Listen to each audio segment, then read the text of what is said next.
Hey, good morning, everybody.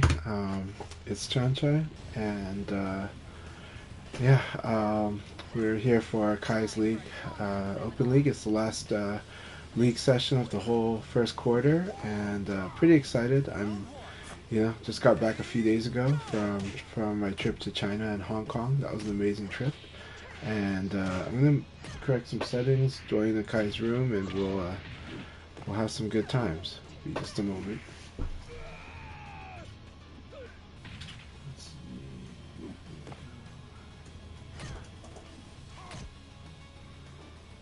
I apologize that I am going to sound very groggy. My brain might be a bit slow for half an hour. I just woke up. I'm really jet lagged. I might be jet lagged the whole session. We will see. But I'm happy to be back. Thank you so much, Blaring. I'm really, really happy to be back. But I also had such an amazing time. So feel free to ask about it. I'll answer when I can. But it was an awesome time. I did play lots of Virtua Fighter.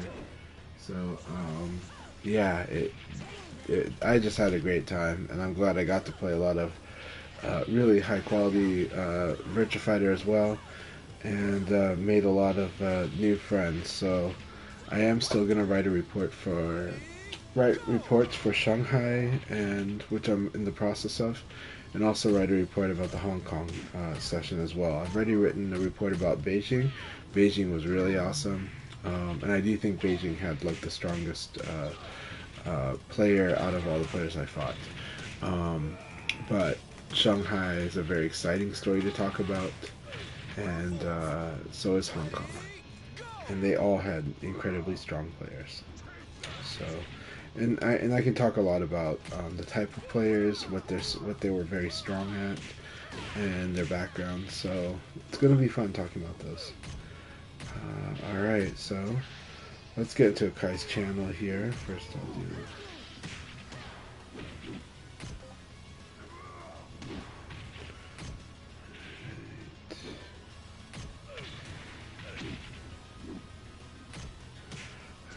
Hi, Kai. Let me know when you can hear me. Hey, Chanchai, can you hear me? Yes, I can hear you. You Discord can. the stream can't hear you, so let me fix that up. Okay, sounds good. Welcome I'm. back to the United States. When did you actually came back? I came back Wednesday night. I'm still jet lagged, so I apologize if I'm very groggy and slow to respond today. Um, Uh, but but more but. chances to beat you then. Huh? More, Yeah. more easier for me to beat you. You guys always have a good chance to beat me, and you have a good record against me, so it's we have Okay, good battles. I think they should be able to hear you now. Okay, here everybody. Hope everybody's doing really well. It's good to be back. Yeah, I'm just getting the presentation slide for talking about playoffs. I think that's good enough. So I'm going to click. All right, it's almost 1 o'clock now, right? Yeah, it's already 1 o'clock. So let me go get the roommate and everything. Hey, Drilly, good to see you.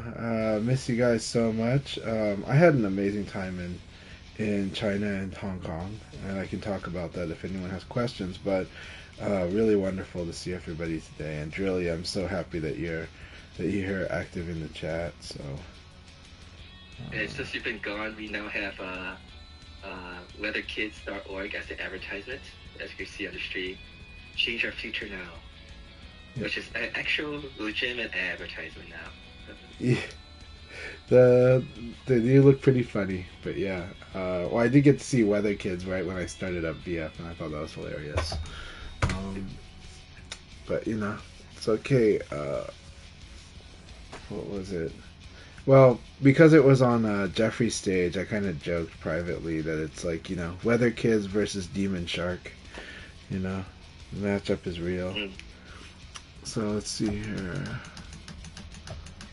Um, so, fun fact, I have never ever been drunk. I have been a little tipsy, but I've never ever been drunk. It took me about 14 whiskey sprites to get me to the tipsy part. 14. Yeah. That's impressive. Yeah, so it's just I drink alcohol socially, but I don't particularly enjoy it. Mainly because I mean I enjoy it, but I enjoy it like I do enjoy a beverage. But it's taken a lot to get me to like have that effect. So, but the closest you can see me to getting to acting drunk is usually when I've like either sleep deprived or just really tired as hell. Uh, if I've been like without sleep for like 4 days, that's when I actually act kind of drunk, and I don't know. I start saying like perverted jokes to the wrong people. So let's see here. Yeah, I can't hold liquor, so that's why I don't drink socially. I don't see your room up yet. Is it up? I haven't got it up yet. I have not got Okay. it up yet, so I'm just That still wasn't the high. effects of So, alcohol. Okay, good. No, I'm just kidding. That wasn't the effect of lack of sleep. no, I'm pretty drunk most of the time in real life. Alright. Okay, guys, let me go get the room made. I think I started the stream a little bit early, so let me see how much time I have to send this sec. Alright. Yeah. It was 14 whiskey sprites. In Thailand, that would be Jack Daniel. Is a Sprite a shot? No, it's whiskey and Sprite mixed into I forgot what you. On the walk? I On the forgot walk what cup? it. No, it's like it's like a decent sized glass because it's like a tall glass, but I forgot what you call them. Okay. Okay. Yeah, even though I work in the restaurant industry, I totally now have forgotten what you call the tall glass.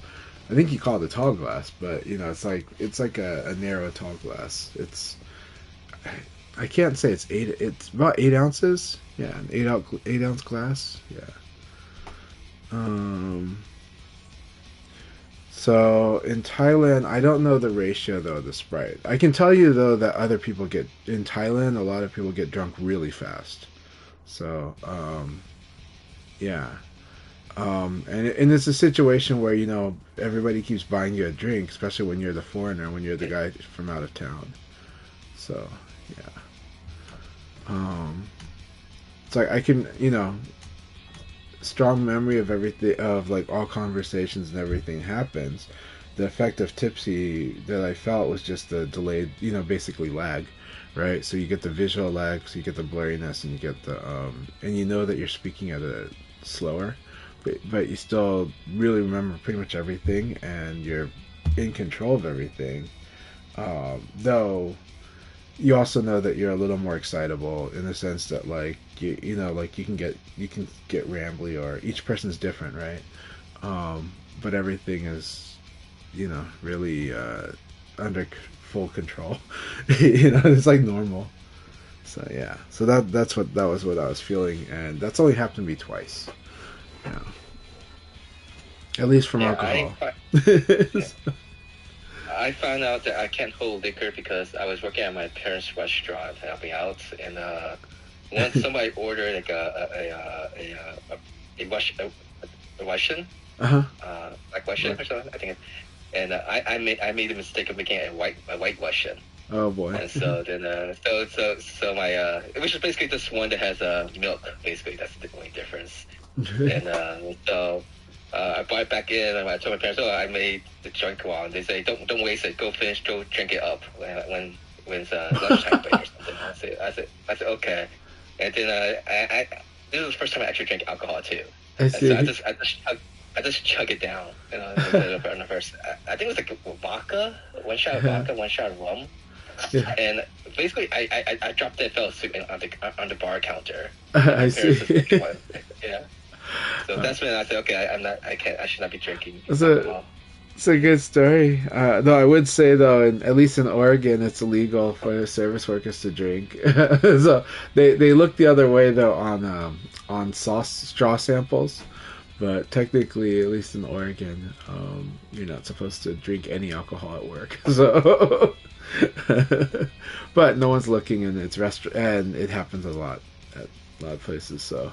That is funny. They didn't want you to waste the alcohol, and then you got to try it out and feel the effects pretty quickly. So it's actually very good. I do like the white Russian though. I gotta admit it though. Yeah. All right, guys. room is made. This is again for North America region with players with wire connection. Passcode is 0331 today's date in MMDD format. All right, and this will be the wrong format.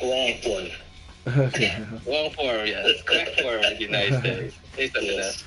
Okay, good to see you, Setsuna, and congratulations. I see you at the leaderboard top position. That's actually what I was expecting, so I'm glad you got up there. I don't expect to tie that up, but I'm gonna try. I'm gonna try to win it, but 3-0 is kind of hard to do.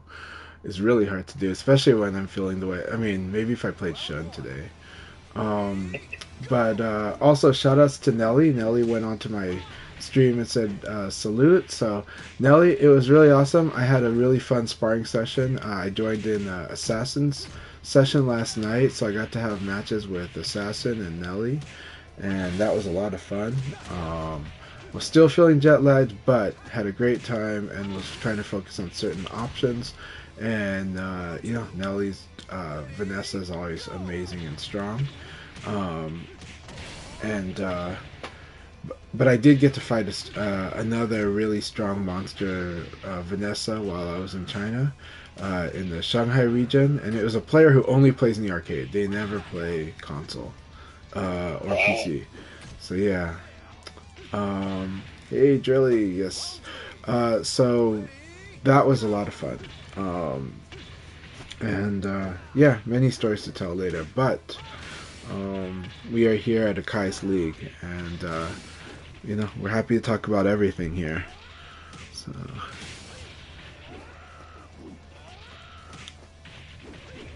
yeah. All right, we are got 7 people in the room, so thanks for joining. So we are got a nice start. We still got 4 matches to go before we start the first league. So we got 10 minutes or so for those who want to join. Yeah, so by the way, Chancha, I did actually try that Silent JLX. Oh, cool. How are you liking it? Yeah. I did not like it one bit. So now I have one. I'm probably going to send it out to Paul. So for you, the issue is probably the lack of feel, right? The lack of feedback. There is no feedback. Yeah. It's so to clarify to everybody, the Silent JLX is an adjustable JLX. It's not a mainstream model; it's an experimental model, which is why they haven't really released this one as like a release model. It's just more like in limited batches, and But when we say you can't feel, you cannot feel like the switches don't have much feedback. They don't have that much resistance, but they also don't click. And so it can be hard to tell if you're really pressing them the way that you normally would. But because they are adjustable, that in theory should get you into your comfort zone if you find the right settings. But again, you're not feeling those clicks. And a lot of players actually rely on those clicks, myself included. But I will say that the Silent LSQ40 by Seimitsu is similar in that you're not going to get that feel feedback, you're not going to get that audible feedback, but it just happens to kind of actuate the way I want it to, at least when I play with an extended lever. And so in theory, the Silent JLX, that would be fine as long as you can get the actuation to perform as you like. But that's a lot of faith, and as a player, feedback is kind of almost everything. A lot of Virtua Fighter players really prefer to play with the sound on, because the audible feedback is probably the most reliable feedback, in addition to feeling through your hands, that you can have in a game. And it's faster than even sight, usually. So, and Virtua Fighter sound design really plays into that. Like, it really does. Hearing the counter hits, actually, quick tip, Leon does his long range sweep, and he does his long range mid attack, the circular kick. There's a difference in sound. The way he shouts will tell you which one he did. And if you train yourself to just close your eyes and listen to that, you can probably block correctly. So, and the human ear is better than the human eye in terms of speed. So yeah, it's all about how you were processing that.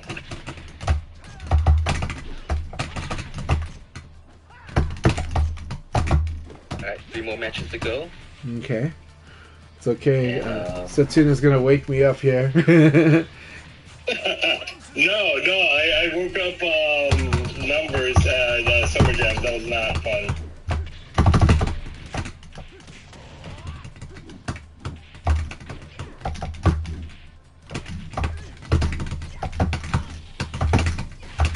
Oh, good, I'll do it. Ah! Yeah, it does do that. Yeah, if you don't get the tech sometimes too. I didn't tech. I should have tech, but there was a trap there. So.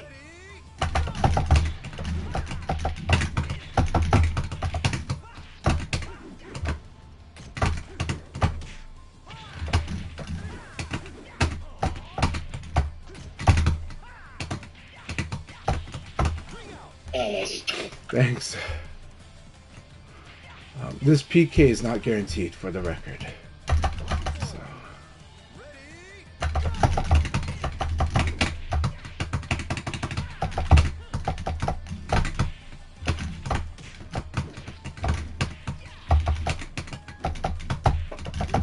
okay, welcome boost. Very nice.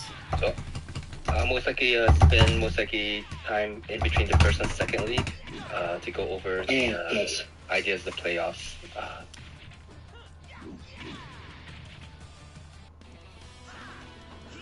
Hey, good to see Bruce the Beast in there in the chat. Hello, Bruce.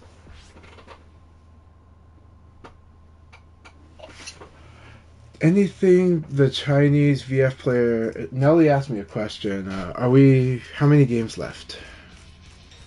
2 more. 2 more. Okay. Oh, hey, Drilly. Yes, awesome. And Drilly's playing Akira. Hell yeah. Okay, the Chinese Vanessa. For the record, the Chinese Vanessa player's name is Lei Fei. So, This is government name. yeah, and then they're also, yeah, that's the real name. And also the short name is Sue, spelled XU. Right. So, all right. Too many high attacks. You're Akira. You're like the master of mid attacks. So. And 6-6P is like your elbow if you can do it. That input complexity does make it like tend to lag. But if you play that 6-6P as fast as an elbow, it is so terrifying. Like Akira is really scary. So to answer Nelly's question though, well the Chinese players play like a lot of Asian players, and they do have access to fighting Japanese either by travel or by online if they have good online. But as I've established, Lei Fei, we'll call him Sue. Sue doesn't play online, so his experience is completely in the arcade. But he is learning from other Chinese players that have played against Japanese players. So there's that. Sue. It's as Nelly knows, it's kind of like fighting Rodney, right? Super fundamentals, super like understanding VF at a very detailed level. And what Sue did, but Sue does tend to be maybe slightly more aggressive than maybe than maybe what you would expect with that. But he still, but he also said that against my Leon, he is too afraid to be aggressive because I blow people up that use moves that have enough total frames. So he was very strong with both stances, and he played in a very conventional way. But his okay, example of what he did do against my Leon, and this helps. He restricted how he used 9P, right? And then he restricted it to 2 ways. The 2 ways he restricted his 9P. Completely using it to crush low attacks, including 2P. And only that usage. And the only exception to that, and it was rare, was when... was using it when... like from the long range situation, because it acts like a wall, right? So he used it in those two types of cases. So what's the deal with doing that? Well, what it means is that by doing it only when you're trying to crush, basically only a barring with the 9P, by doing it that way, you reduce the risk of ECD or evade punishing it. And so 9P ends up being this thing that's being used when your opponent would never evade, or evade wouldn't work as much, or ECD wouldn't cut under it, you know. So he cuts down the chance that I'm going to basically duck under it, and it's really like how precise he was at doing this was very strong. It was actually very strong, and it took me a while to realize that's the way he was using 9P. And I think Nelly can remember from our matches last night that I got a lot of evades and a lot of ECDs and a lot of crouch dash under on some 9Ps because of this, but then Nelly adjusted their use of 9P as well. Fun match, Drilly. Alright, this is going to be the last match before we start the first league, so anyone who's watching or want to join, you have about a minute or two to do so. Passcode 0331 for North America region, wire connection.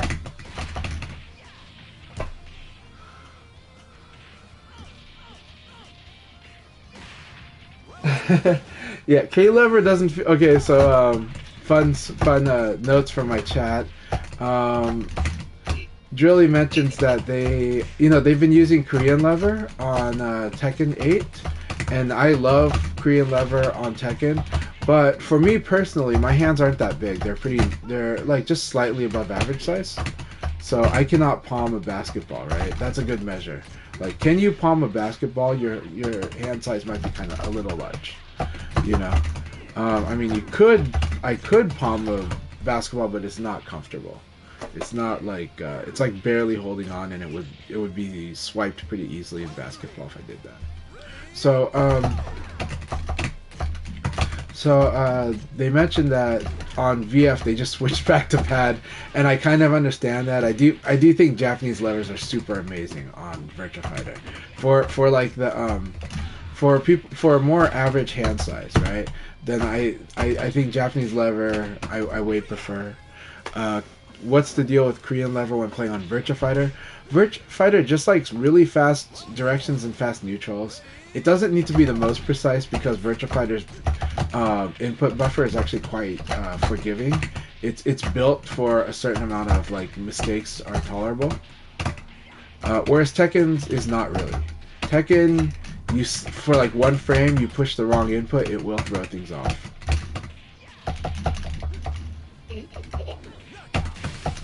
Alright.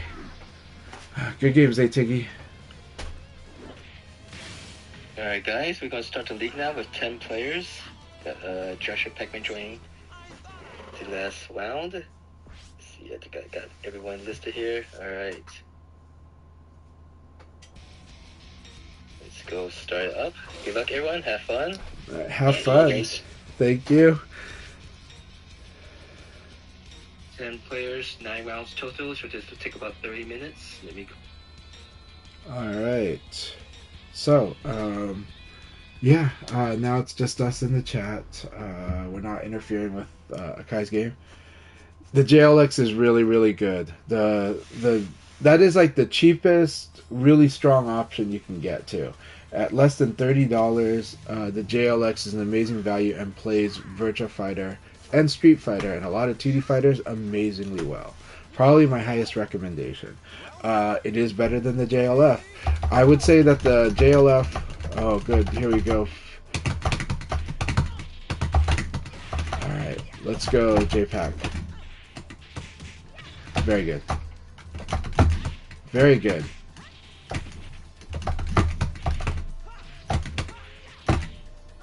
That was good.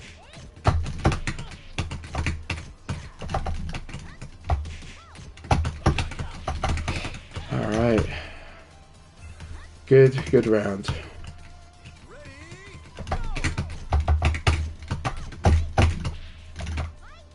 Excellent. I like it. His choices have gotten better. Keep it up.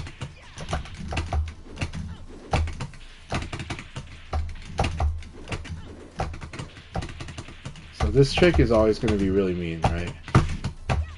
Oh, that hit throw would have been cool if you got it.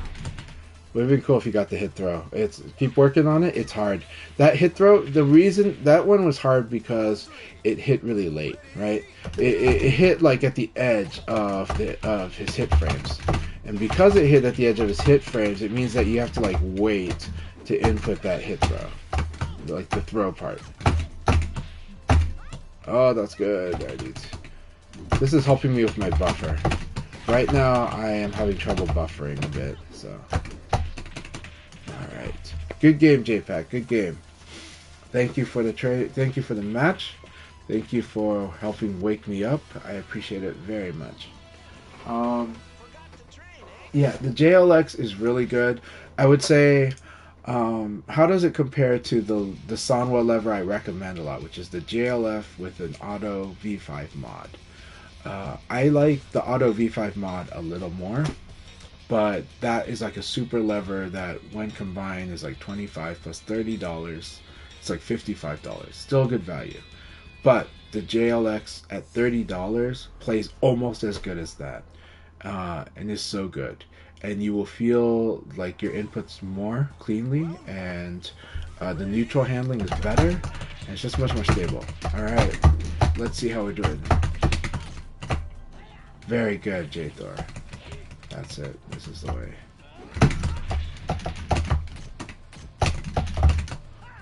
That's well, classically people call it a frame trap, but basically I'm plus on block if you block the back turn kick, right? Very good. Good round. I might lose this.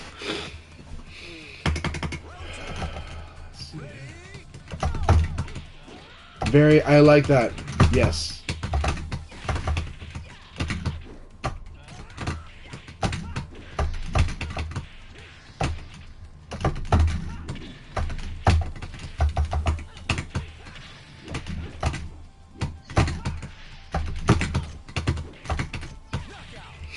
Alright, I'm gonna try to use J-Thor's aggression against him. We'll see. And if I can do that, then I'll try to use some other pressure. Very good. He's mixed up throws. I saw neutral, I saw back throw, I saw neutral, and I saw forward throw as well. This is awesome. Very good. Good choice.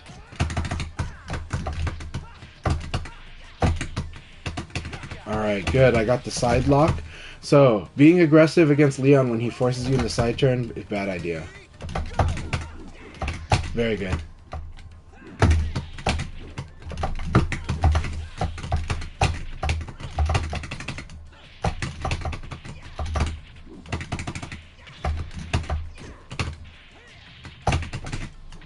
That was good. That was good. J-Thor is gonna get me locked if I don't do high power, right? Like, if I don't do...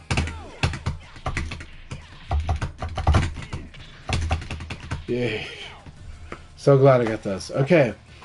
J-Thor, as usual, very good aggression, forces mix-up. So if he can get me knocked down, he's good at forcing guesses for when I wake up. That's his strength. The aggression can be used against him. So part of improving that is just tightening, is to have a really quick defense, but then also going back on the assertiveness is pretty good. Keep it up. There's not much wrong with how he played. It's a very strong way to play, but it's a higher risk way to play. But the improvs are always really good, so I really love fighting J-Thor's Lao. Keep it up. And I liked a lot of what I saw. I saw more mids, right? So a big vulnerability in J-Thor's game has been reduced. That vulnerability, he used to use too many highs. And when fighting Drilly, he was using too many highs, right? It's not that highs are bad, it's just that highs have to be careful because they all get crushed by low punch or low attacks. Or crouching attacks to be specific. And so J-Thor used to have this vulnerability of relying on too many highs and then too many lows. The 1KK was overdone in the past, but the 1KK was used very well in that game. No, really, you're doing awesome. I'm just giving critiques to help you. Yeah. So, don't worry about it. You're doing great. Space Time, so good to see you. His fundamentals are so strong.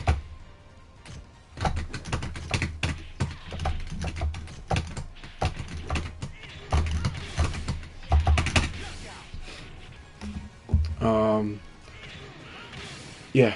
So the thing I try to do against Space Time, I try to mix up like a lot whenever I have those opportunities and try to cash in on those. But it's harder than it looks,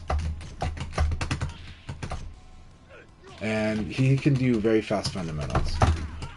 So, and part of that is that Space Time has now played both a heavy character and also a disruptive character, because Space Time.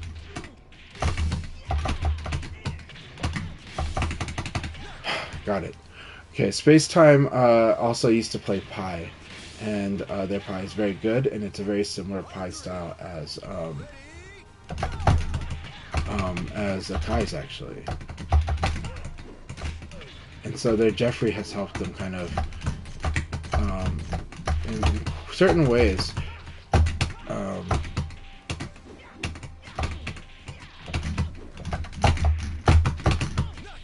Oh, he did have a guaranteed, but the timing was off on the Splash Mountain. See, that was a counter hit, so that's a guaranteed Splash Mountain. So if he had nailed the Splash Mountain, I'd be very, I think I'd have an inch of health left. That was a really good game. Good game, Space Time. What did Nelly say? Nelly said, great games last night. Noticed that I could use to improve my game in scramble situations. It feels as though everyone gets the better of me. I don't know. I wouldn't say that, Nelly, but I would say that. But I understand what Nelly's saying, because Nelly feels that in the scramble is where they may lose part of the battle, and I would agree with that. I mean, I would say that what it is that when Nelly's opponent makes it really sloppy, Nelly fights really hard to clean that battle back up. But sometimes it gets a little bit rough there. But I also think Nelly should do what they're doing, because that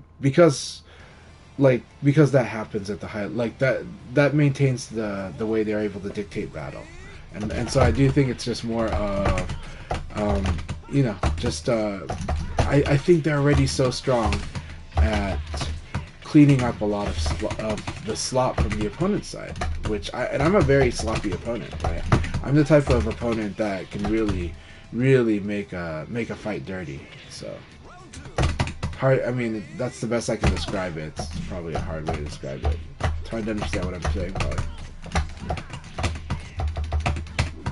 but it is something that Asian players are good at doing. Is that whole making the VF clean, right? And I think Nelly knows exactly what I mean when I say that.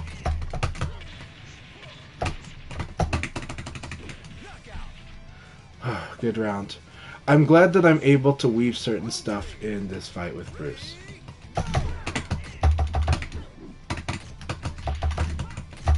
Good.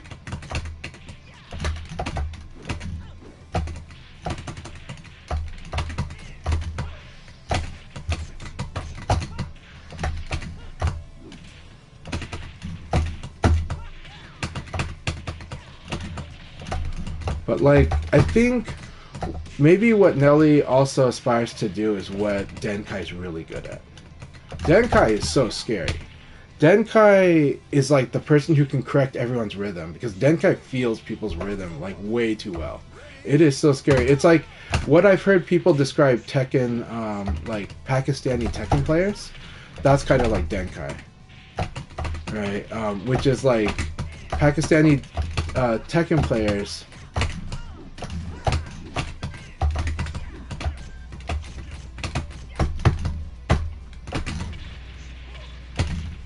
I have to slow down. Bruce is doing a good job. Look at this.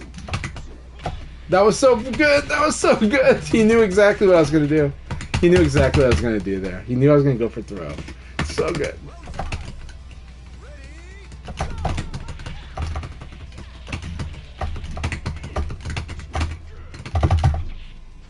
I really escaped that. I should have escaped that, but yeah.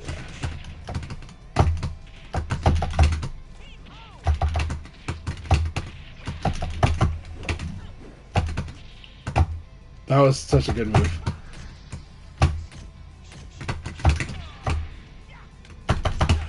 Good game, Bruce. That was excellent. That was so well played. He slowed me down. He slowed my pressure, and he executed reads so well. Bruce is always really good, and that was fantastic. So good game. That woke me up pretty good. And I had so much fun with that. Bruce might win this league battle. So let's see. Setsuna is also always a threat. Yeah, we got and Reaper. Yeah, we've got a real fight in Akai. So yeah. It's a lot of pressure is on.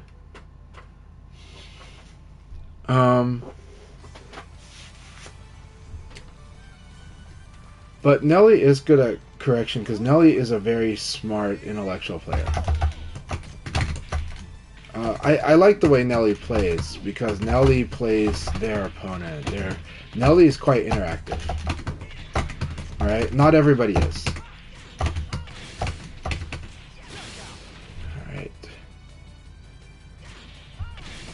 I'm a mix, right? I play my game, but I also try to interact with if the opponent slows me down, then I try to interact with that.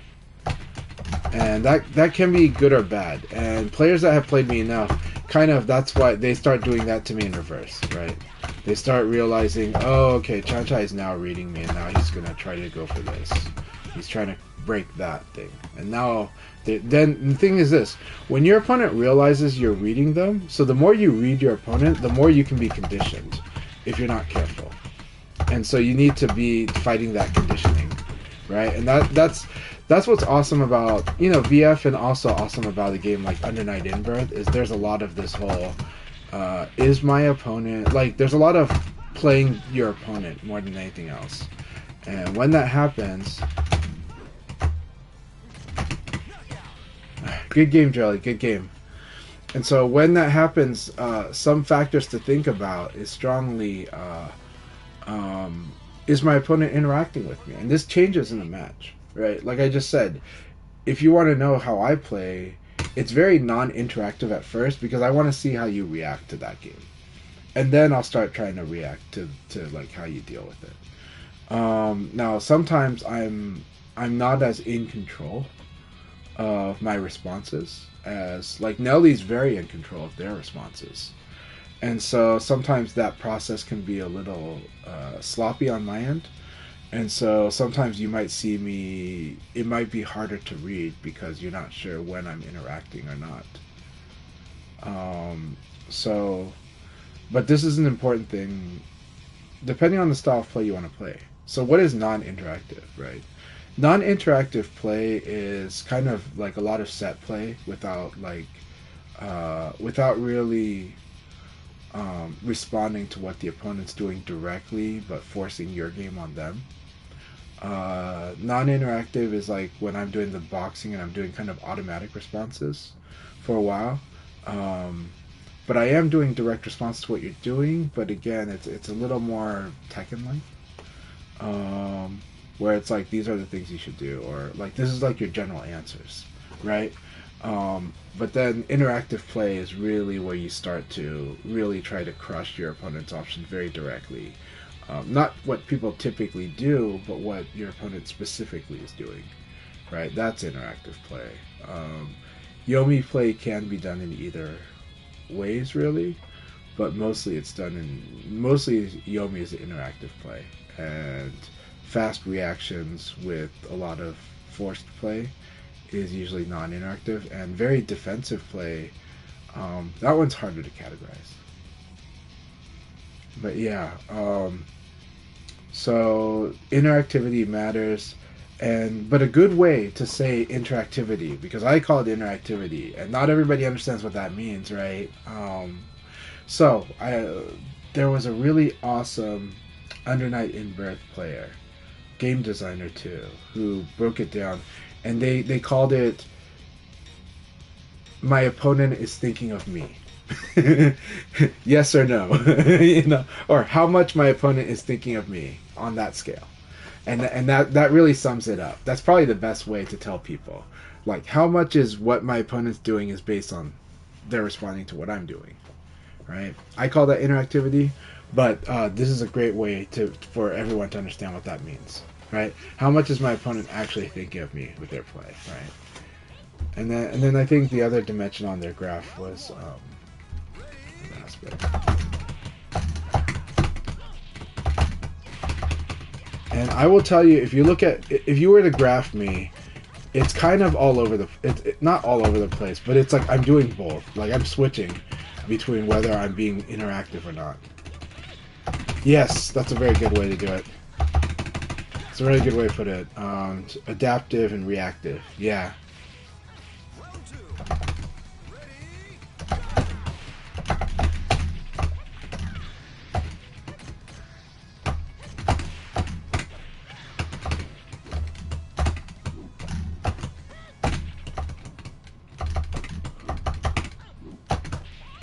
Very good. Right there, I don't have the frames. I'm not going to crouch in time to beat this high, but a mid would beat me too.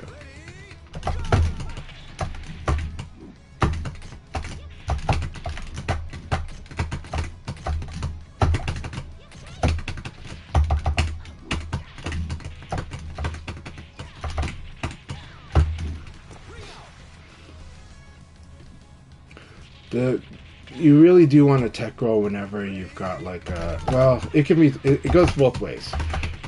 Depends on like what I'm threatening to do. But if you don't tech roll, I think you have a higher chance of being rung out. If you do tech roll, you do have a chance of being forced out though by like something like Leon's kick. That was really good. Just perfect range. And I should have escaped forward as the threat for a ring out.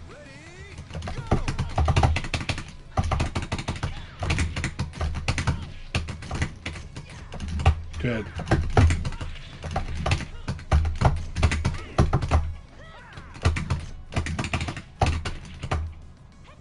Very good.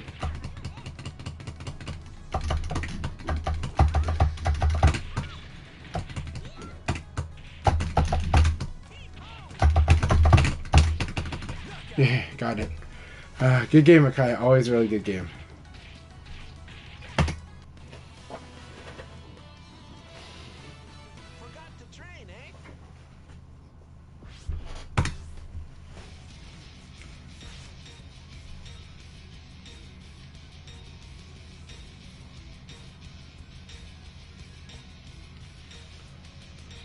The Chinese are very good at knowledge play.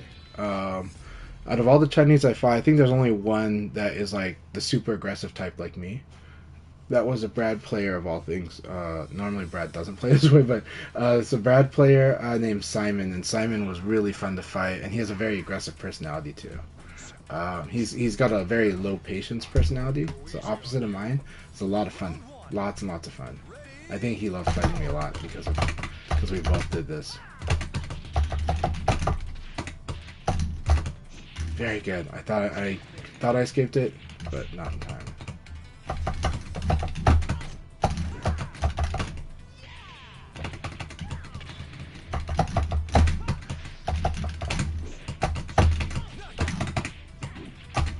Alright.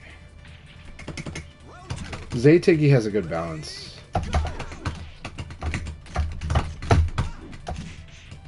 Very good.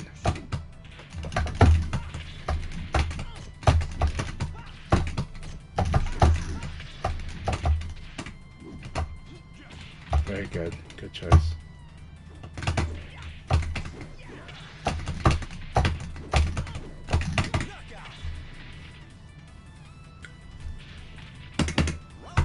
I think at Zaytigi's core, they like to attack like I do, but they're very good at disciplining themselves. But I think I am able to get that impulse. They are trying to mix up their throws, so that's why my instinct was correct about them going for a back throw.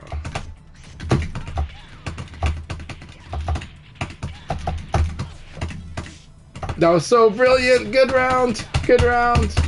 I love that Brad can just like be like, you cannot mid kick me. So good. You can high kick him, but yeah.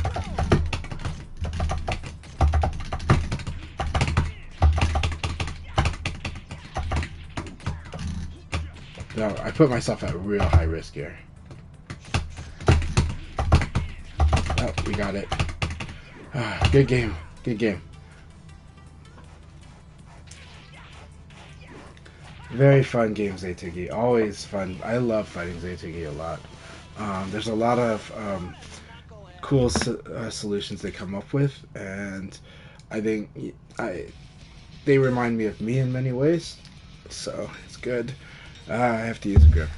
Sucks that my grip strength sucks nowadays. In my old age, my hands have been. Good thing is that VF is so ergonomic that my damaged hands can play VF like for 9 hours straight. But they are damaged, and like my grip strength is very low. I don't have grip strength anymore these days.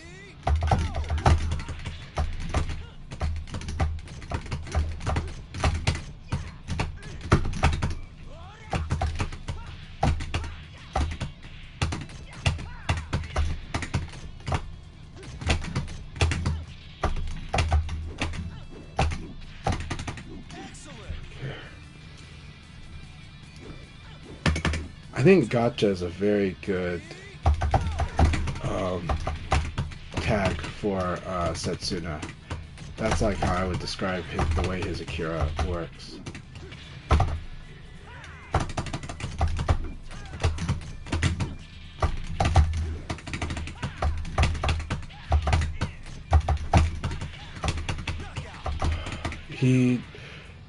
Akira is, the best Chinese player I fought would describe Akira as, if you make a mistake against Akira, you're dead.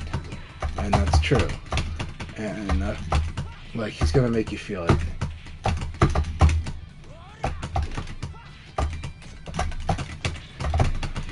And all Akira players really make you feel it when you make a mistake against them. Good game, good game. Well, I'm gonna say good game. I know he's not gonna say good game. But,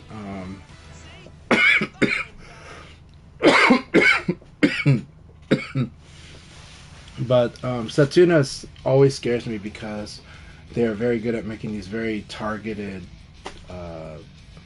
reads and just like really hit you really hard with that targeted read, right?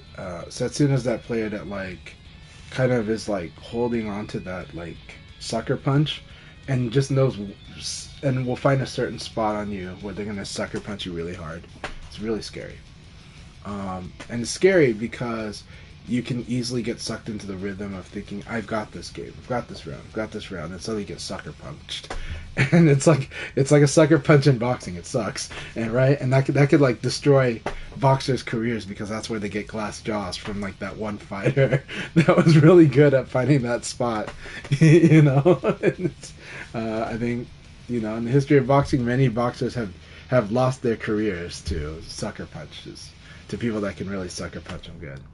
So, Setsuna is like that sucker punch threat. It's so terrifying. Let's see. In VF, it's just mental damage. So.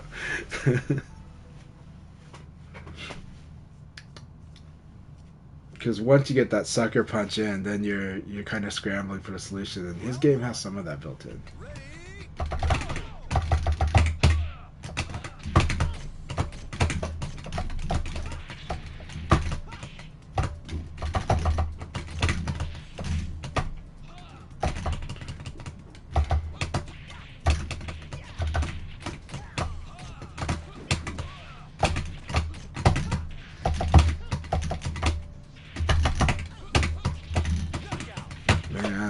Out of reach. I wish I hit.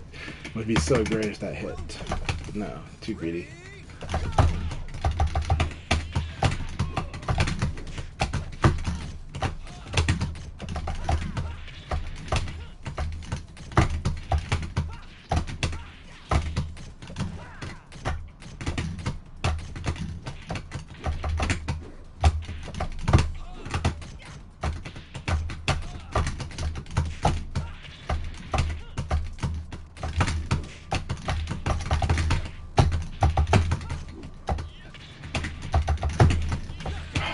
I need to backdash evade this. I believe that works. I believe backdash evade works, but I'm not doing that.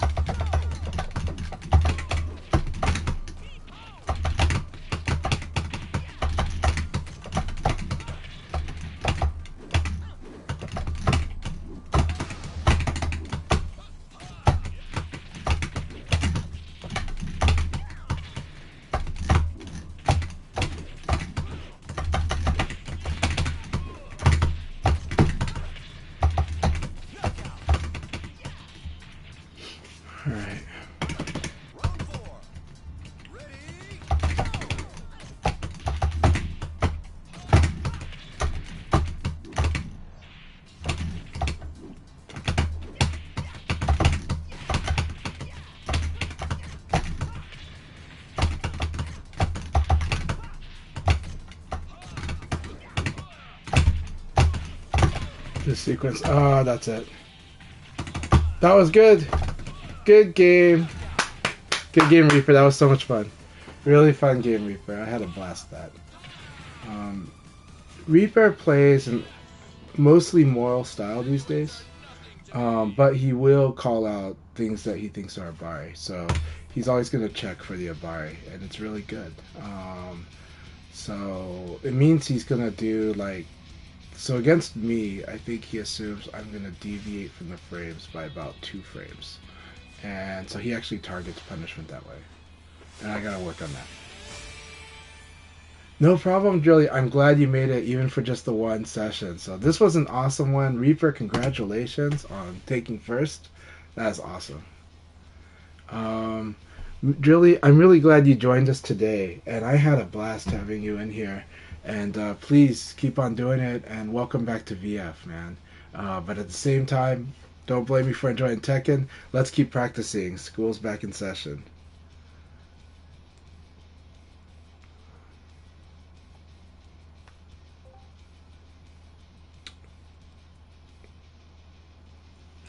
Alright, Akai. Hope everybody can hear me. That was a lot of fun. Such a fun battle. Congratulations to Reaper, Bruce the Beast. Both of them got some really good wins on me there. They beat me up pretty good. I enjoyed those battles so much. The room should be open now for people who want to join. Passcode is a 0331. I have 2 minutes before the ad's going to start, so I'm just going to hit the ad button now so we could get uninterrupted during the actual league portion. So in about 3 minutes, we'll be back. And we'll go over a little bit also what the plans for a spring playoffs. And yeah. Alright. Sounds very good. So I'll go message around the other groups to let them know the room's open. Let me see if I can... It came down to that final match between you and the Walk Reaper to determine that. It was so much fun, and it was a really good match.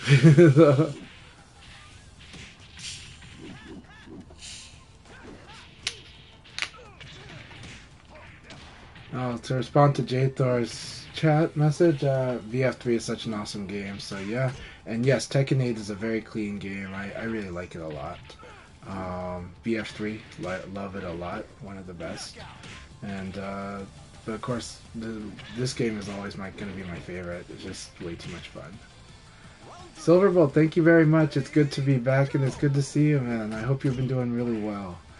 Really happy to see you, Silverbolt. He has been using the joystick for the last maybe two weeks or so. Oh, awesome! It's quite an adjustment. It usually takes about 1 to 2 months to get comfortable with, but it's wonderful, and I love playing it on Virtua Fighter. Which stick are you using? I know this takes quite a bit of adjustment. Takes quite a bit of an adjustment, so I commend you for playing on stick, and I think you're gonna love it.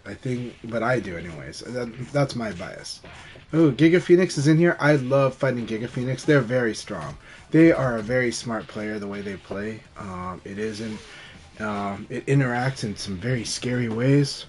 I think Giga Phoenix is... I'm so happy to see Giga Phoenix here on VF, and especially in the Akai leagues. Their Sarah and their Vanessa both scare me quite often. Really intense battles, and makes me want to fight long sets with them like a lot. Mad Cat's Tournament C is a very, very good stick, so I'm guessing you might be using the Wingman adapter for that. And it's a classic, and it's using a Sanwa JLF, which is a fantastic lever for Virtua Fighter. And Sanwa buttons are fantastic buttons for Virtua Fighter.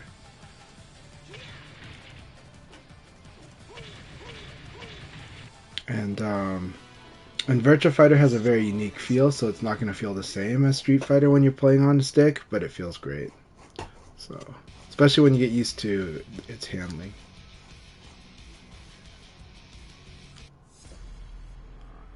So, if I'm not mistaken, now Setsuna is a lock for first place, because at worst they will tie for first place, unless you're going to count something like... And I think they've got the lead on second place finishes too. So maybe I do. I don't know that one. but I think Setsuna is now at the very least tied on the if I win the next two, I think we're tied, and I don't think that's going to happen. So, but I do think that so Setsuna, congratulations on getting first in season 1. Right. Let me go put that up so you can see the second.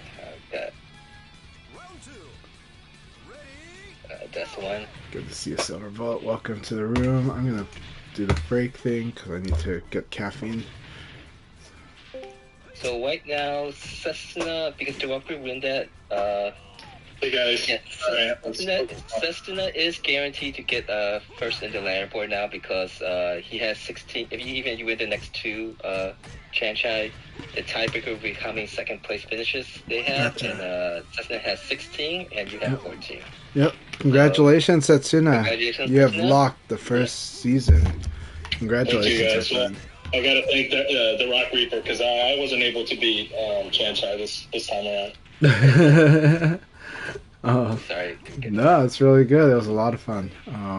Yeah, These are really awesome. There's really good matches this league battle, and this season has been a really wonderfully been a very competitive season.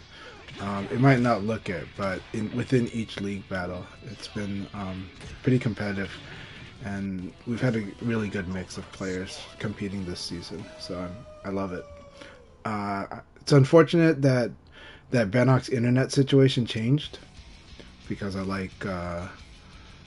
did like Yeah, that they were moved. playing in the weekday sessions. I think the weekday sessions opened the league up to him, and he is one of the strongest players in the country, and so I'm glad that he was able to really make that strong run while his internet was worthy of the Akai leagues.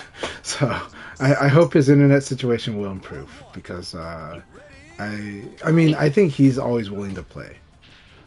So I've seen him play on good and bad connections. I've seen him play in environments that are hostile to him and still be very strong. So I have so much, only the utmost of respect for his game and his love of the game. So. Alright, so we already started the countdown to start the second league. I'll be sitting out on this one. But we already got 10 people. Thanks for playing earlier at Extra League X.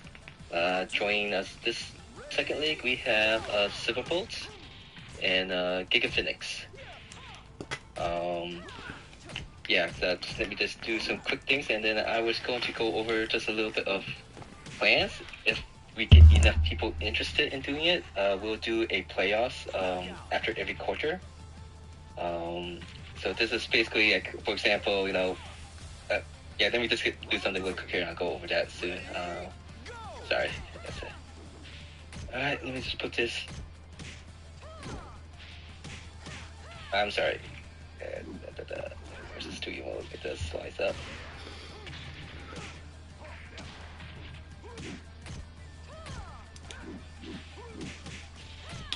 Nelly, I can tell you that the Chinese player Stu, his Vanessa, it did use quite a bit of Death Scythe, but very targeted, strong use of it. It's pretty scary when he had the reads and used it with reads. He didn't do the sweep as much, like the sweep into tackle, but he did use tackle a lot against me. I think he caught on just like you, that that I have a hard time punishing that. But I think I did get better at dealing with it because of how much he was doing it. That I started to realize, okay, this is how I'm going to cut down the damage, and then I'm going to force him to start mixing up around that, But it took me half a day to be able to do that, but we played so many battles. We went, I won a lot at first, and then he got the read, and then he won a lot. Then I started winning again. Then I had a lunch break, went to Shake Shack, came back, and we had lots of back and forth battles in the second half of the day. Just really going after each other was so much fun. And yeah, his Vanessa was very strong, very sharp, and very targeted, but also just always moving so fast. And he did start mixing in defense stance just a little bit more here and there. Um, but your Vanessa is still one of the scariest Vanessas I've ever fought.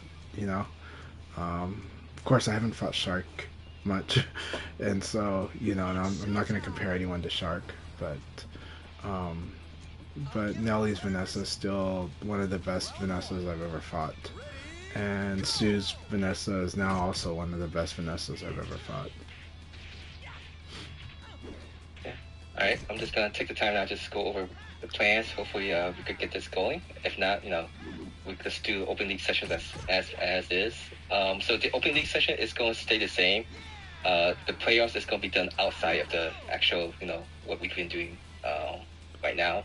Okay. It might be done maybe afterwards or before, but it's basically the plans that it'll be for the whole month of April. It's not going to be like one single tournament day. So just give us flexibility that we don't have to get everyone to be at the same time, same day.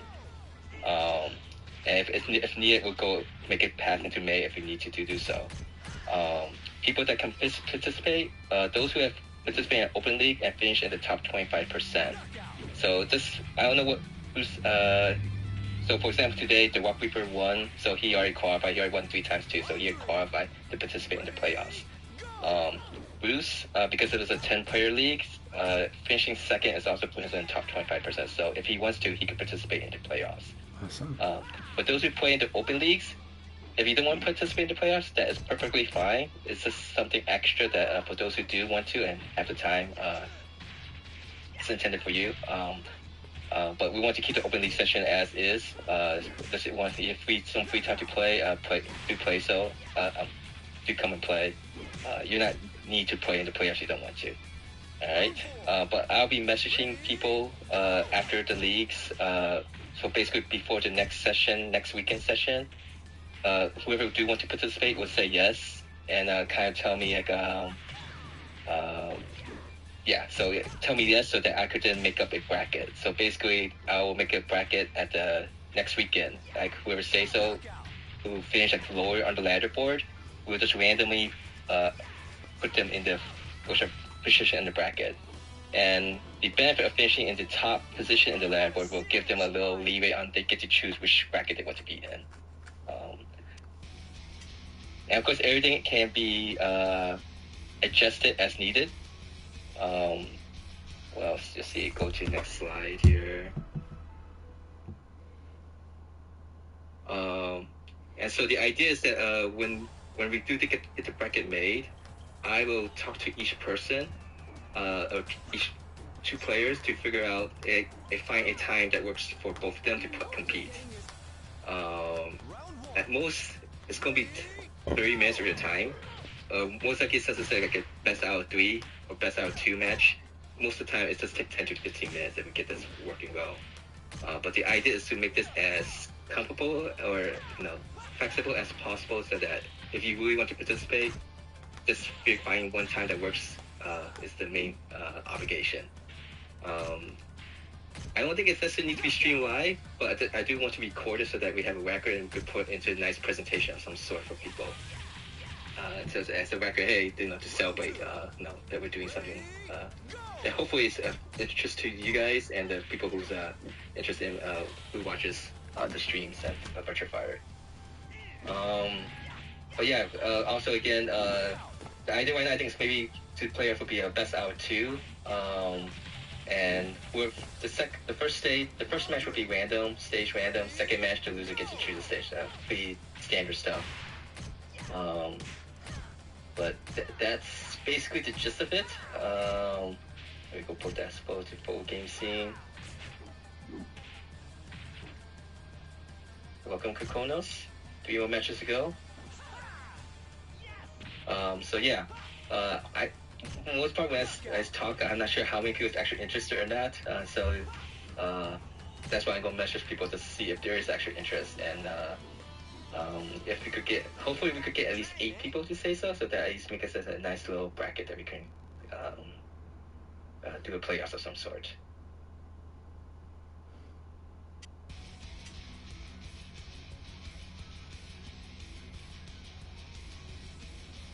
Alright, got 2 more matches to go before we start the next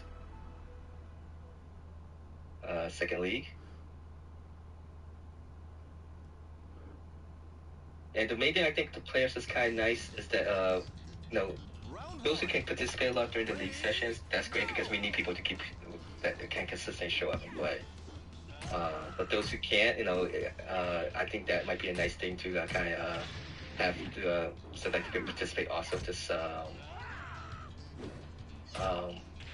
participate in the playoffs.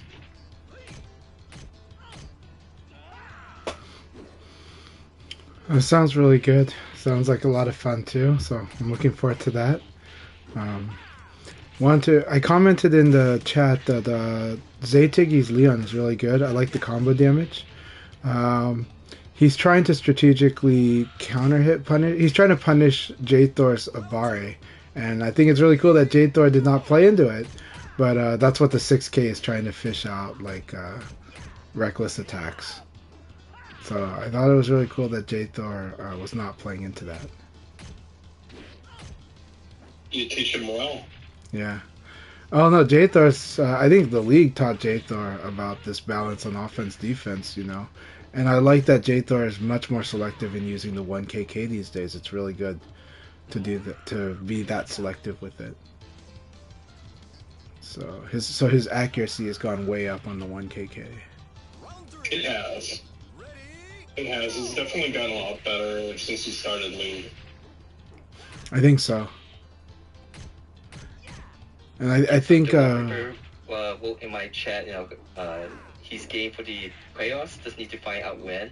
And so so the idea is that let's say the Walk Reaper is going to match up against Sesuna, and so then we'll have a chat, make a group to basically find a time and date that works for both you guys, and that's a set date and time, which then we'll do the best out of 2 or best out of 3. For those who's actually interested, what's your preference? Best out of 2, best out of 3, or best out of 2 first and then finals, best out of 3? Just let me know. I think it depends on whether does it have to happen on the same day, or whether they're going to be maybe you have me against them one day, and I don't know. I think it depends. No, it's going to be. Well, I was thinking that it's basically like a single elimination tournament. We just do like for the first round, you're playing against your opponent, and then once we determine who's qualifies to advance to the next round, we then set the next day. So it should be all on the same day. Your matches against your opponents. It just made that it's may spread out to different days, is that we don't need to coordinate 8 or 16 people to come show up at the same day, and we could just flexibility allow more people to participate is what I'm hoping for. Yeah.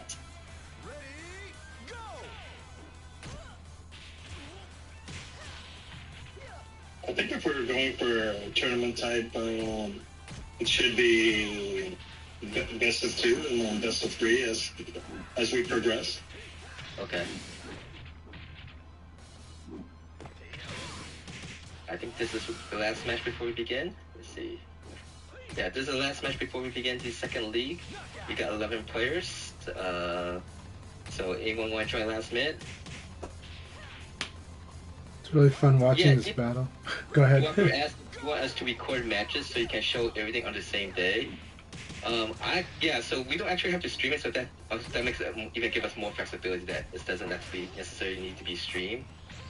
My preference is that I'll be able to witness the match between the opponents, and I could record it. But if I can't record it, then someone who's matching hopefully could record it. But that's the nice thing about the new systems nowadays, is that they have that record feature, right? So what I would like to do is that once we get everyone have their matches and stuff, I could just compile it up as a video, just saying this is a spring playoff that happened. Oh, nice, yeah. That'd be great, actually. Alright, we got Volcano Sheds joined, so we got 12 people, so that's great. This battle is intense. That's the final round here, so It's a very intense battle. I love. Well, the thing that I like watching with Giga Phoenix is the way that they construct their fight to read the opponent during the early rounds and through the game actually. But Jade Thor is doing such a good job of making some adjustments to keep Giga Phoenix on edge and making those seemingly reckless plays really work for them in a way. So it's really intense battle. Look at this just nutty, crazy battle. That was awesome. Really good game. That's a lot of fun to watch these two fight. Giga Phoenix might get frustrated with that game, but I think it was a very exciting battle to watch, and it does highlight some of Jade Thor's really scary and terrifying instincts. So, Alright, we're gonna begin the league now, so good luck, have fun. Alright, good luck, have fun.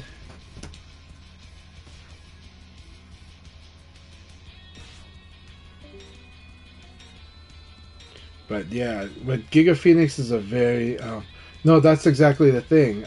Jade Thor did such a good job of making Giga Phoenix not sure what to do, and that's what makes Jade Thor like really terrifying in like tournament and league mode, right? Giga Phoenix is a very smart, calculating player, and in the long sets, Giga Phoenix is very terrifying actually.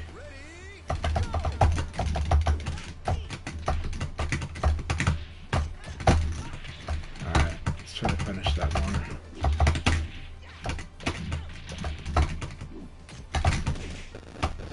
Very good. Man, really good stuff. That was a good first round, JPEG. Good first round. I think the Chinese were really surprised that Jackie was one of the opponents I'm more comfortable fighting.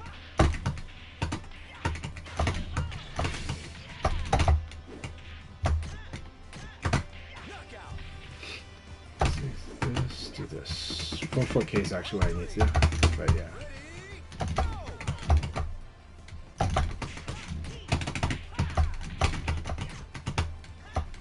There we go.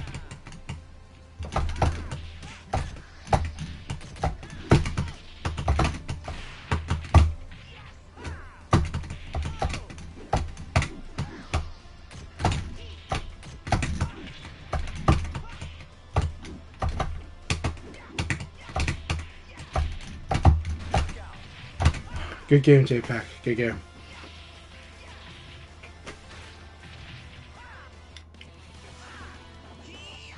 Nice, Jackie. A lot of good stuff that is actually improved on the offense too. So keep it up. You are doing well. I do fight hard against Jackie, but it's good stuff.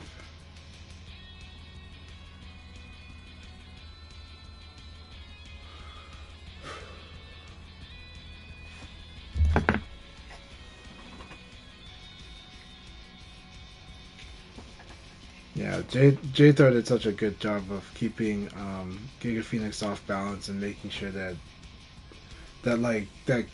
Giga would feel the weight of a lot of decisions. But and yeah, it's hard to expect like the 9K from, even though a lot of Lao players like to use 9K. Jade Thor sometimes will kind of put it away slightly for long enough for you to kind of forget it's there, and then suddenly you'll be like Vanessa and do like 2K, like the low kick and the punch, and like that 9K hits you. You know, so it's like really like damn. It's really good.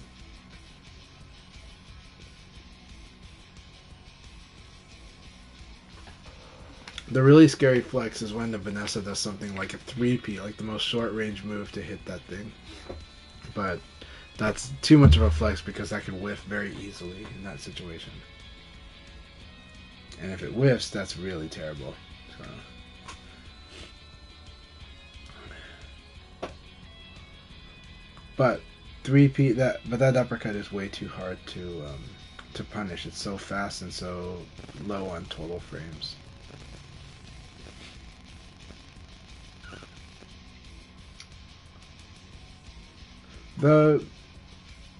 like a lot of Asian players, the Chinese are really good at using backdash evade and ECD.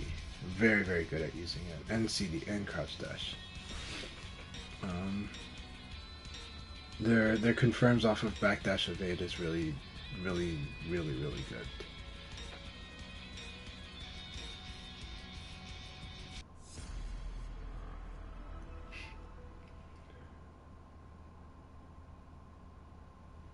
It's funny, right? But that move requires that your opponent's using frames, right? So, but it's so good because of that, because it just totally makes them feel insecure about their frames. It's so. Let's see how many seconds you'll last. Are you ready for this? 3P, such an awesome move. All right, Dr. Robzo, good to see you.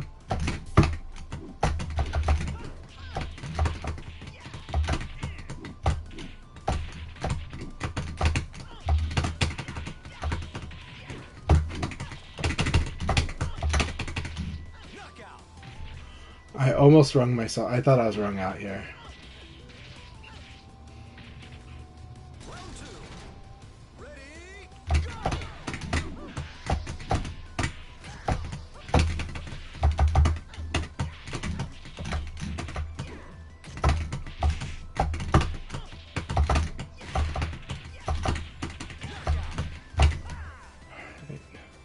I will make you tech roll.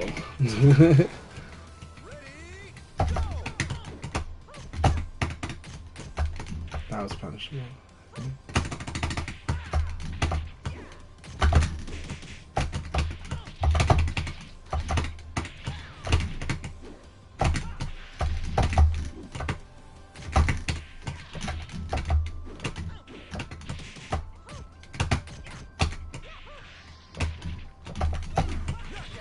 Alright, good game, Dr. Robso.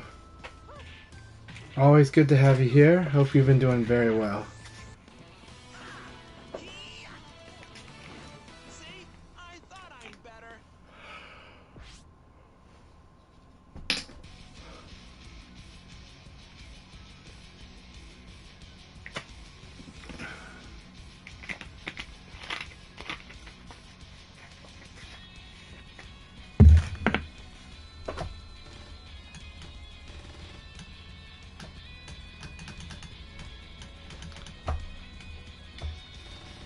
Tough battle.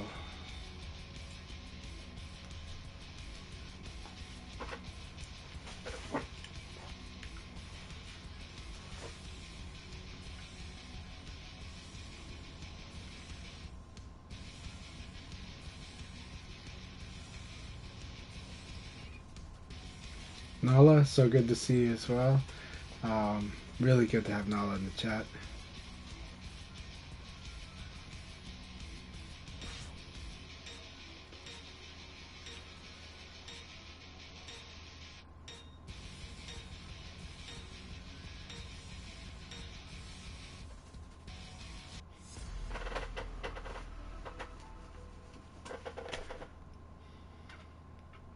Alright, Zaytiki, here we go. It's gonna be a lot of fun. It's a crazy battle.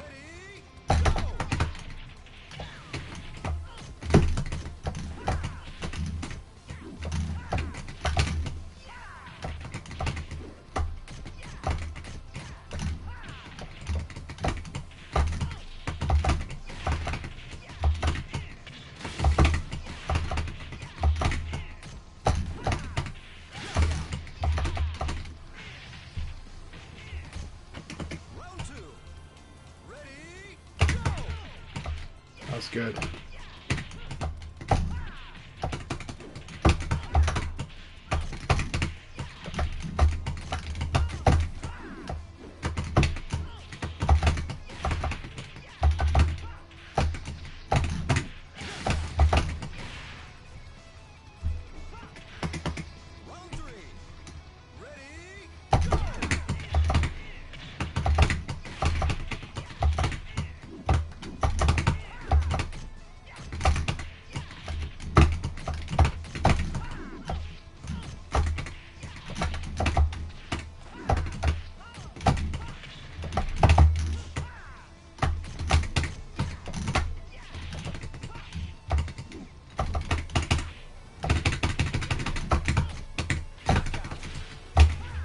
Very good game, Zaytigi. Very good game.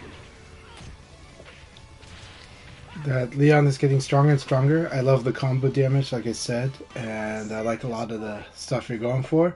As I showed you, the weakness to 6K is that it's very evade punishable. So, if it can get evade early enough, anyways. But yeah.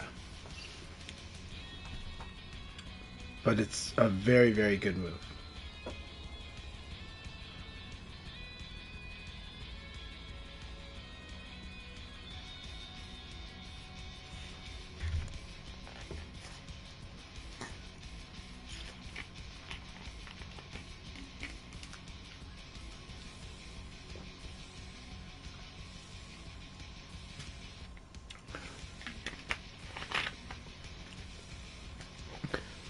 But if you can make sure the opponent isn't like evading a lot, is playing more linearly, but is also doing a Bari, then 6K is an amazing move.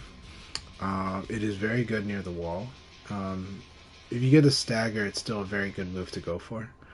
And of course, it's really good if you can get the opponent to do punch paris, then 6K is really good. Because punch paris can be very annoying for Leon as well.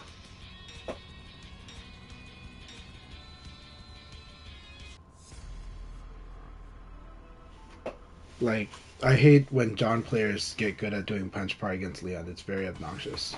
But 6K is a really good way to punish them in 1K as well.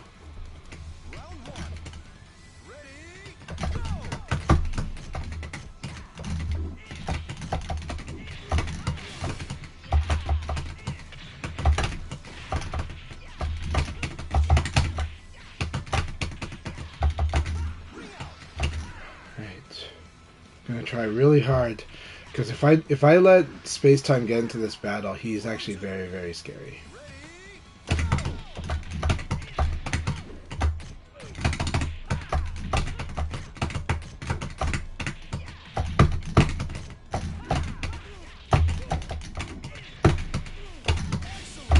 So I'm gonna do everything I can to end these rounds really quick, and try very hard to do that.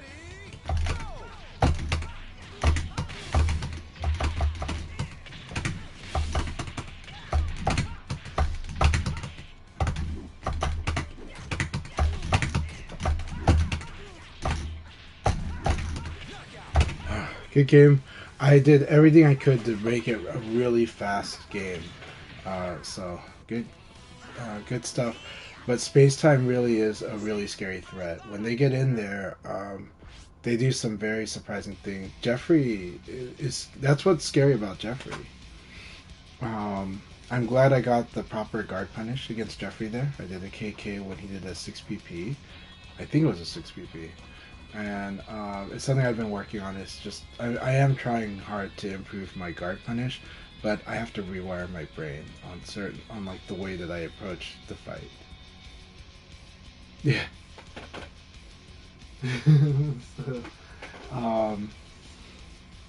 So, so like guard punish is one of those things where actually Leon has interesting aspects to his guard punish. Traditionally, I would say his guard punish sucks, but actually that's not 100% true. The fact that he's got a 13 frame Punisher is really good, and the fact that that 13 frame Punisher, if the opponent is really close to the wall, like if their back is up against the wall and they do something unsafe, a single move, not two move, because it can't, if it pushes, this doesn't exist, but if they do like a single move that can be punished, kick will cause a wall combo, right? That's a really scary threat. So, yeah.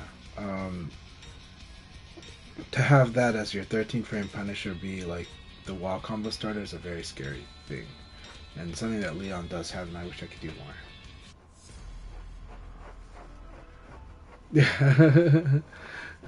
Sorry, Silverbolt.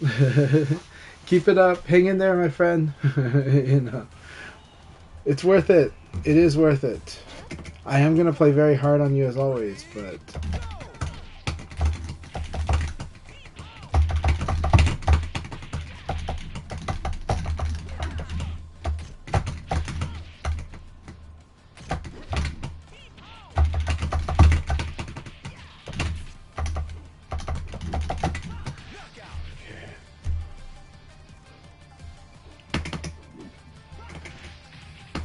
I know you're coming in this cold.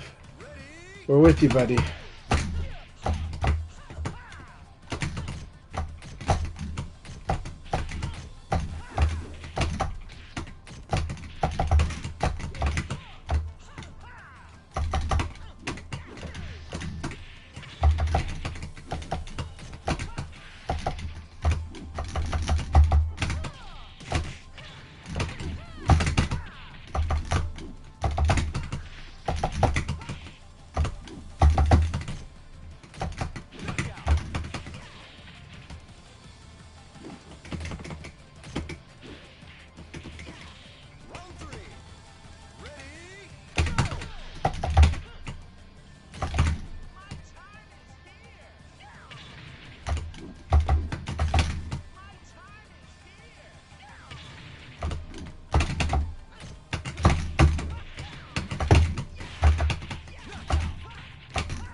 All right.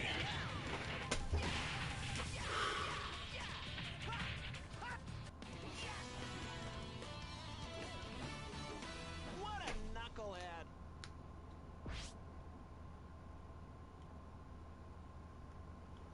I think your play has a lot of good stuff going for it, but I understand if I understand if you need to take a break.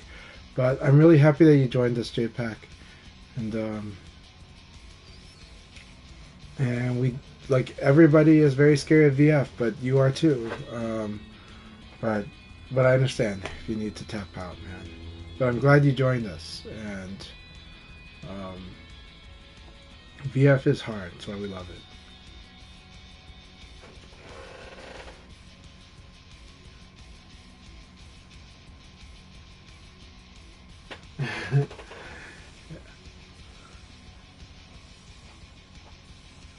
Yes, yes. Oh, I still get put through the ringer, you know.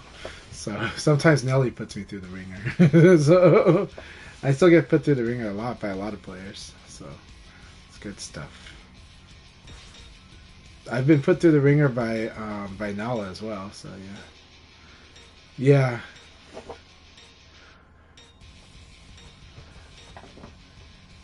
Sorry, League Battle. I can't show mercy. I do show mercy a lot actually in League Battle, but I really know that I gotta win. So.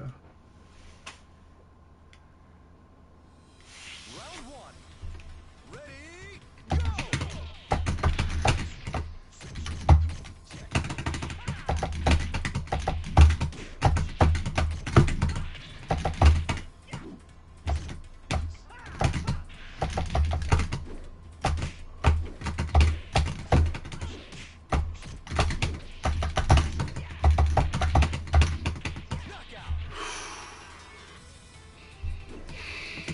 See if this will work against Bruce.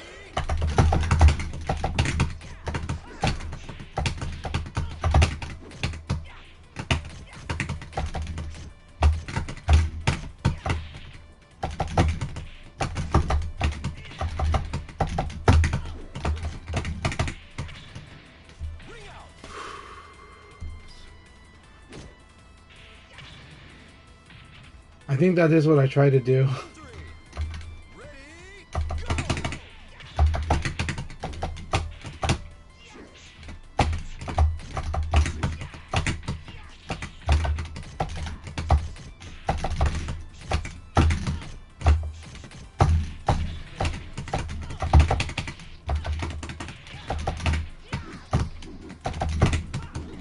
That was good. Very good. Yeah. Round four. Ready, go! Oh, I thought I got him there.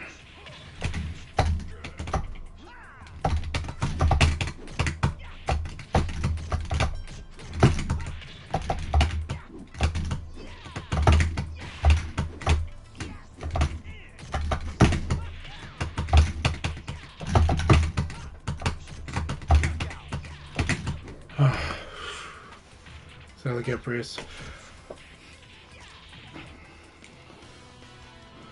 There is some really scary stuff that Brad can do to, especially to Leon, especially to my style of play, right? I'm glad I got to that. One of the scary things that Brad can do, 4K. I like to do ECD.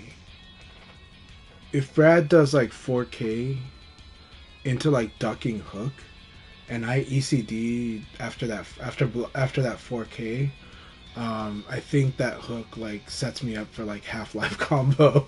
It's really terrifying. It'll hit me, and then it'll cause me to be like side turn, and that'll like lead to this really huge combo. It's very terrifying. And I have this habit of that because of the way some people have used 4K against me. I like to ECD after it. But this is like a really bad thing to do, I think, in this situation. Um, and I think this is like a very known Japanese play. It's just something that I didn't encounter until last year, where like suddenly that 4K commits into like the ducking into hook or something, or maybe it's 3P hook, but it's just really scary when that combination happens, and then I watch like half my life bar go away. It's so scary. Brad's 4K is a very scary move when the Brad player knows all the tricks with it, because it's a very safe move to throw out. And Kill uses 4K like a lot now. About a year ago, when I was playing them in New York, they were using 4K like a lot and experimenting with it, and started to realize what they can do with that move. Yeah, it's a very scary move of Brad's because it sets up a lot, and it looks so subtle. It looks like such a simple move.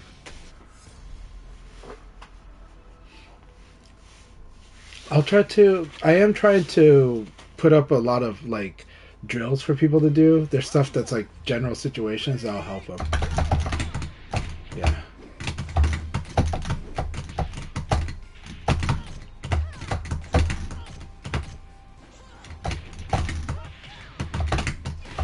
So I gotta do blow up stuff against Giga Phoenix.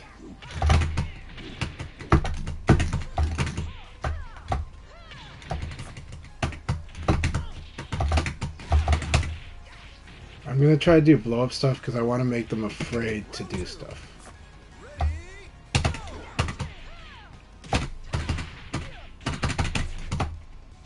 Because I know Giga Phoenix is very scary when they feel they have control.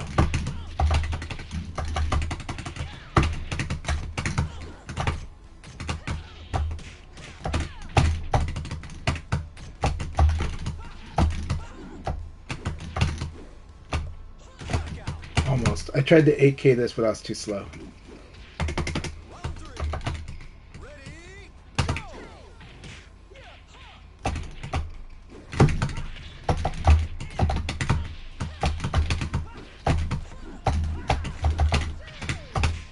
That was brilliant.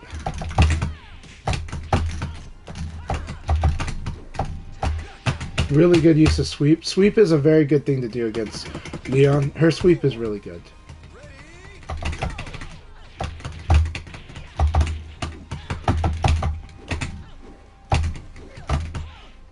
Too much.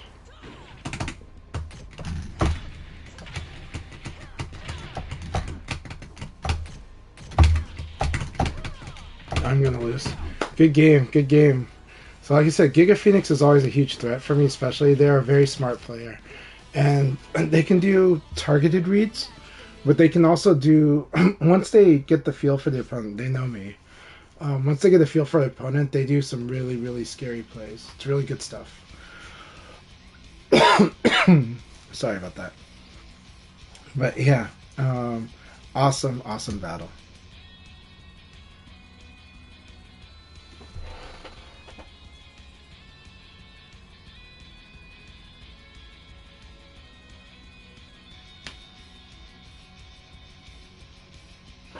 Yeah, Killa's game is very disciplined.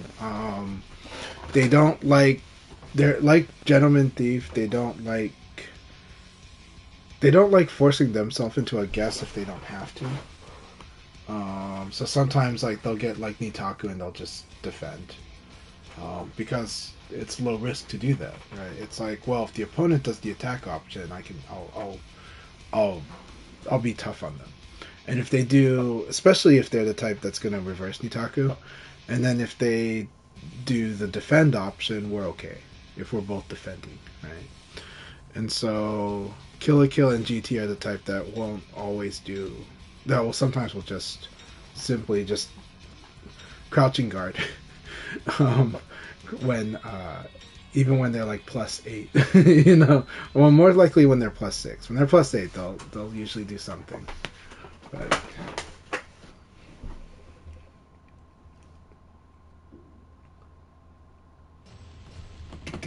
Round one.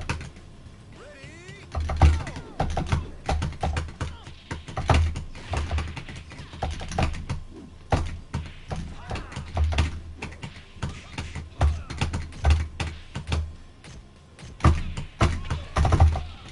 it's good.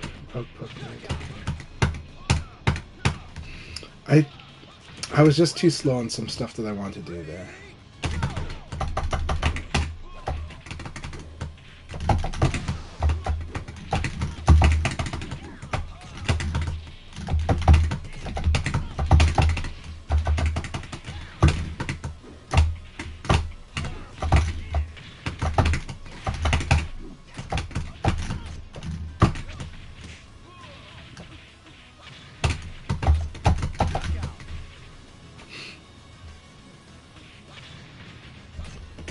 Round three. Ready,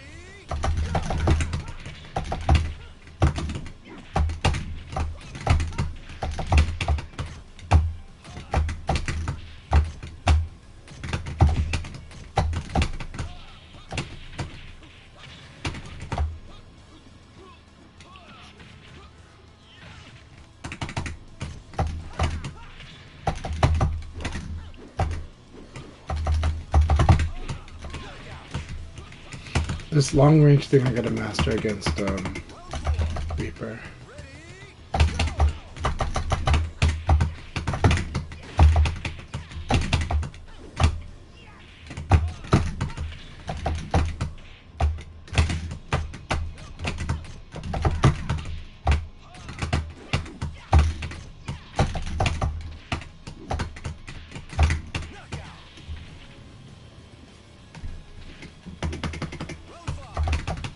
Ready, go!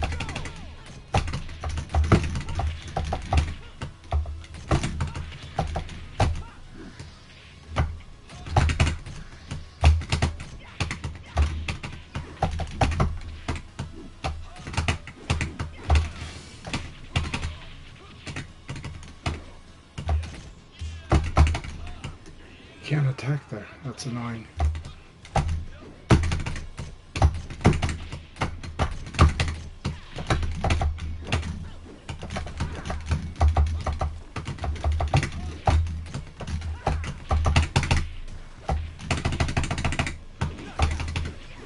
Alright.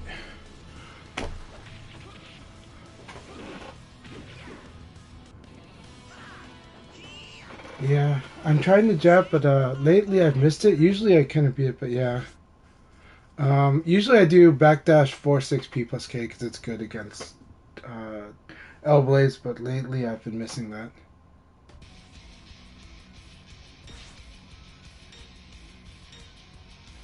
Vanessa charge evade. So any kind of charge attack. Or if you're talking about the tackle, I guess. Yeah, jab.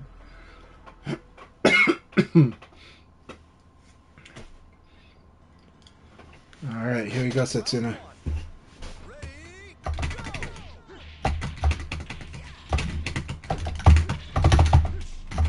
I like that guard break.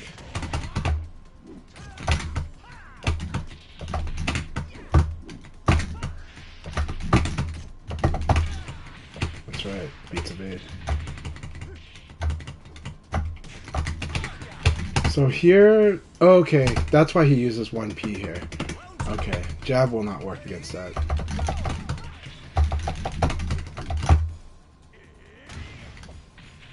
I'm gonna get killed this game. That's a ring out. Nope, I thought it was. Yeah, don't move locked out. Alright, Setsuna's got me this game, but let's see what I can do.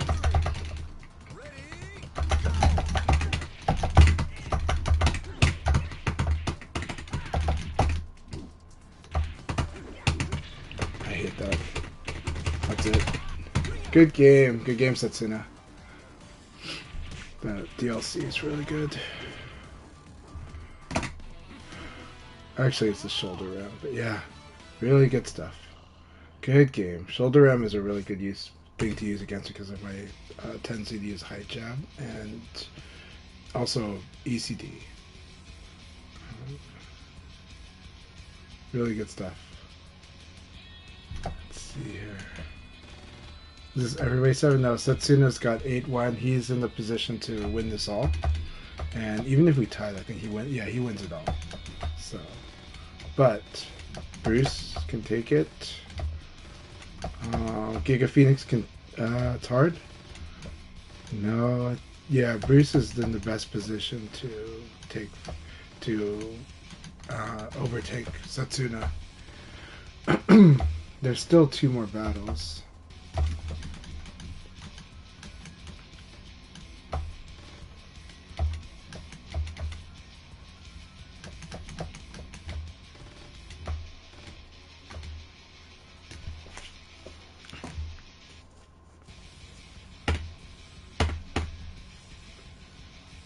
Let's see here.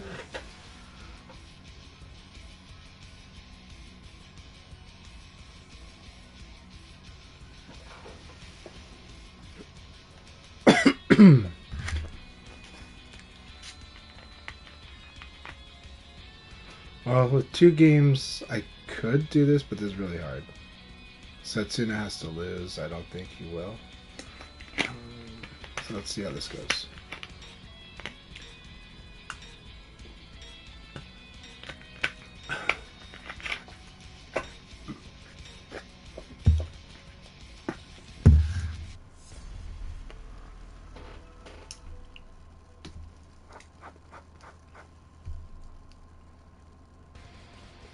Round 1. Ready? Keep it up, Jetpack.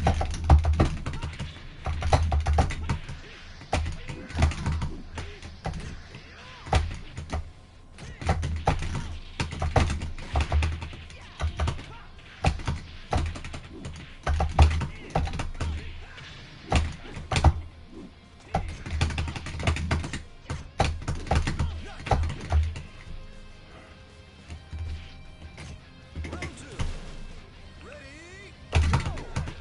I like that.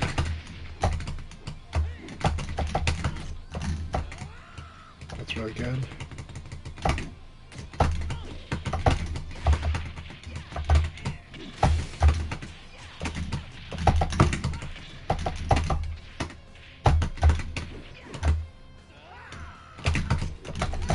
Knockout. Okay. Round 3. Ready? Go!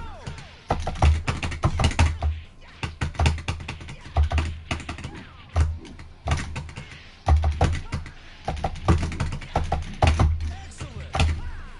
Alright. Did the knockdown Okizeme. Good games. Good games, Ethar. See? I thought I'm better. Knockdown Oki always helps. Very fun for me too. Very, very fun. You're gonna get more comfortable fighting me though, so we gotta keep fighting. Gotta keep fighting.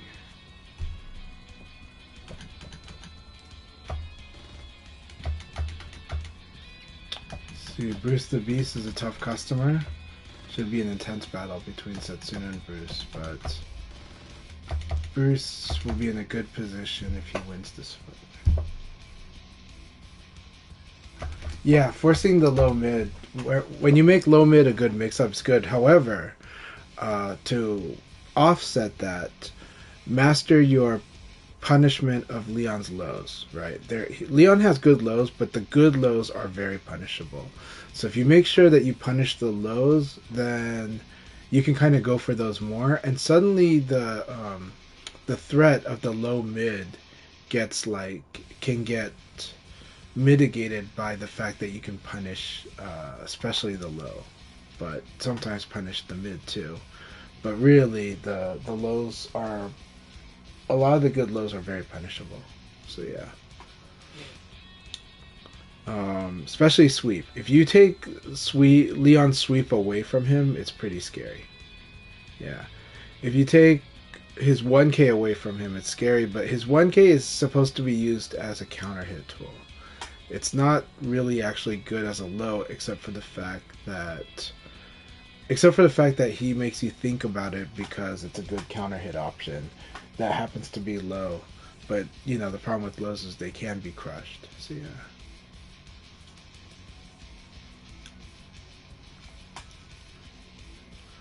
Yeah, Setsuna is in such a strong position here. Giga Phoenix is a very strong opponent for Setsuna, actually. So that's going to be an entertaining battle, but it's hard to see Setsuna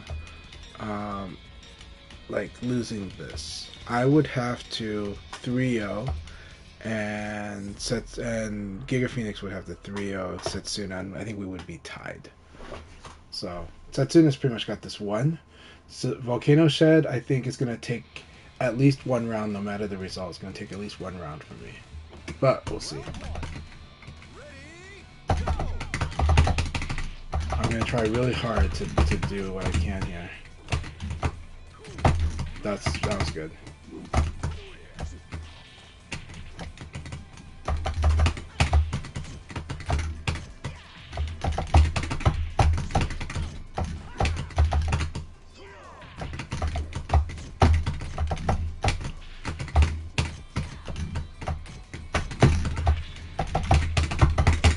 Really good round. That's it. Setsuna is definitely going to win this, though. I think that's how the math works. Setsuna is guaranteed to win now.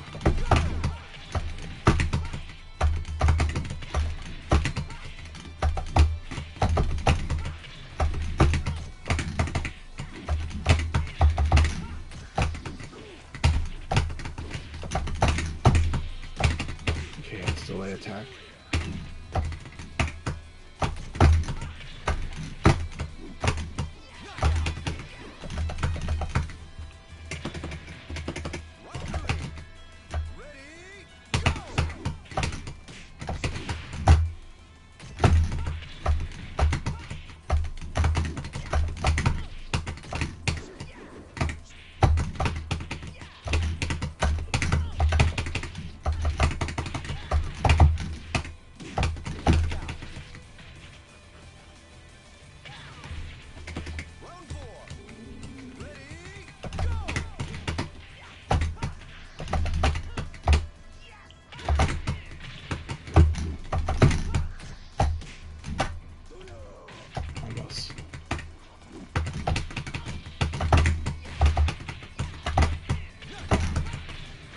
Good game, Volcano Shed.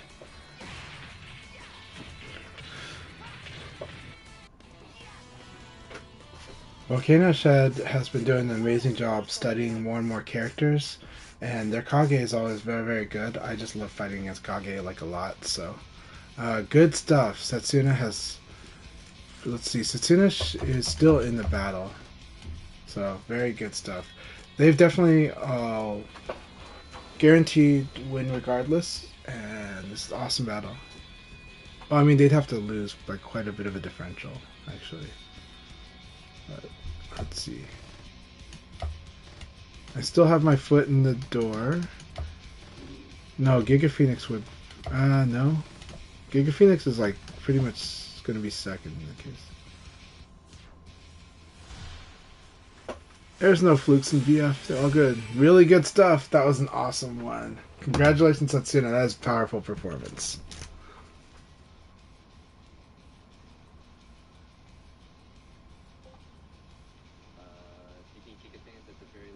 Last round, which just determine who will get first place this league. Check game second.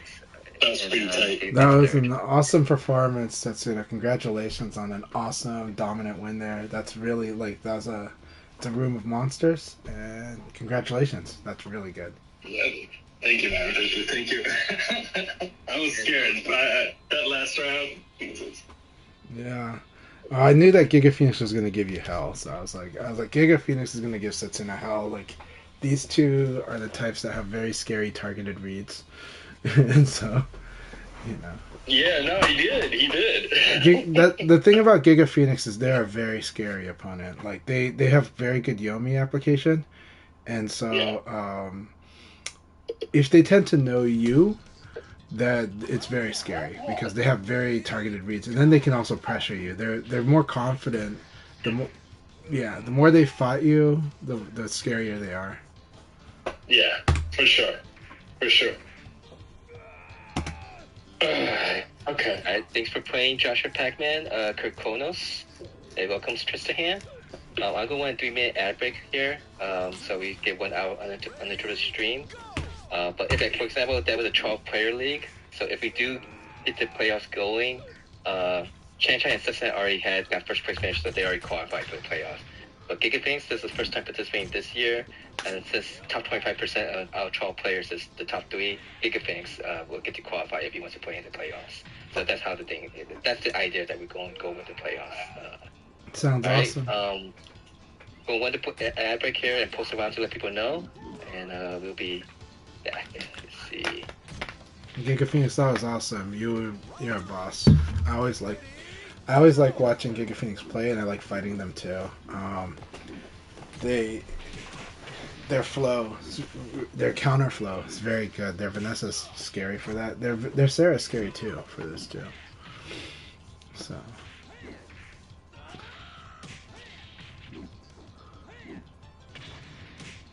And I have been wanting to watch Volcano Shed's Jeffrey, and actually, I really like what I'm seeing from their Jeffrey. Yeah, it's very good to get Doom. I've been on the wrong end of that. All right, Kirkranos, thank you very much. Thank you very much. It is so good to be back, and it's really good to see you too. So thank you very much for joining us for those league battles, and have a good dinner. Always love fighting with you, and always love your company. So keep it up, Dr. Opso. Yes, Volcano Shed got the toe kick of Doom in. Space Time did have a toe kick of Doom opportunity against me. If they had nailed me with it, I think the round result could have been very different. But it's a really hard one to do. I have to use the backdash trick to do it. I can't really do it on the manual. But learning the manual is important. Yeah, FaceTime really had a number on me. He was playing really tight. I think you had played the Rock Reaper really tight as well. Yeah. I do tell everybody, Space Time is a very scary opponent. There are times when they just start blowing you up and have like the reads down, like the feel down on you. And yeah, they're good at reminding you why Jeffrey is very scary, right? Yeah.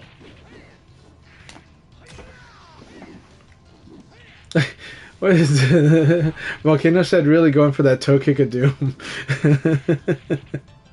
I think I ate 3. Yeah. I was like, I have a tendency to like to block when I don't know what to do. I just hold the block button. I was like, that last round was reminding me of the player Hegemony, who I keep wondering if they're a bot or not because they always go for toe kick of Doom. So you know.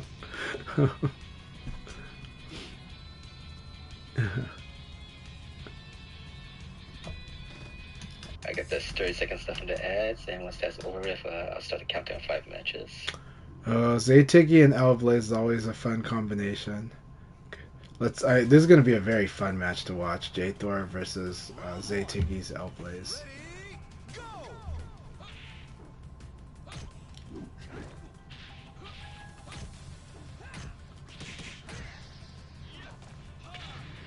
Hey, Jimmy's joining also. Oh, awesome to have Jimmy here. Welcome, Jimmy. Always wonderful to have your presence here, my friend. Alright, thank you very much for your patience with the ad break. We are going to start a countdown of 5 matches after this match between Zaytigi and J-Thor. So thank you for playing Giga Phoenix, Joshua Pac-Man, and Dr. Robso. Yep. And welcome Tristahan and Jimmy.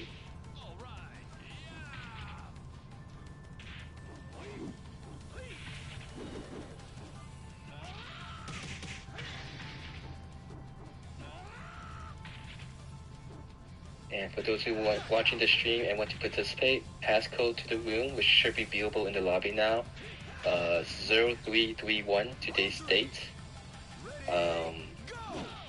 This is for North America region. People should be playing on a wired connection. It not only makes your experience better, it makes your opponents much happier too if you play on a wired connection. And it's a requirement of this league. Yeah.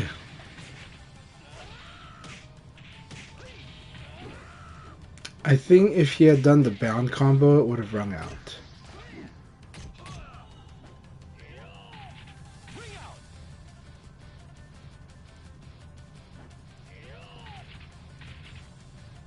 Back throw is good, but what I will say is neutral throw will also guarantee a position switch, but the back throw gets the ring out. So,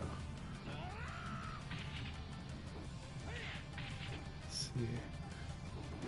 Actually, if people want to know my what it is like fighting Asian players like Chinese, Taiwan, Korean, think of like Jimmy on kill mode.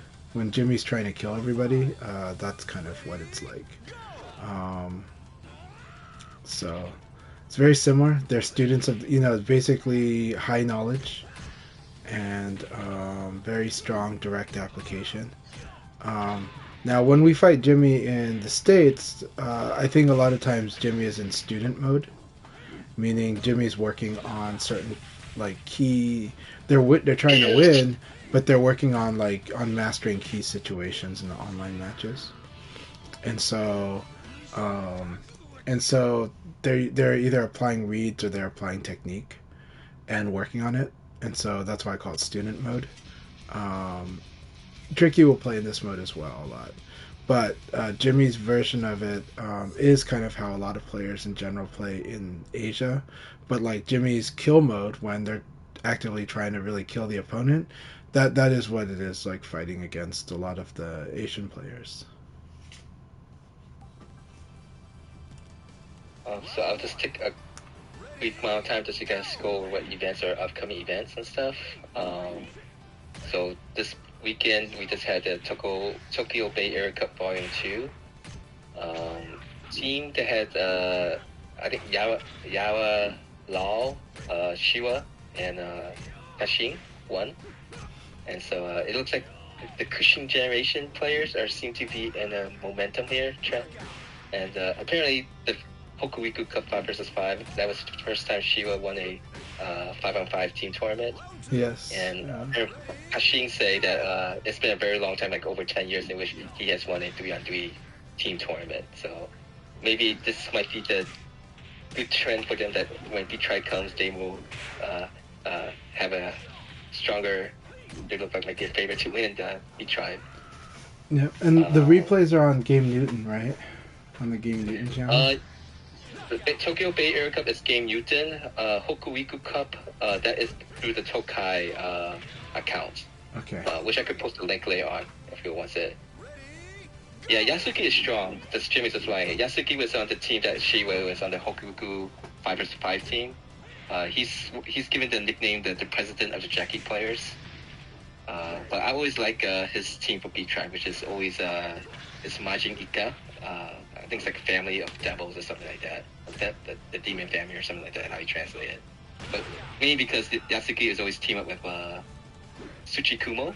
For those who are familiar during the VF4 days, Tsuchikumo was a very strong high player. So that's why it's one of my favorite teams to watch. But next weekend, Super Choga Cup, Sasana will be going there. That will be $2,400 already in the pot. If you are planning to go, you have 1 week. Make sure you get your things, sign up for the bracket and what else, right? And if you live in the Brooklyn, New York area or close to that area, really consider attending to it. Yeah, if you're in the Northeast at all, if you're on the East Coast or Northeast, you should really think about going to Super Choya Cup. And I really wish I could be there. I'll still try to go, but it's so doubtful for me. I think my wife will kill me.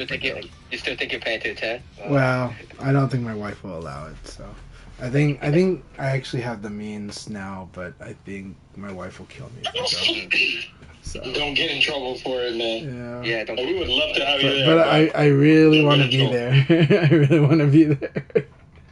But yeah.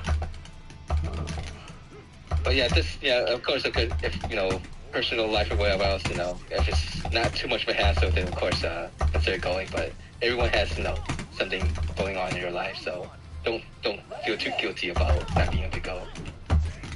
From the gym. Yeah, I'm probably only going to be doing one tournament this year, which is going to be Clear Pet. I don't know about the tail end of the year. I might be able to make some of those, but that's what it is for now. And then at the end of April, during Evo Japan, there will be a Virtua Fighter 3 Team Battle side tournament at the Evo venue. But there's also going to be Virtua Fighter party organized by Testicle, which someone pointed out to me that I want to share update. This is an old picture maybe, but it's misspelled the fighter. But it's the Virtua Fighter party. We already have players from Europe, Nero, Havoc. Havoc is living in Taiwan right now. Players from North America, we have Adam Yuki and Denkai confirmed. We also have confirmed from Australia, Mike is still going to it. Korea, like 6 or 7 players from Korea is attending to it. So it's a nice range of players from everywhere. So consider watching it if you that events. I'm not sure. Go ahead. Truly a global event. You said that you're not sure if they're going to be streaming it. No, they should be streaming it, but the venue might change because I saw Tesco posting earlier. Like if she did say that. If you're planning to attend, please sign up early so that she could better adjust the events. Yeah, she might need to get a bigger venue. I don't think Barrel Yokohama is small by any means, but I think the people that have been saying that they're coming, it's just a lot of people. I really like how many matches we have left here. Let me just double check that. 3 more matches to go before we begin the last league. Passcode 0331 for North America with wire connection. All right. I hear you, The Rock Reaper, but the Korean scene is legit. Korea is really strong. I think they're the second best region. But Taiwan is really crazy strong too. So, yeah, the Koreans are very, very strong. Chan was kind of like an ambassador of VF, introducing the Chinese scene. It was 3 different locations: Shanghai, Beijing, and Hong Kong. Yeah. And they're very strong as well. But I do think I think Korea and Taiwan are incredibly strong. I think that's also why Sega also reached out to their scenes a year ago, or a year and a half ago. But yeah, I was aware of Korea's Virtua Fighter scene, but the Chinese and Taiwan I was not as familiar with until you kind of in all the different locations in China. Yeah, China is a little more insulated, but they have a strong scene. And I'll write more about it on VFDC. I still am working on those reports. Hong Kong has 2 very active players that are very strong. And I can say that Jimmy PKG aspires to play like the Shiwapon style. And it's very scary. and he's very good at it. So he's very humble, so he'll never say that he's that good. But his goal, the way that he plays, is he tries to play high knowledge, minimal risk, and then he'll apply the reads. And so it's the same goal as Tricky with that, and he does play Eileen, and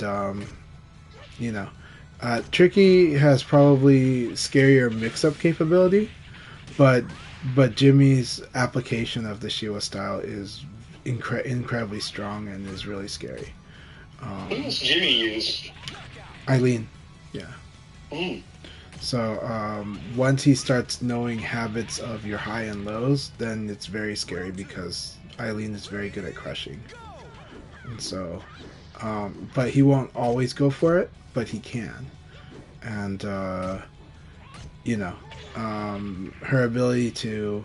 So if Pi gets a really scary mix-off off PK, which is what makes Pi so scary with the Shiwa style, right? Eileen has punch rushes into pressure games, but also has good ways of crushing highs and lows, which will force you into a lot of mids. And then there's a lot of other stuff there because of her crush ability. So it's really cool, and it's same goals as Tricky, but they play differently, but they're both trying to play the same end game. They're trying to ultimately get to the same point, because Tricky's goal right now is to play that Shiwapan style. So really good use of 2G, and Jimmy is really good at, when playing offline, Jimmy's really good at kind of like timing the 2G to defend like the lows and the mids of your character, like the main threats of those. And so it's pretty scary. Very consistent. So it almost looks like he's always predicting mid-low like perfectly, but it's kind of like using the timing too, and understanding that if you're buffering, it's going to be harder because he's got the timing down on that. So I had so much fun fighting Jimmy, and I wish I could fight Jerry, because I heard that Jerry is like an even stronger Hong Kong player. But of course that could be Jimmy being very humble, just like our Jimmy. So because Jimmy will always talk humbly, always. But like the skill is really there. Taiwan is a region where I haven't played many of the players, but I can tell you, I've seen some of the private arcades from Taiwan, and those are like legendary. By private arcade, I mean like a person's personal arcade in their house, because they love Virtua Fighter. There's an infamous one, and it looks so cool. So it's like the dream personal arcade.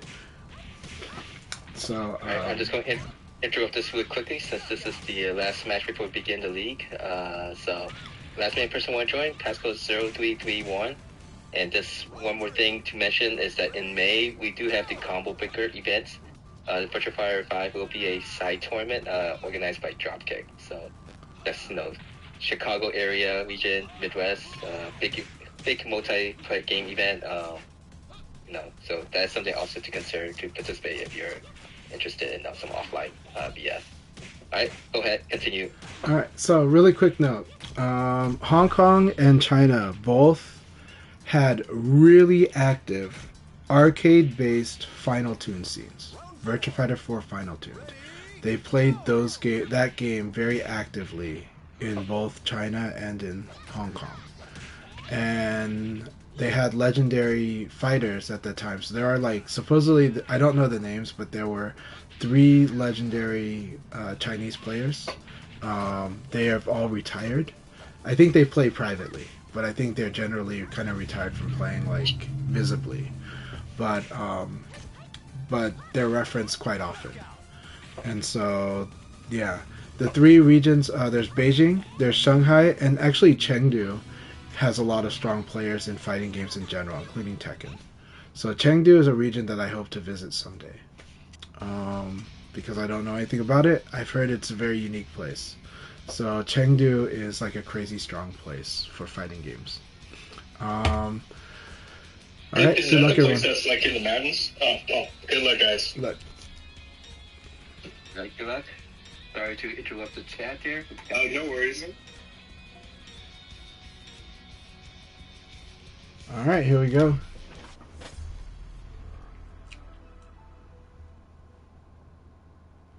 Alright, this has been so much fun today. I am so happy being back, and I miss you guys so much too. So everyone, it's good to be back in VF.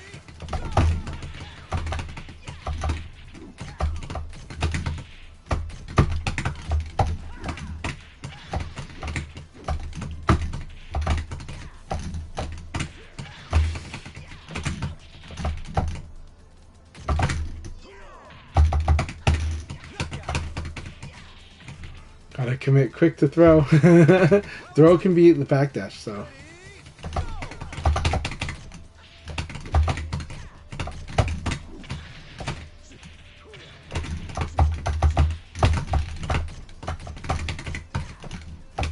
Very good. There you go.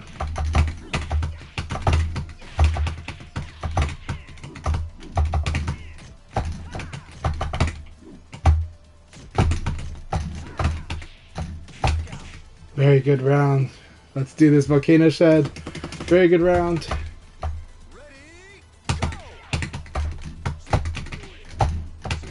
I like that. That sequence was great.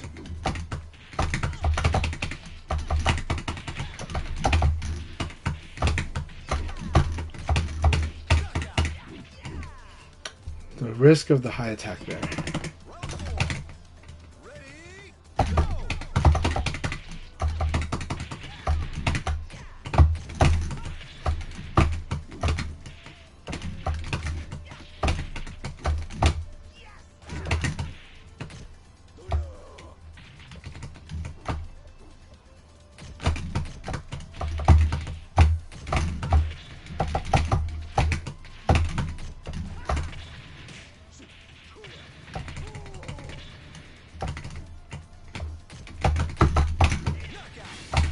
Good game. Good game, Volcano Shed.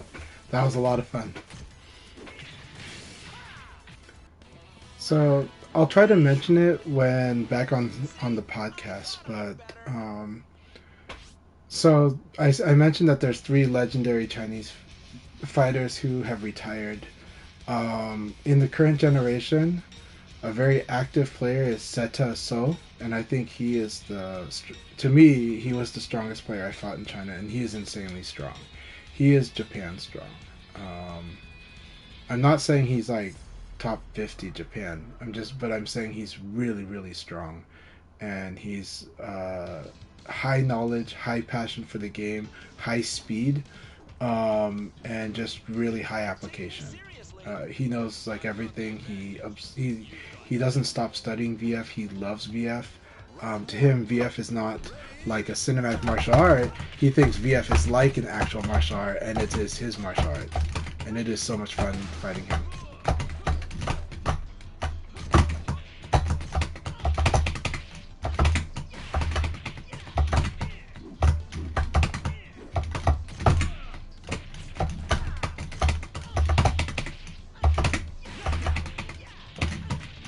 Sedaso is amazing, and Mike has met him. He has met Mike, and I also learned that Ogi Kage, who is like a legendary VF content creator and provider because he archived a lot of stuff.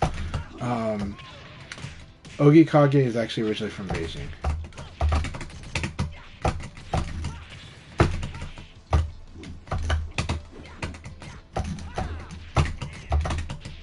Good.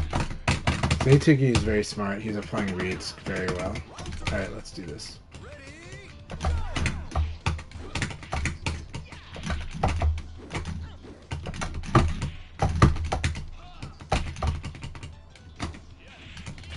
Thought I got rising attack.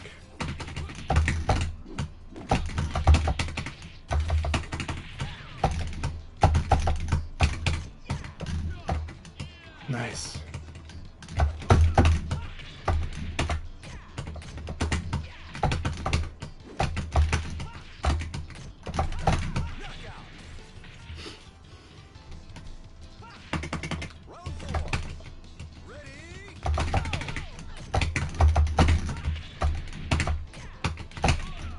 Good.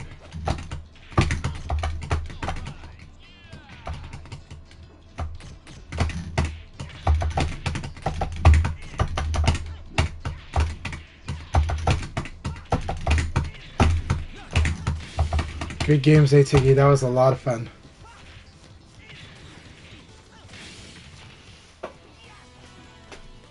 That was so much fun. Good game.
Too much delay. Too much delay. It's guaranteed, but it was just too much delay.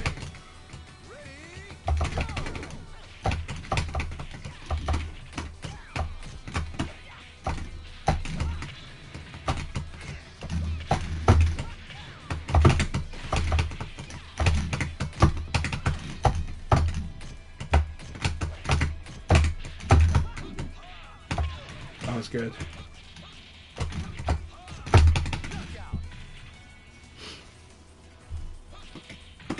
Round 4. Ready?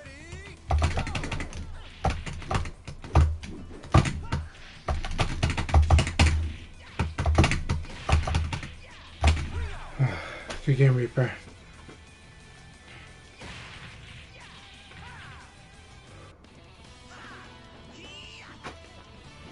See?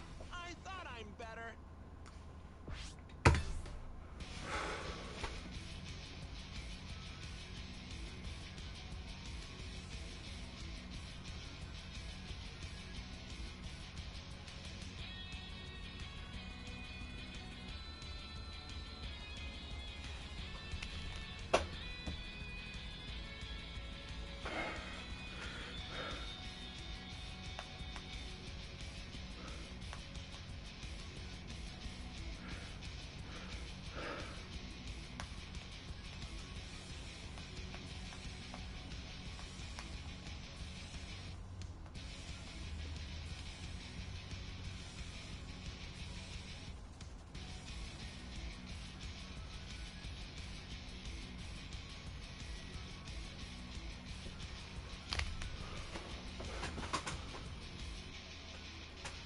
Thank you very much, Reaper. Very, very kind of you to say that. I love fighting you all the time, man. Always love fighting you. Your L-Blade scares me because it's always going to punish me for doing a Bari. And what I had said in the chat earlier, what I said on the stream, like during the second league battle, is that I think you're really good at punishing me for being like off by about 2 frames. Not off, like that my Abari style, I Abari on that 2 to 3 frame and you call me out on it like a lot. It's really good shit. It's really good stuff. So I love fighting your L Blaze. It keeps me in check like a lot, and the Okizeme gets has been pretty hard. There were times when your Okizeme is very terrifying. That's so scary. And actually I think the first league battle today was really scary. Yeah.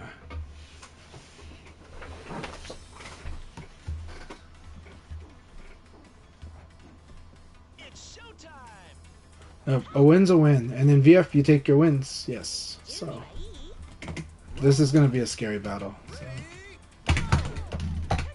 Good. Evade to the back.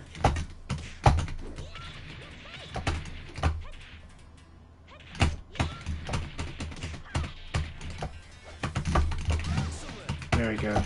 3 P plus K is such a good move. It just stops all. It prevents people from doing shenanigans. It's so good.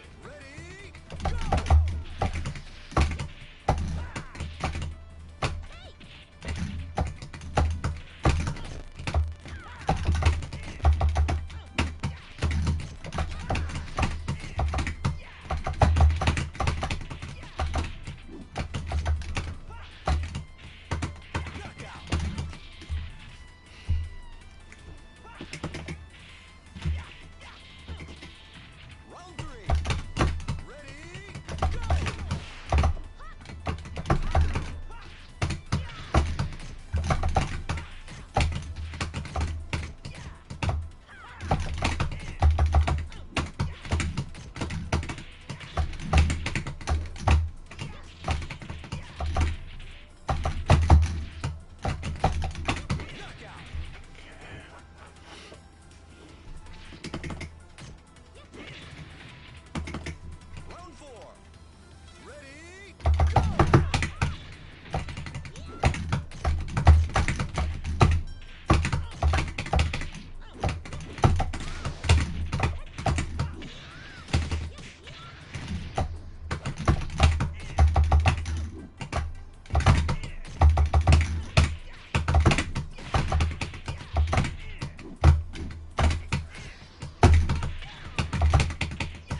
Good game, Akai. Good game.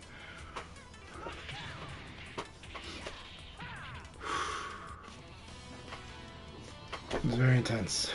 Forgot to train, eh?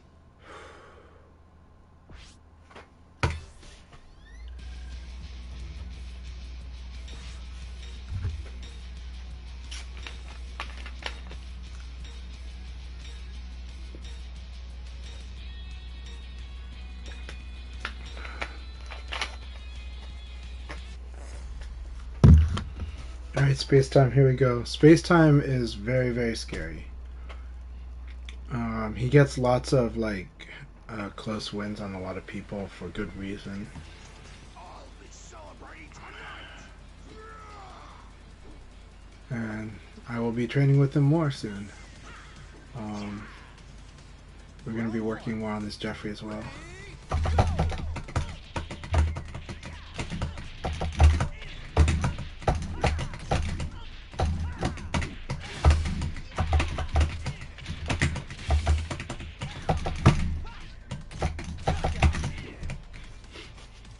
I used the low-mid mix-up very heavily against him, but he is very strong. If he gets a good block, it's really scary.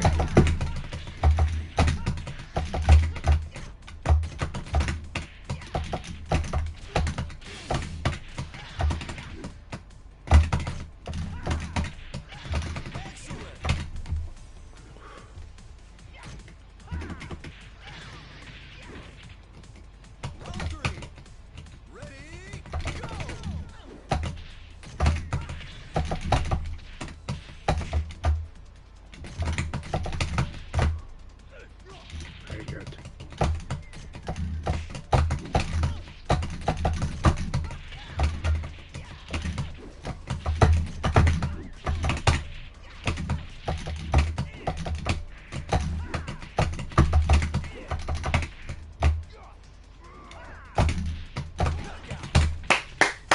Good round, good round. Good choices. Round 4. Ready, go!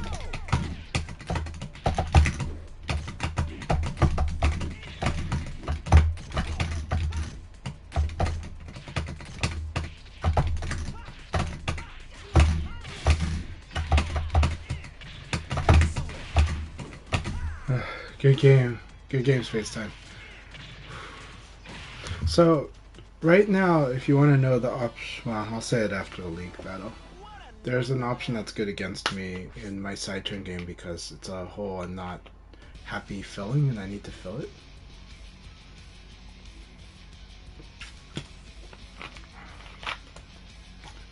But I found some ways to mess with the response to it though.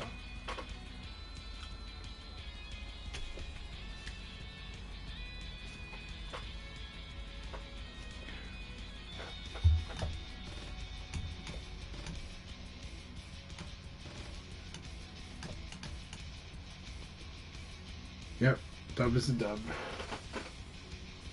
Whew.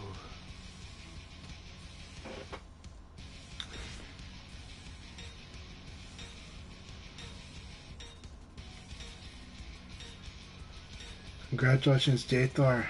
Awesome win.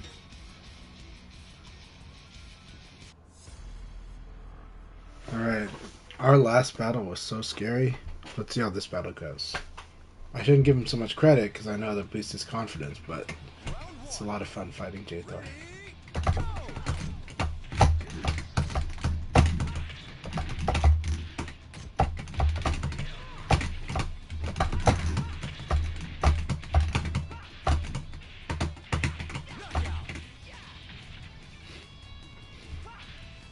Round 2.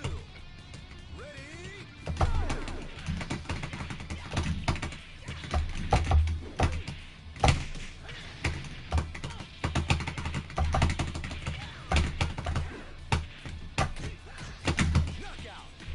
Alright, this was too aggressive. After this kick, yeah.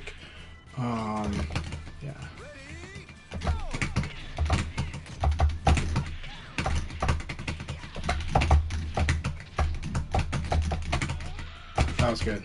Good call. That was cool.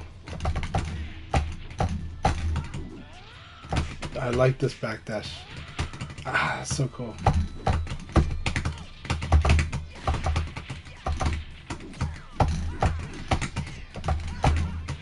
So the unfortunate part was the 1KK here. This is what cost him to lose the round. But it was a really good game. Really good game. But that 1KK cost him. I want a serious fight. Very good game. Your Lao is very scary always. So I'm glad that right now I still got an edge on it. But it's getting sharper. Keep it up. Your backdash launcher is very good. Keep it targeted. It's really good. Yeah. The 1KK though is well. What I said before was true. Your 1KK is more accurate now than it was before, so it's doing great. It just happened, and so in this last round we'll call it just a bad guess. But I do think there are other ways you can do that same kind of play.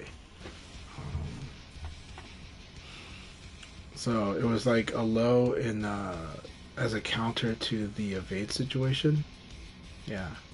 But I do think eventually Fuzzy Guard's a good option, and right now we play aggressive against each other, so guard break is not quite the option yet. But if you are able to get your opponent stuck into wanting to guard like a lot, then that guard break's going to become pretty powerful too.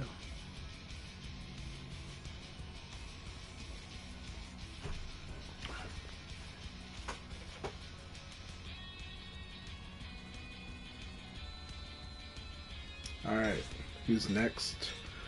Next we are fighting Setsuna. Wonderful. This is one of the matches I did want to get out of the way as soon as possible. Yeah, guard break is so good. Now that said, you have to condition your opponent for it, because the hard part with guard break is it's going to lose to evade and attack, right? So it can be accidentally broken, but it is so good.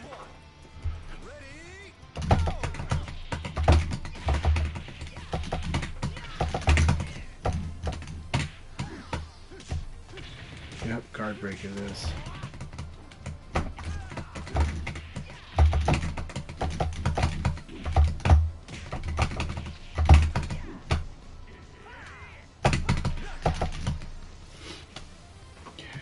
I'm glad he didn't go for 9K here. I think that was going to be one of his options.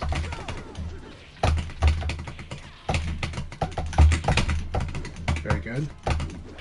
Very good.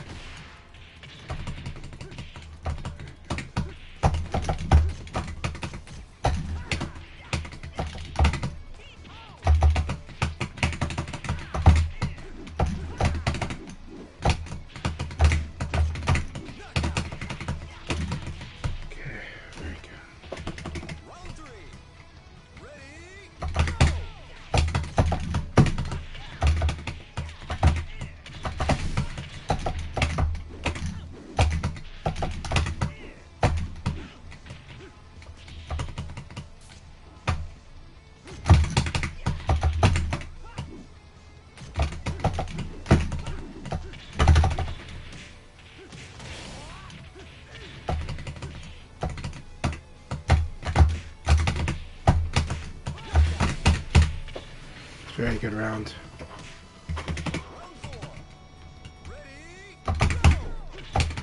Good adjustment.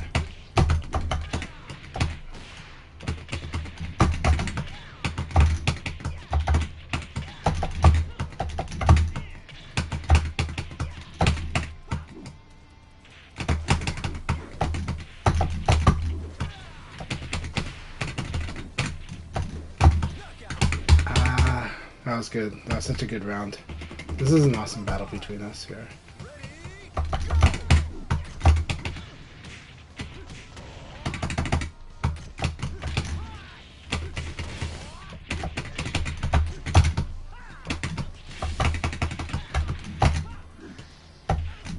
Thought I blocked it.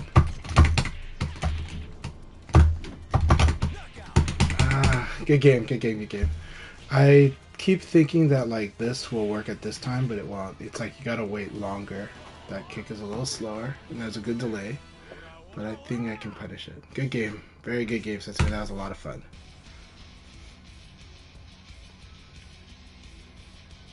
All right.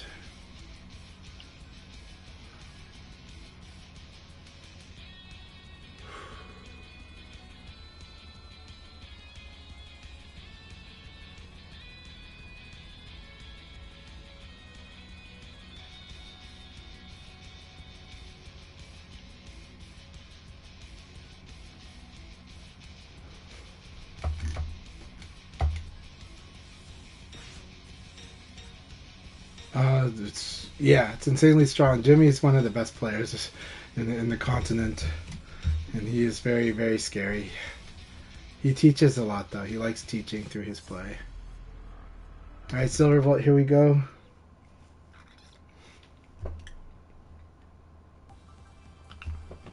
Round one. Ready,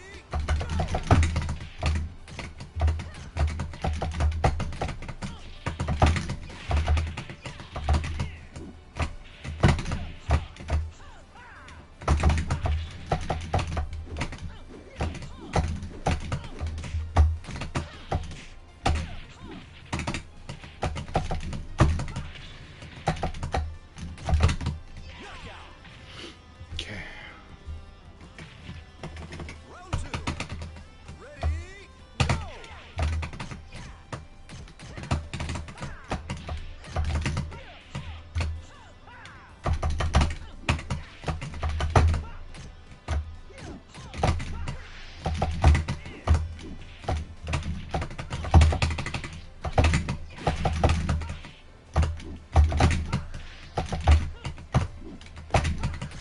Good. Good. Round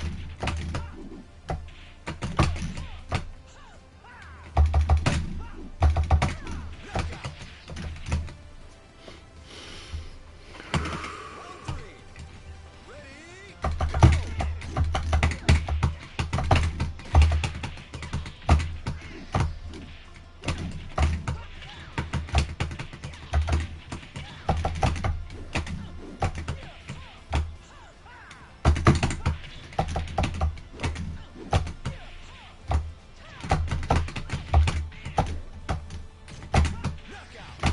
All right. Give him Silverbolt.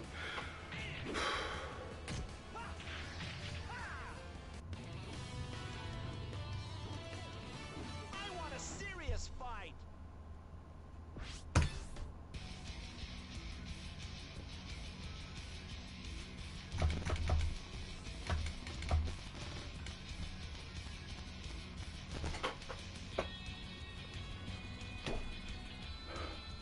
You'll get there. I understand. You're getting used to stick. I understand. I understand.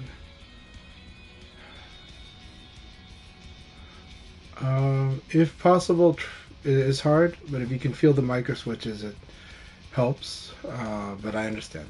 It's quite a process, and I had trouble.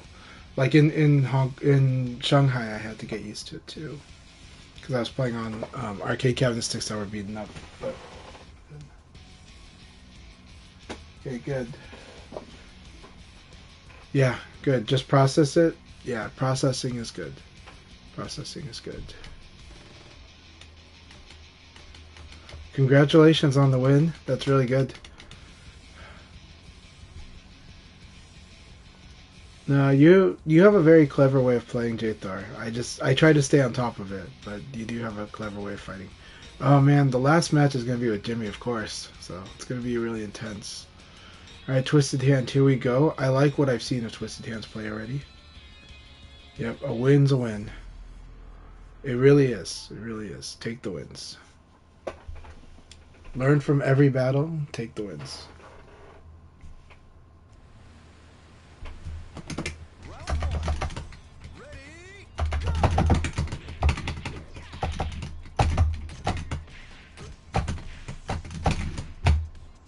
Very good. Back throw.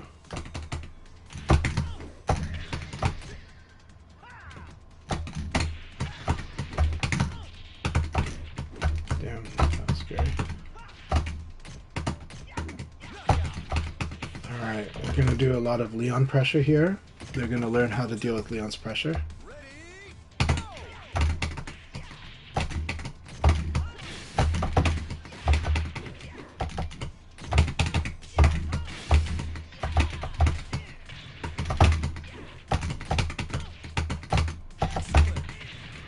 Against John, backdash is really not a good idea if he does 6xp.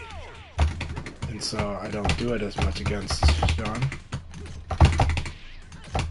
But I am going to use a lot of stuff on block against Twisted Hand.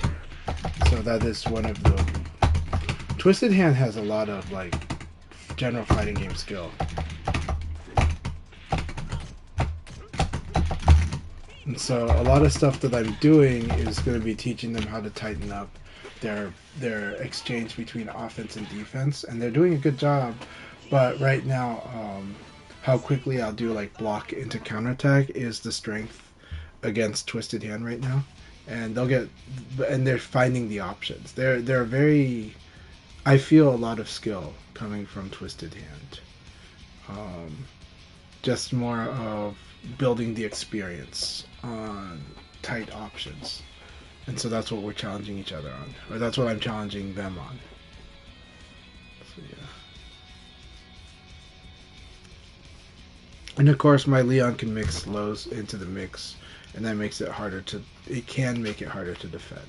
If you understand to attack after most of the lows, or some of the lows, then it's good. But I do a lot of lows that are annoying because they'll knock down, or they'll set up an awkward position, so it makes my lows a little more annoying. That's why Leon's lows are good, right? It's because he can kind of keep his offense going while doing the lows, whereas a lot of people have to stop doing their offense if they hit with a low. The reason that a lot of Lao players, or a lot of people learning Lao, like to do 1KK is because they can keep the offense going while using it if they use it successfully. But actually, a lot of times you actually kind of have to stop your offense if it doesn't get the right hit. But it doesn't feel that way, and so that's why 1KK is a very tempting move, right? As long as you get that counter hit, then you get to keep going off on your offense with Lao.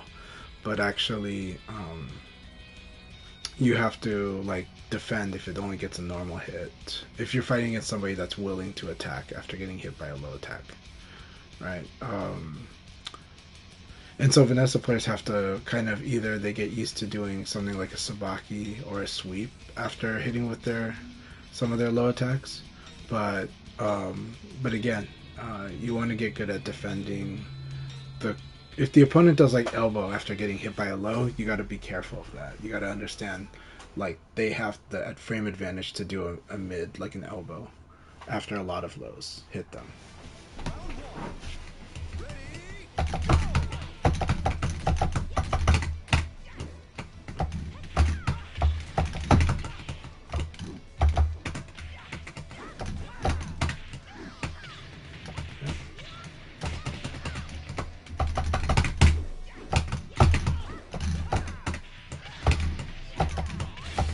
That was bad.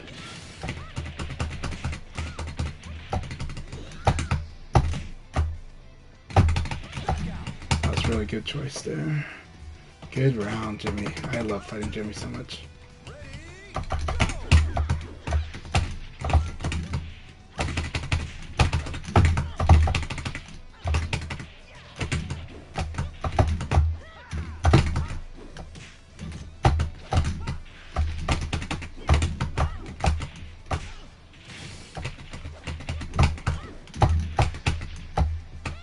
That was good. That was awesome.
Good game, Jimmy. I thought I got that. I thought I buffered this fast enough, but it was really good.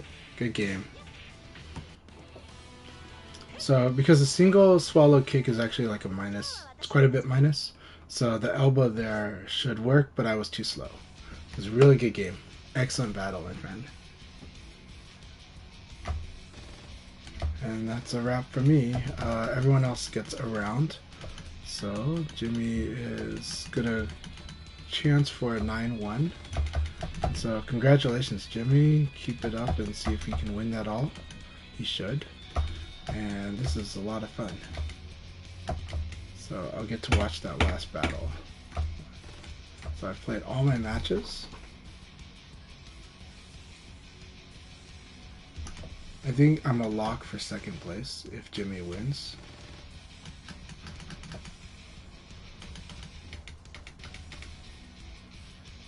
And if J-Thor wins, then I take first place.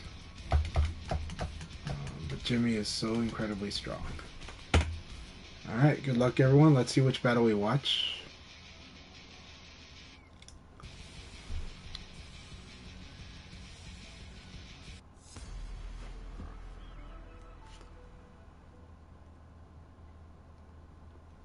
You'll get it, Silverbolt. You'll get it.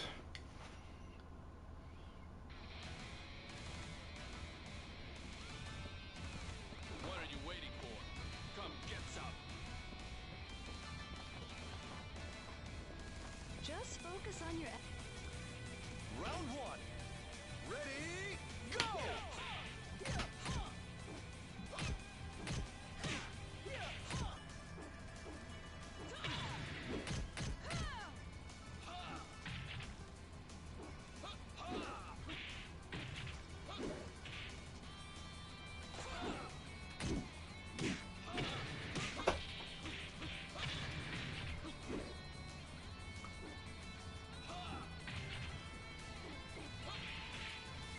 Very nice.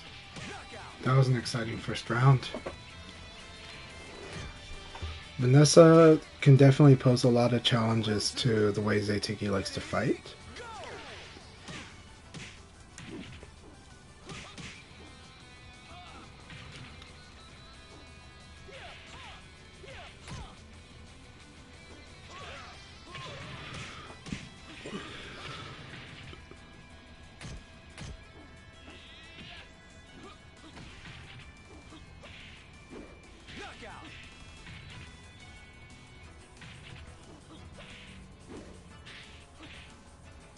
Round three.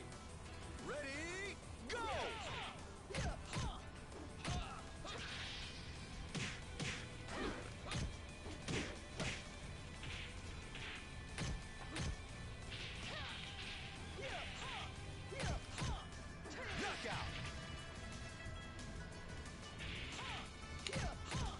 Very good. Hanging in there.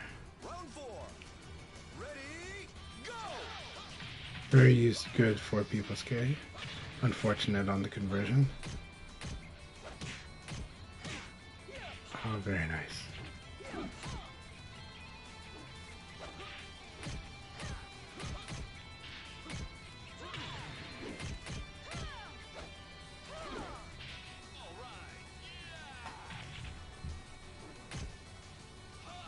Knockout.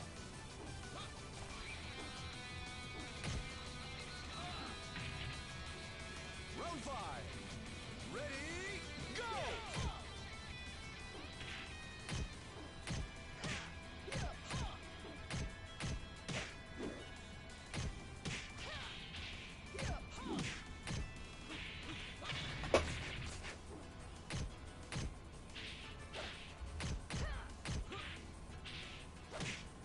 Very intense battle. It's a slugfest. Oh, very good game. That was intense. It's good stuff, you two. So, Vanessa's disruptiveness is good at slowing down a type of player like Zaytiki. Zaytiki does a lot of aggressive sequences, and Vanessa is very good at just kind of stopping it. It was a very intense battle. Very good game. Awesome stuff. Hey, look at that. Got same on rounds, but congratulations, Jimmy. I'm glad you got another league battle win. That was a lot of fun. I had a great time this league battles today. So, really good stuff. Let's see if we can get back into our Discord.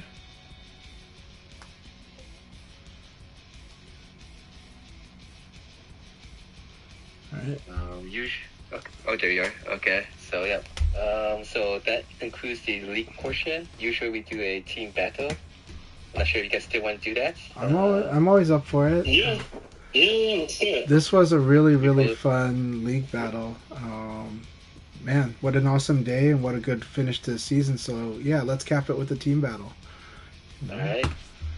So starting in April, I don't think I'll be participating in team battle. I mean, we could continue, our hosts continue to do the team match afterwards. But I think with how my schedule is, I don't think I'll be doing it afterwards. Okay, no problem. So let's get this done. But let's keep this tradition going as long as we can. Yeah. Yeah, for sure, man. So So people who still want to play, there's a team battle to end today's session. Passcode is 0331, same as usual. I'll just get the room set up and going, and let me see, let people know that the room is up for people to join in. But playing against Jimmy's Pie, I was like, oh, just some new setups I could try and practice to use myself. So I really like Jimmy's Pie. Always really fun. Well, I like fighting your pie too. But yeah, I had a wonderful battle with Jimmy and I really enjoyed it. Really quick, I did want to say that so there were 3 legendary fighters in China that have been legendary since the VF4 era. The Final Tune scene is very big in China and in Hong Kong. Both had arcades, but they would have to go to Japan to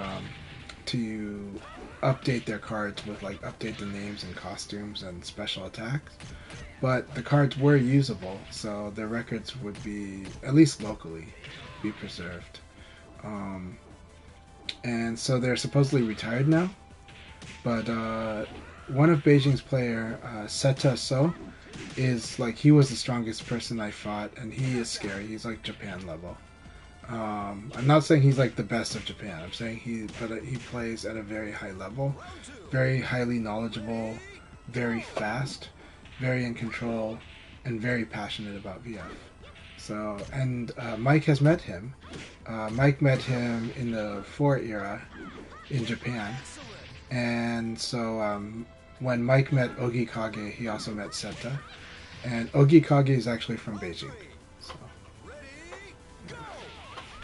I remember Ogi Kage, VFDC days. Yeah, because Ogi Kage was a contributor at VFDC. He's an amazing content creator and content archivist, right? Because he's the one who made a lot of Japanese videos available for us in the West by uploading them to YouTube. Yes, the memory's coming back now. Yeah. Yeah, and so Ogi Kage was a wealth of information and really helped outsiders understand VF more in a time when that stuff was less accessible. And so I didn't know that he was Chinese, so finding out that that his hometown is Beijing was great. But he did live in Japan, so. And his presence is missed, but is always there in outsider VF. We'll call it, for sharing information and providing a lot for, especially for us in the West, to understand the Japanese VF a bit better.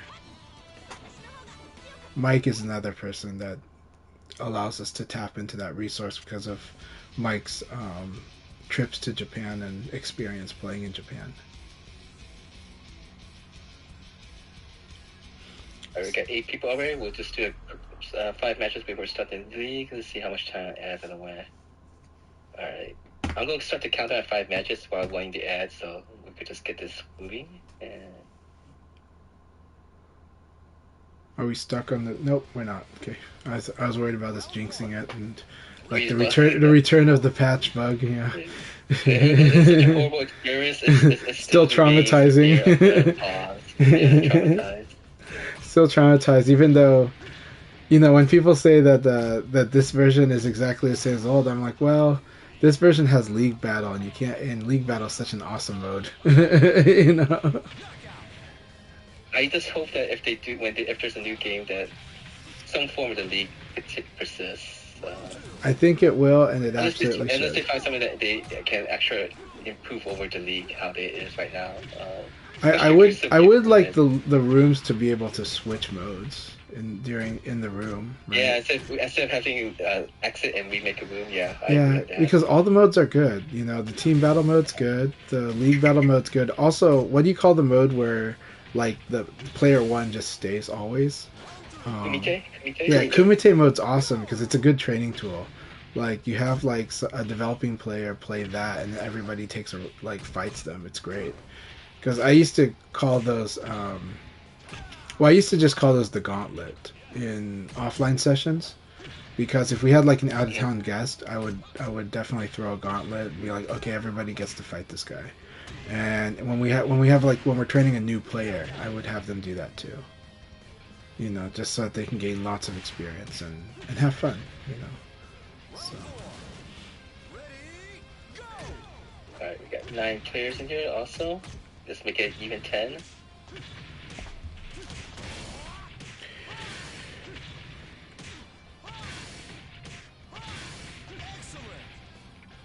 And again, as always, Akai, thank you very much for everything that you do for us outsider VF players. You know, especially in the West. All right, happy Easter. Jade Thor has got to go for Easter stuff. Happy Okay. Easter. Thanks for playing J Thor, as always. And he will be going to Combo Breaker. It's confirmed to go in Combo Breaker, so. Hell yeah. And I'm excited to see Jade Thor both at my locals sometimes, because sometimes he comes to Portland for work. And then also looking forward to Fight Kingdom. I really want to go to New York, but again, happy wife, happy life. And I just have a feeling that like my wife has been so patient already. You know, that it feels really scary, like the idea, even though I think she would say yes if I asked, but then she's also like, well, okay, but what are you doing about your budget? And I'm like, stay quiet. Better save your bullets, man. Yeah, save the bullets. Honest to God. Yeah, Save your bullets. I will. Sorry, Haya. You know, that's it. Yeah. Haya's got to be careful on that hype train, because sometimes somebody will donate to a tournament and he'll just go tell everybody that that person's playing is going to New York, and I'm like, I don't think that person's going to New York. You know, so but yeah, but there's a lot of people going to New York, and it's going to be so awesome. I'm really glad that a lot of new generation players are going there. It would not surprise. I don't know if Kill la Kill is going, but it would not surprise me if Kill la Kill goes. But and I hope they go. They are still playing VF. I do see them playing sometimes. So, yeah.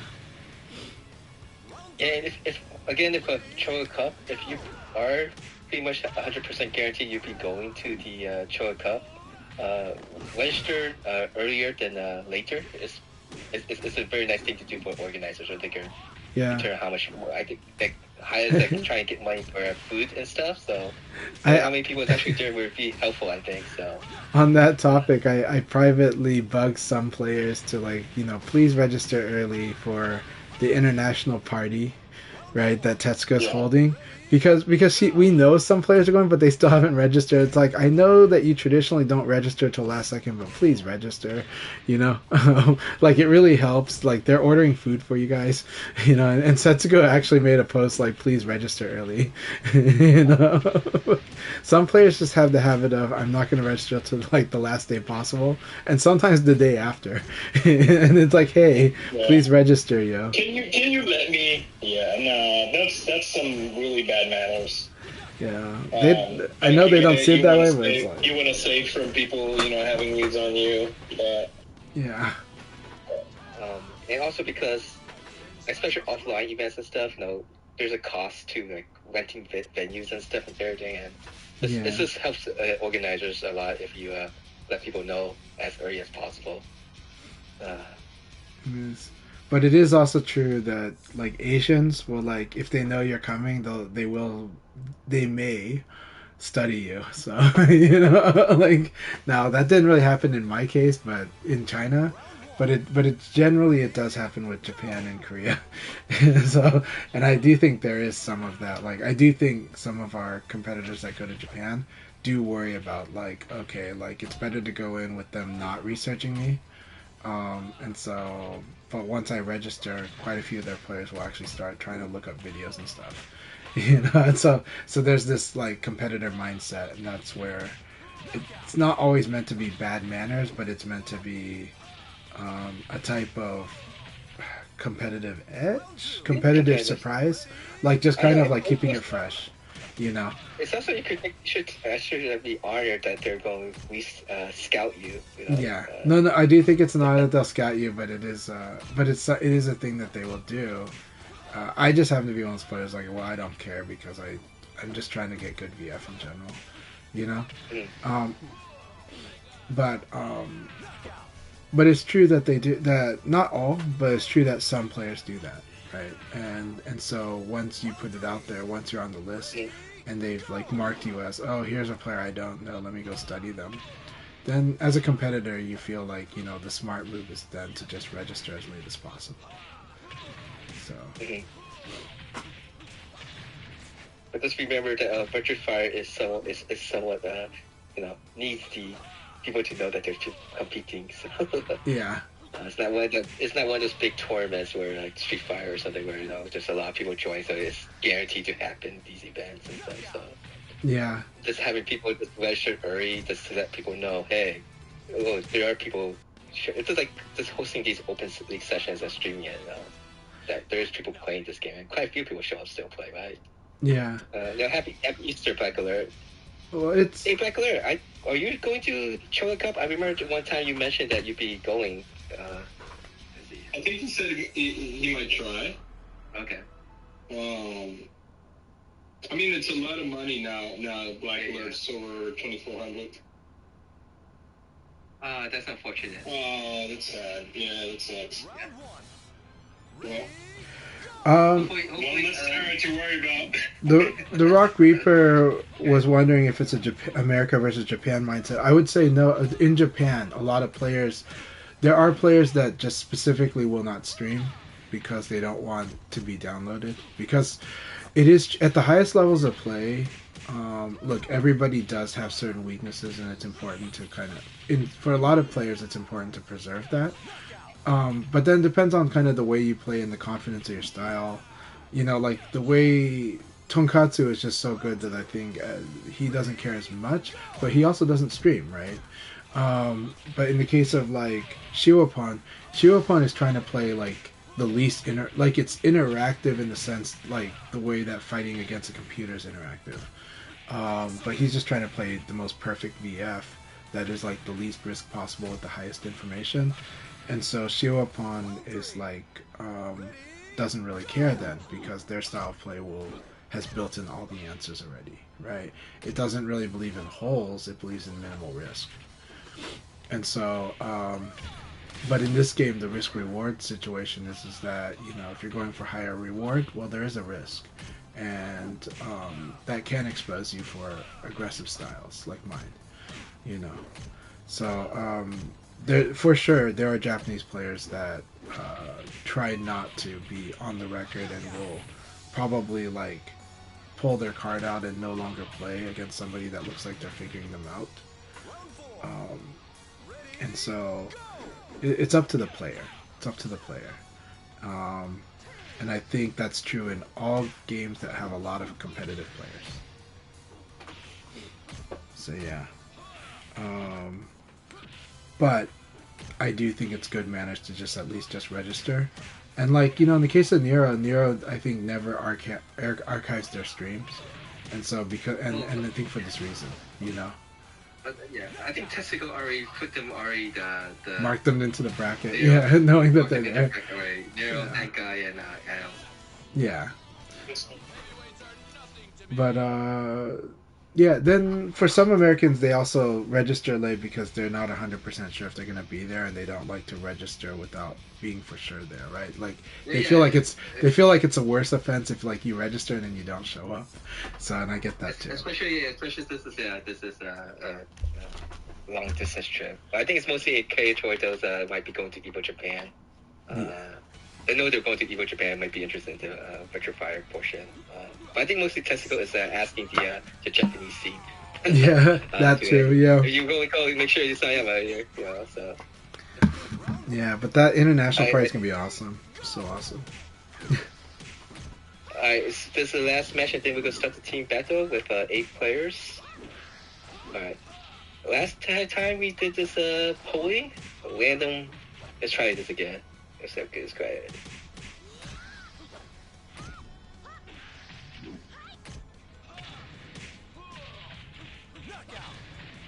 Alright, this is the last match, so you guys get a little leeway to decide who will win this.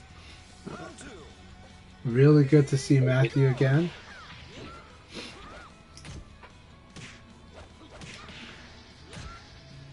I think I said this correctly.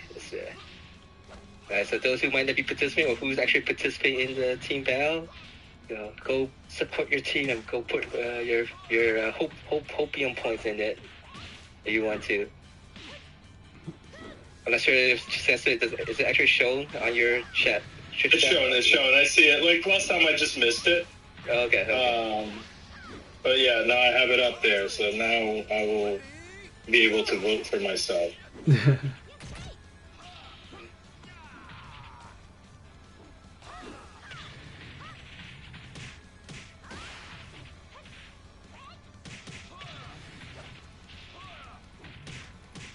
Oh, yeah, and about Seta from China, they're a player who went to Japan during college time. I don't know the arrangement, but I know that they had played actively in the VF4 era in Japan, and they continue to go to Japan on work trips. So they are very happy to play in Japan, play VF in Japan.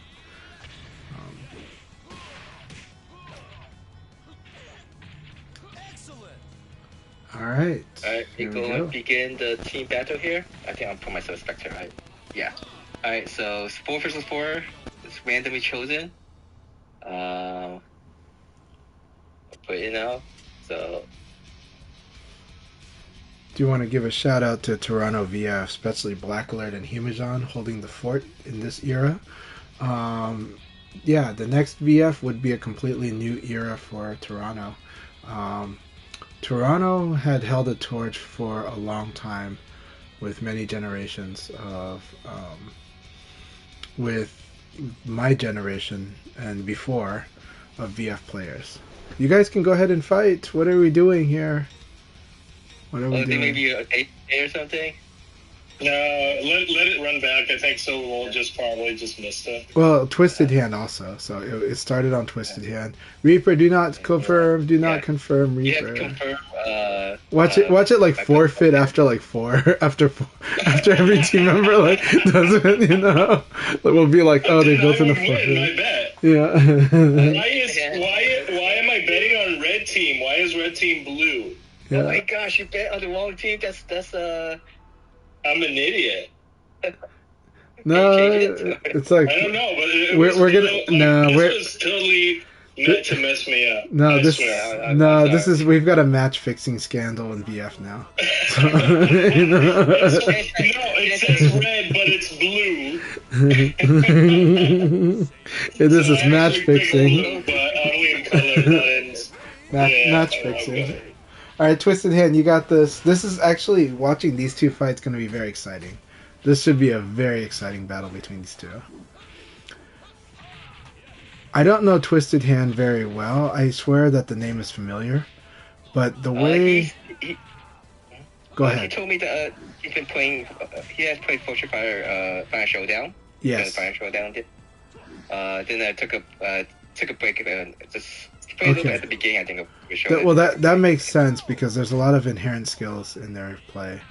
So then Zaytigi might be a younger generation player, But like these two have a lot of these really cool inherent skills that I love seeing play out, and that's why I think this is very exciting. They're both going for a type of precision, even if their VF is not as precise. But that's because they're learning, you know. But their skill application has some precision to it that's really interesting, you know. So it's exciting to watch this kind of a battle. It's a very committed read, though.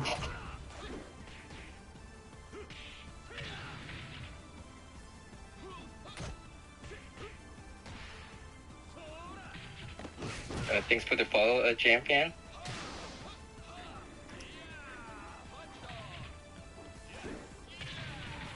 That was a nice evade, but it's a rough situation.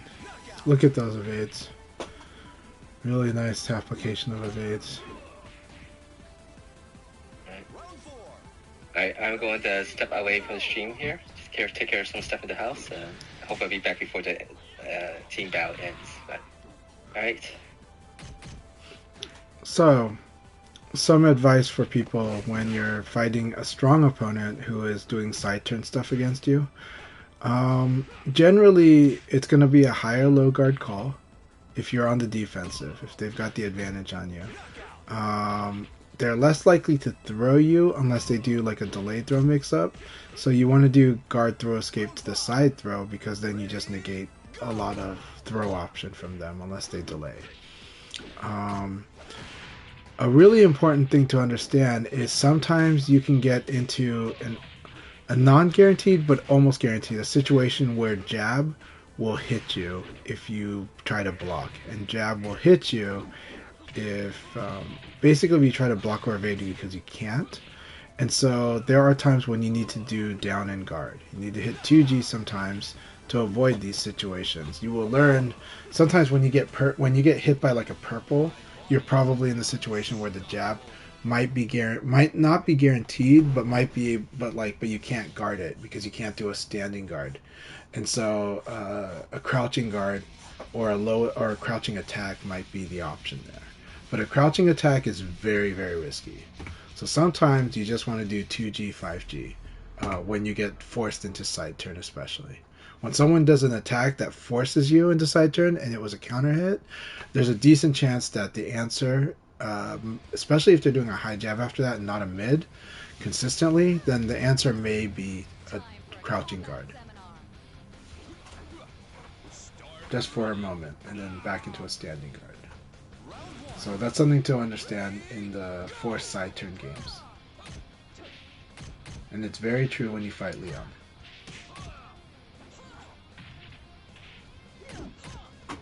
But the core mix-up, even though the core mix-up of the game is mid and throw, when it's side turn, the core mix-up is actually mid and low, and sometimes jab. But jab usually in these situations can be crouched under, and then,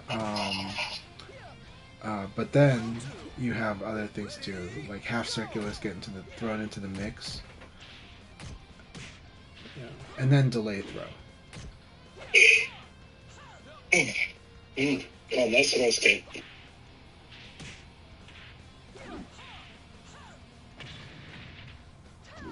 And Silverbolt's playing with more confidence in this battle. Go Silverbolt. Avenge Twisted Hand.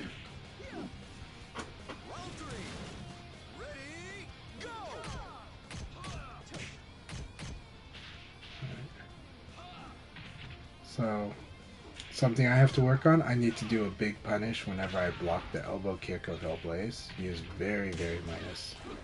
You can do a launcher if you block elbow kick.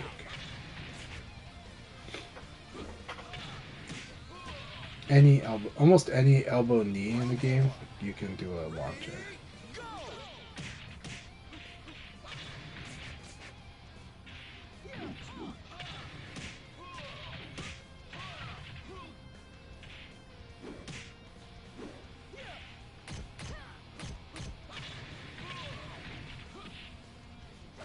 Very nice way to really push somebody to want to do a tech roll.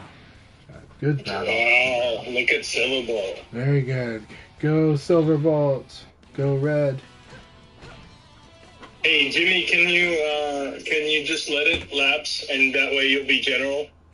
Yeah, Jimmy, they gotta save you for last, you know. So very good. Good, Also, good. I think probably Akai wasn't seeing, but Matthew is gray in my book. Oh, he's green on ours. Green on mine. Okay, that works, I guess.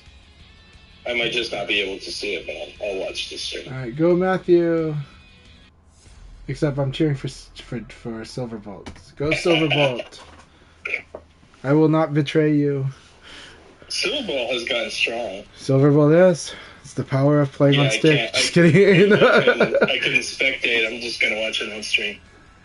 We're gonna blame the stick. No, I'm just kidding. Silverbolt is sincerely getting stronger, and they're getting used to arcade stick now. Yeah. Matthew calling those out, like saying, "I don't think you're gonna tech roll." That is a real calling out of tech roll. Yeah, saying that he doesn't think that Silverbolt's gonna tech roll. They got the read.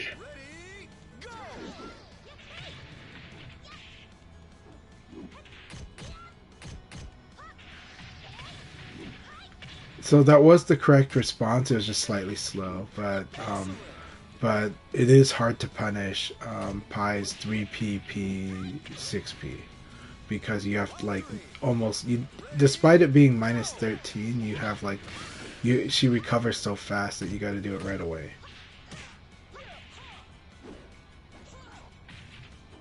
But Silverbolt did the correct punish actually.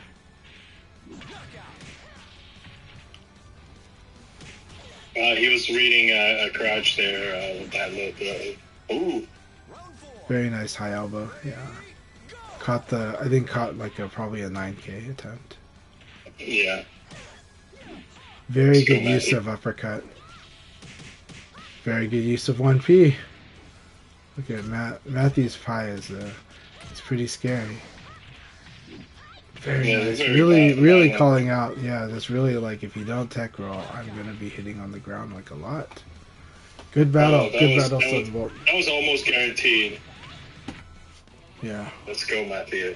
Yeah, I've seen that if you get a OTG hit, it just makes it harder for you to Kenny afterwards. Yeah. So the comment on what Reaper was saying, yeah, the cost of sticks now are pretty high, but that's because the cost is actually high, and that price point at $150 for a good stick and then $200 for a premium stick, that had held for over 10 years. So we had a good 10 plus year run of that pricing. You know, so. If people are like wondering if that's inflation, I'm like, not exactly inflation. It's kind of actually how it should have been.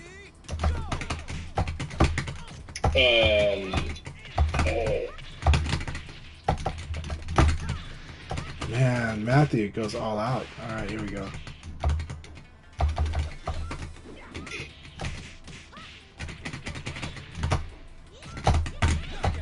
All right, here we go. So this is an interesting long-range style. Let me see how I deal with this.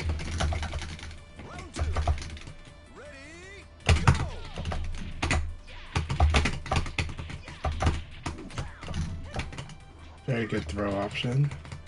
Man.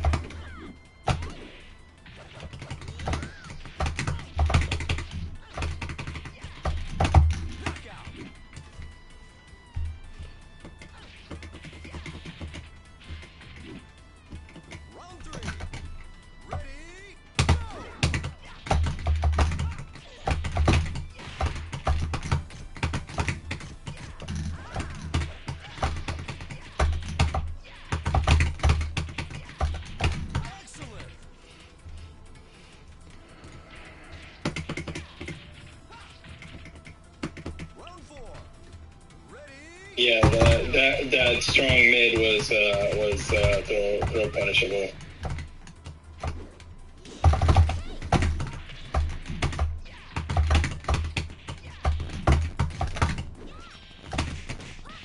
Very Abari.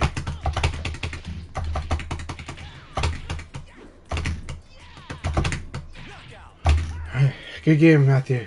Good game. It is a very kamikaze style. So it's like, oh man, don't go for, like, be very careful when you try to throw. You know? Very careful if you want to throw, because throwing's not really the way against this. No, I had to convert, and actually I was trying to do a different move, and it came out to that move. So, execution on my part. All right, Setsuna, it's you and I here. Yeah. Round one. Ready, go!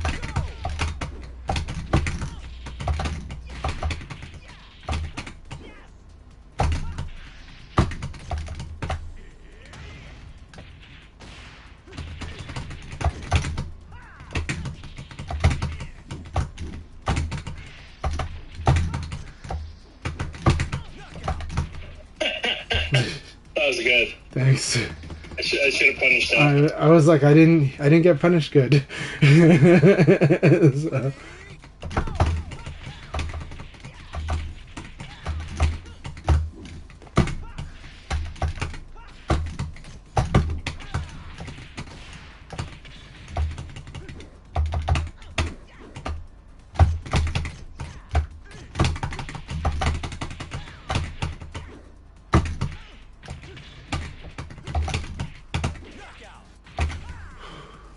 Okay, good about it. I was just like 9P's come, like 9K might come.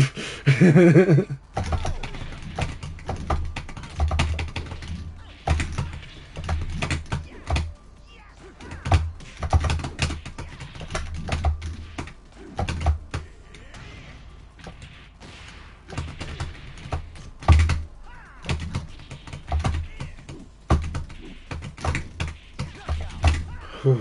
Yeah, that's good. Thank you for a battle, my friend. But again, congratulations on winning the season. It's a very good victory. It was hard work. You know it. Very hard work. I know it very well. So, all right, Jimmy. Oh boy, we're gonna fight Jimmy's Jeffrey. This is gonna be a real pain in the butt to fight. I love fighting Jeffrey though. Watch me get rung out like 2 of these rounds. I'm gonna try not to let that happen. But...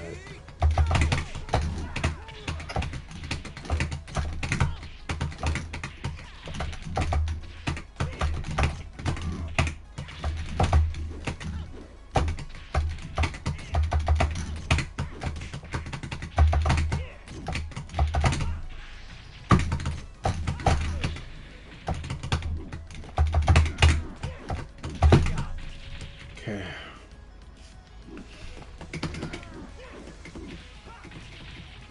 Round two. Ready, go!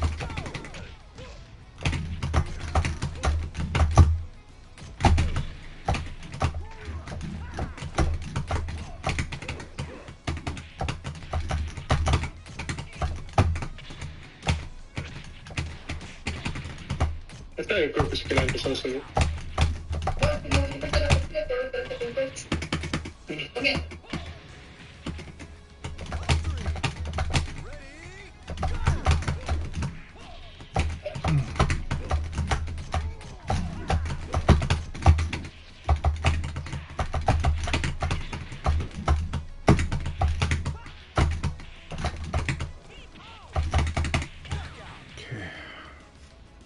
Reaper, I'm trying to deny you a match. You didn't want that sleeper giant swing so bad, yes.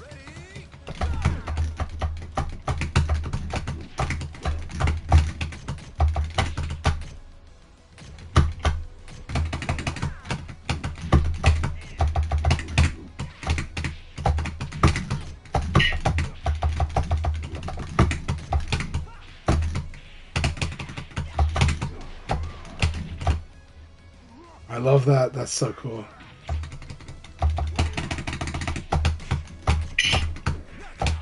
I tried to do a backdash up 8K, but yeah, it's, that 6P nailed me. Or no, the low kick nailed me earlier. I like that. When I chose not to guard this time.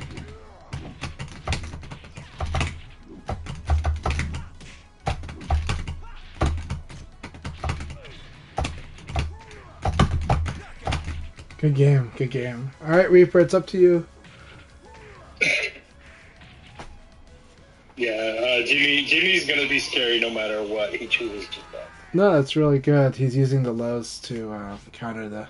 It's a really good battle. By the way, whenever you get this package, you're gonna be in for a surprise All right, and a thanks. treat. Thank you so much in advance. Let me tell you the thing that I liked the most about this buy that we did was the carbon. The carbon fiber The carbon plate. Yeah. Yes. So they are size-wise, they're exactly like the JLX, JLF, like Awesome. exactly down to the second. Oh, perfect. So you bought the two types. So what that thing meant was that one of them was going to have holes for the screws, like not holes for the screws, but like burrows. Mhm. Yeah. And the other one is like flat. Right. So one is countersunk and the other's not. Right. Yeah, correct. I see. But overall, it's just a fantastic thing. Awesome. I'm excited and need to find the right stick in my collection for that. Cause Oh yeah, it's definitely gonna look fantastic on something that's like acrylic or transparent in any way. Yeah. Or if you have an iris, that will definitely look fantastic. I think it'll look good in the iris. I have to make sure that it completely that the iris hole is completely blocked by the mounting plate. But I think it should be. The JLF mounting plate is like a narrow. It's like a more rectangular shape as opposed to a square. So that's where we'll see if it fits. Though it's gonna look gorgeous, and I think it does. Is the iris then made for the Korean? It's more for the Koreans and also the Simitsus, yeah. Well, actually not for the Simitsus because some of the Simitsus sit super low on it. So it's the iris really is made for the Korean sticks, but you know the Hayabusa mounting plate is a big square, so that's why it's like a cool black to use on that too. But I think, but the JL fits perfectly. It's just that you might see like a gap, and I'm not sure. Oh yeah. So yeah, I have to double check it. If not, I'm pretty sure you still have something made. I do. Yeah, I have a few different. I have a collection, so I'm gonna find an amazing home for it. So. Yeah, for sure. Man, really exciting battle here. Final round. Jesus. Go Reaper. Yeah, Reaper, give me my bet. Wait. So I bet on red that was the color blue. So if the Rock Reaper wins, then I get my points. Your money back, yes. Yeah. Dang it, match fixing denied. You're the only one who voted, so does that mean it refunds back to you? No, because I lost. That was a good battle, man. Good battle. Congratulations, Jimmy. Jimmy won the 3rd league battle today and the team battle, and he led his team to the team battle. Let's go, Jimmy. Thank you so much. This was a lot of fun, everyone. Excellent battle. Excellent battles. Alright, thank you guys very much for playing. I still had to actually go AFK to still do some stuff. But if you guys want to continue playing the room, please do so. I am going to just still take care of some stuff right now. I am going to head out because I'm going to have lunch, but also my sister has brought her family to town. So I'm really happy. They're here. They decided to come here for their spring break. So Nice. it's always a wonderful thing. And Family is fantastic, my friend. Yes. family is. So Happy thank you everyone Easter. for playing. I'll just leave the stream going as I take care of some stuff in the house. But the next session for North America Ice Open League session will be Friday evening. Tuesday we'll still do something special like for the novices, or we might try something different. But officially, like the normal Open League session will be Fridays and Sundays now, starting in the 2nd quarter. And I'll be messaging people see if they will commit to participate in the playoffs. That will be in May. All right. Awesome. Yeah. So. Happy Yeah. So. happy spiritual Yeah, weekend. Happy spiritual day Yes. because I think 3 different religions celebrate today. So yeah. All right. All right. I'll talk to you guys later. I'm gonna take care of some stuff in the house. Hey, have a good one, brother. Have a good one. And again, thank you for hosting these. It really makes my Sunday. Thank you so much, Akai. By the way, okay, so hop away when L Blaze does 4-6K. That's pretty awesome. It is. That is so cool. I think I gotta try that tech out. So Did you see me do it, or who did it? I didn't pay attention to you doing it, but I just saw Jimmy do it, and I'm like, oh, yeah, that's so cool. I've done it in the past. All right, I gotta practice that. That's so cool. It is, but it will lose to jump to like the drop kick, so it's a big read. Okay, the drop kick is scary. But it does, but like it takes care of the low, it takes care of the throw. What kind of hit does the drop kick get though? I mean, can the drop kick still be like hopped? Can it still be like? No, but like the high drop kick, like the high kick that he has over that, like the jumping kick. That's the one that's gonna tag you. I see. But how much damage will? I wonder how much damage. Not a lot. So it's not a like lot then. thrown So this is a at good that way point. to mitigate then. We'll have to work on that. Yeah, look at the options. But yeah, a lot of them, when they know they have you side turned, like a Blazes, Yeah. they will instinctually go for that. Okay. Because it gives them mad plus frames. Right. So then 4-6K becomes more of a side turn threat. Yes. Which is also why it's used in Okizeme, because of the decent chance it's going to get a side hit. Okay. So what I'll usually do is if I know he's been trying for that, I will sabaki that because it's a high punch. Okay. High punch, really? Okay. Yeah. The first hit is a high punch. Yeah. That'll be fun if I sabaki that. Dang it, Yeah. now I gotta fight these old blazes. I gotta practice this. You know? I wish I knew, because like the last day I spent in Japan last time, I went to Mikado again, Uh-huh. and I made a big, what I would assume is a big mistake, which is going on Blaze training day. Everybody that was playing Blaze. I see. Yeah, it was a Thursday or something like that. I think that was just the day that they get together in the room. But I did not have fun. I see. L-Blaze is good at driving people nuts. Mhm. So. Yeah. But to credit L-Blaze, L-Blaze is actually a very hard character to learn, in my opinion, because his ranges are just very different. Yeah. I agree. You have to know a lot of things. You have to be aware of a lot of things. It's like he knowledge checks himself. You know? Yeah. It's just like, it's weird when your character's knowledge checking you. You know? So. Yeah. But it is what makes him awesome too. That's true. Yeah.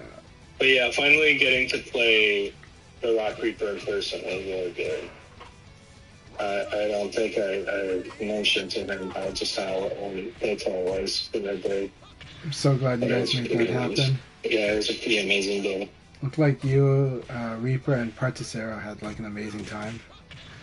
We did. I think the only rough aspect is that I don't think I told the Rock Reaper, but Particero tends to be very vocal in his frustration sometimes. I see. Yeah. Okay. Gotcha. Yeah. It's okay. Reaper I think he caught him by surprise the first time he yelled out. But I think Reaper's played in New York enough to get to be okay with it. I think he'll be okay. I think he'll be okay. He's a grown man. Yep. But still, it's Yeah. yeah.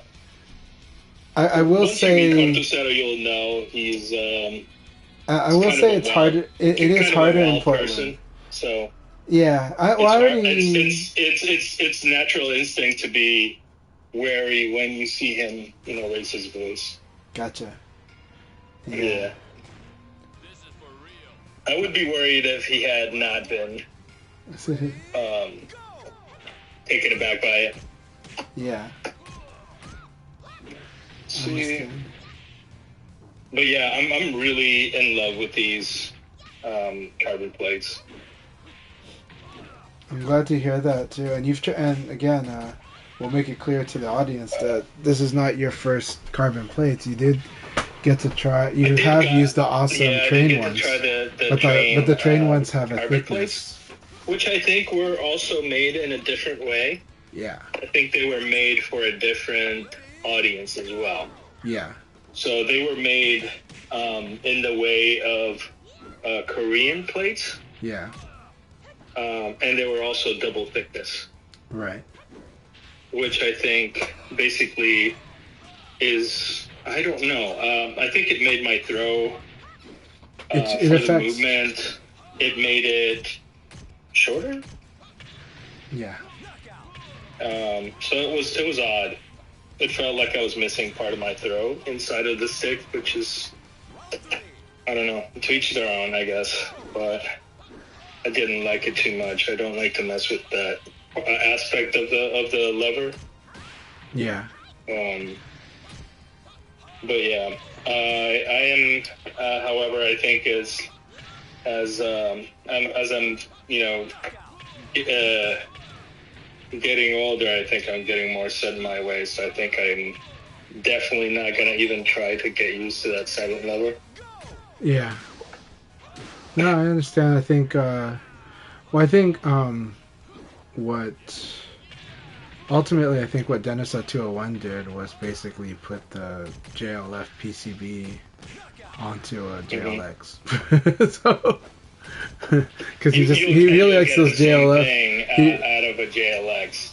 Yeah. Basically, he did nothing. Yeah, but I think ultimately, he didn't do nothing. I think the switches are a little different. Yeah. Switches. Well, he's using the older switches, but yeah. But he's wanting like the JLX's good body, right? Yeah, the body is great. Oh, so he used the new switches on the JLF? No, he used the JLX body is much more sturdy. Yeah. So I think so he put the JLF PCB, which is the micro switch array, onto the JLX. Yeah. It's an interesting choice. Yeah. But I think he had a lot of fun messing with all these, And the thing for him is he's a player who his command of the JLF is so good. So any change was just a weird change for him. Yeah, I bet. Well, the JLX body would not have changed anything about his switches. No, but it changed. Just make for a longer living lever for him. So I think that's always good. Yeah, well, it's more stable, right? I mean, the reason the Auto V5 is such a good upgrade, part of it is that it's just a more stable body, right? The body's not shaking. Yeah. If you hold a JLF and you shake it, you'll see it rattle. Yeah, that does not happen with the JLX. Yeah, the JLX basically addressed that. So. And then the JLX also... The one thing I did try, and you can actually use the silent JLX switches on an auto setup if you want. Uh-huh. Which makes for a weird situation because I didn't like the way that I couldn't feel the switches activating. Right. But again, it's nice to see that you can basically just shove anything you want inside the auto body, basically. Yes. I was told initially that silent JLF was not compatible with auto DIY, but I think that is not true for the JLX switches and PCB because they fit right in. And it played well, played perfect. I see. Did you see anything in particular other than Sunwolon buttons in China? Oh, I didn't use Sunwolon buttons there. They were using Sunwolon buttons. Did they? One of the cabinets had a weird button I couldn't identify, but so I just think it might have just been like cheap, like Chinese plungers on a Sanwa. But otherwise they were like Sanwa. And I think one of the sticks might have been a Seimitsu stick. And I think that might have been like a local's preference, you know. So, nice. But generally it was all Sanwa setups for the most part, at least on 3 of them. Oh, gotcha. Okay. All right, my friend, I'm going to take off. I do need to have lunch/dinner. Always great playing with you, and we went, I think, 2-2 on today, so that was nice. I think so too. I enjoyed it. Yeah, it was fun. I think you were calling out my reads a lot more. And then when I did get you, I was also doing the same. Yeah, same. No. So it's just getting sharper, I guess. But I enjoyed it. I had fun. Maybe we can get some sets over the week. I'm trying to get games before going to Troya. Or if you're not doing anything on Thursday, I don't know what I'm going to be doing. So I would like that. So let's do it because I love fighting you. Keeps me likewise. I think we do a lot for each other's game. Yeah, for sure. All right, man. I will talk to you later. Have a lovely Easter Sunday, and always a pleasure talking to you, Zine. Likewise. Right, and happy Easter.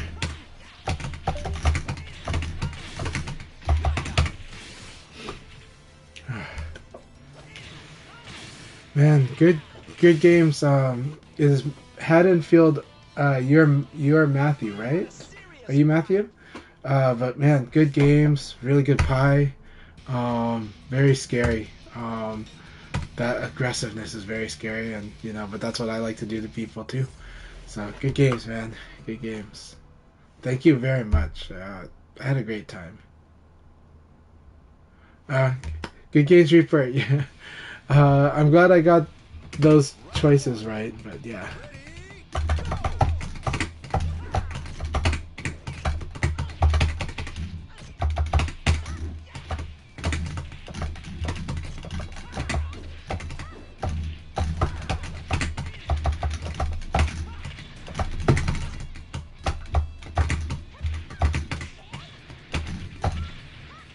Good lady. Good call.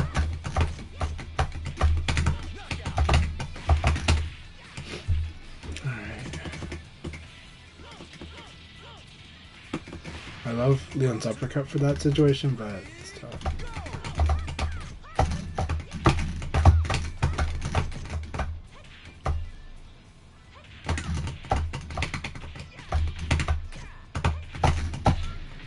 There it is.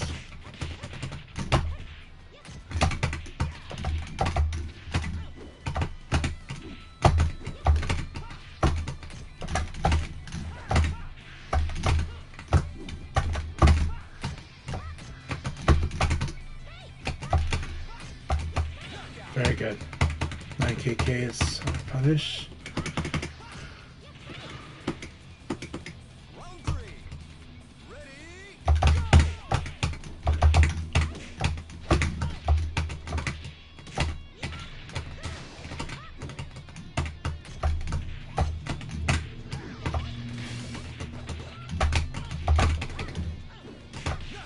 Very good. Perfect punish there.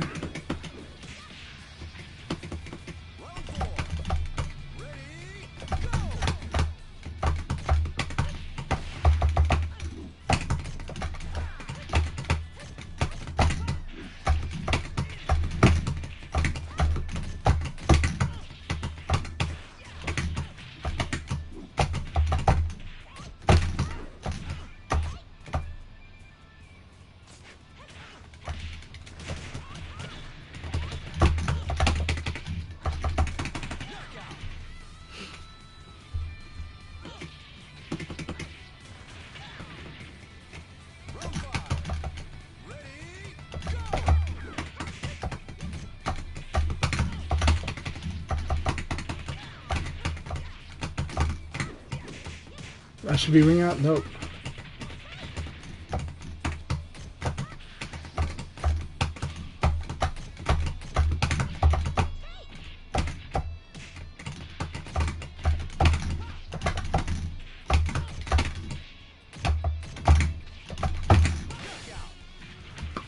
Good game, Jimmy.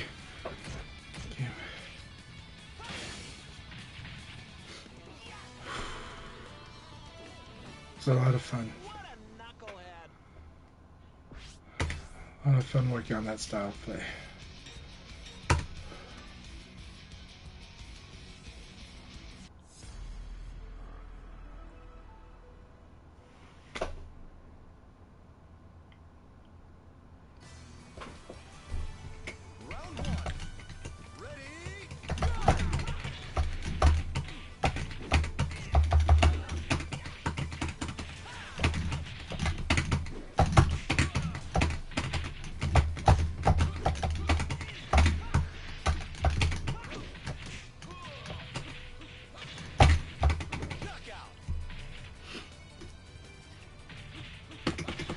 Try to use mid or low as a meaty. When high is a meaty, there's a lot of problems with it.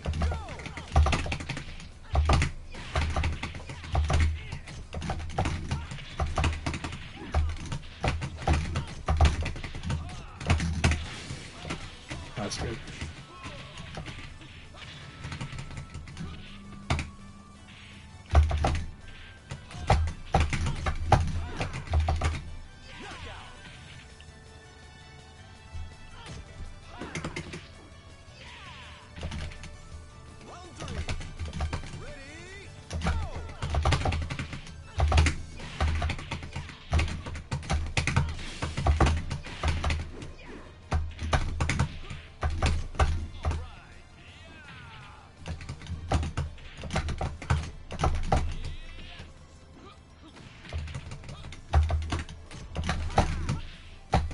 Very good.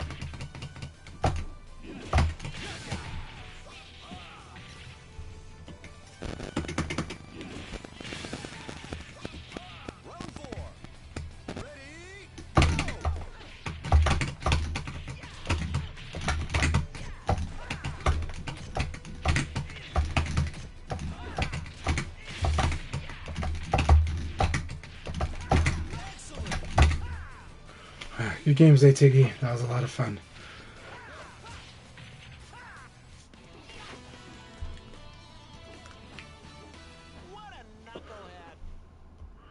I can do a couple more and then I gotta go.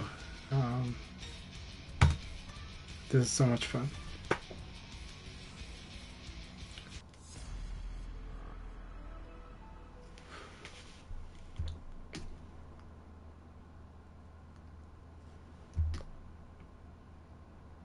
Oh, thank you, Jimmy. You're so much fun to fight against. Congratulations on the wins, and I always love fighting you, Jimmy. Thank you so much. Let's do some more training.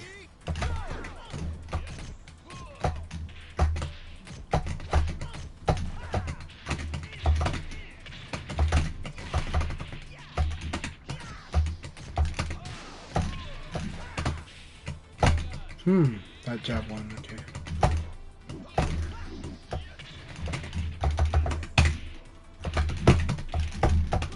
I did. I had so much fun in Asia, but I always have so much fun fighting here too. But yes, I had an amazing time in China and Hong Kong.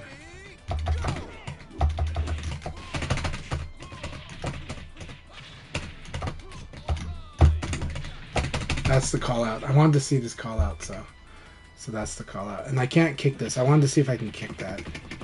So I cannot kick that.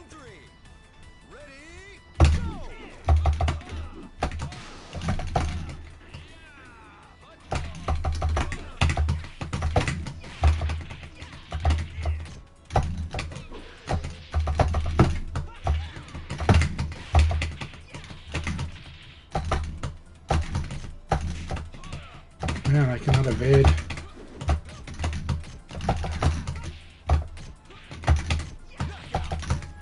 This 6 PP gets a lot of people that like to watch.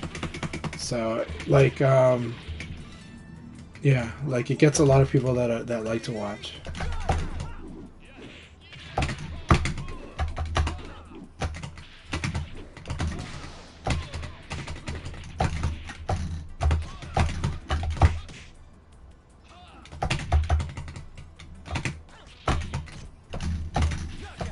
Very good. I gotta remember I can probably fuzzy guard that, so.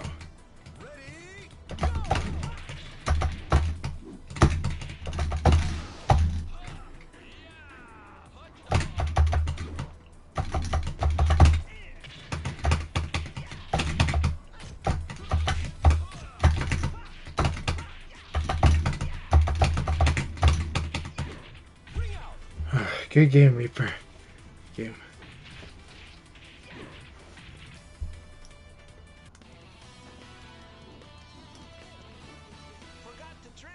Yeah, that was a good match. Thank you very much. So much I think I'll fun. try to get one game in here too before I officially end it for me on my ace on my end. Sounds good. I'm Their sister Ari, has her sister already came? Or She did. She arrived this morning. Originally, okay. originally we were gonna go later because my wife had was gonna go to the gym, but her trainer her trainer called off today. So.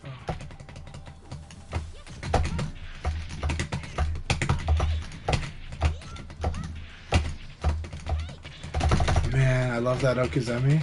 I actually tried to Abari that night. I was too late because it's like this is like calls out the fact that I like to wait a little too. So that's really interesting.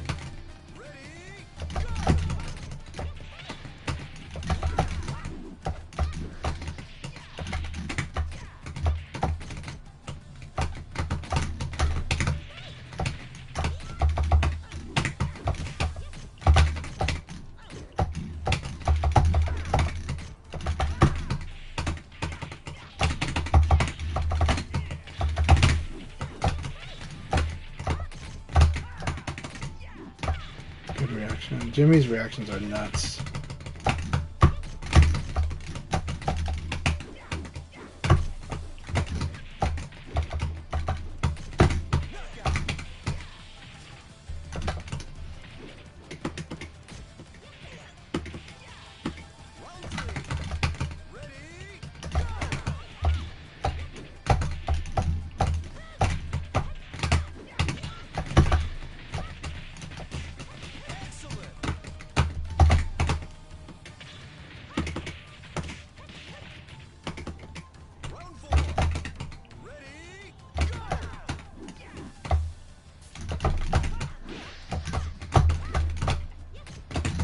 Special high.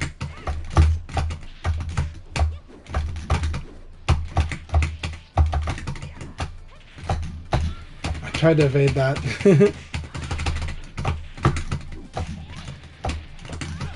Oh, nice meaty. That was a really fun game, Jimmy. That game was so much fun. I actually tried to 8K this, but the meaty was perfect. So, can you remind me what the knockdown was, Akai? So I can think of that Okizeme. Was it 3P? Sorry, which knockdown? Jimmy, do you know? I'm wondering what the knockdown was, so I know that that's a locked meaty. Because that 2K was really good there. It was really good. That was a fun battle. Thank you so much, Jimmy. 3P is an amazing move, right? 3P is such an amazing move. It's a low that goes into so many mix-up options. That was so cool. Thank you, Jimmy. Thank you. I will try to message you to train, to set up some training time. But I love it. I'm going to try to bring more to you.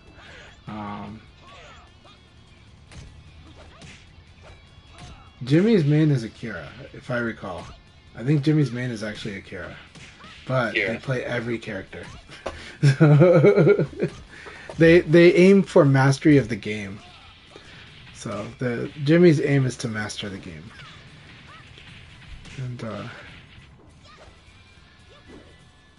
And Jimmy might be the most Asian player we have in North America. But that means just Jimmy's very smart approach to the game and understanding and discipline and what they work on. But yeah, so awesome. That was a nice side turn, K pushy. Like kick launch is guaranteed after that. Excellent.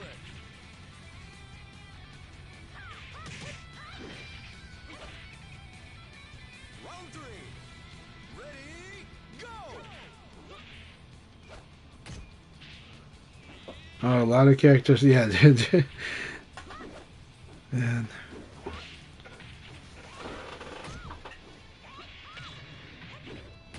Let me see if there's anybody else that is on right now. I think Richard Kazama postponed the bye week tonight to mid-April. The Twitch app still says are you still online, Akai? But maybe calling it soon. I'm sorry?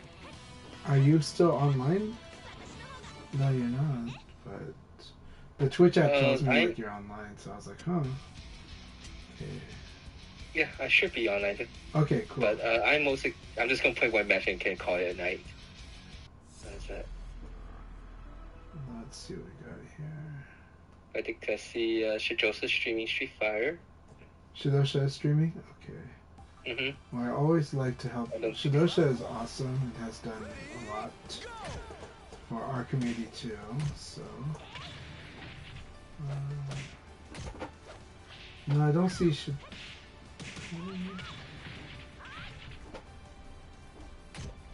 Twitch app is always wonky.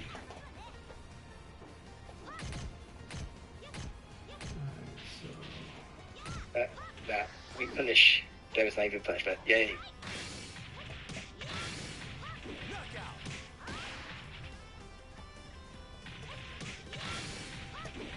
So what we should do is we should raid like somebody streaming Mark of the Wolves, right? In preparation for City of the Wolves.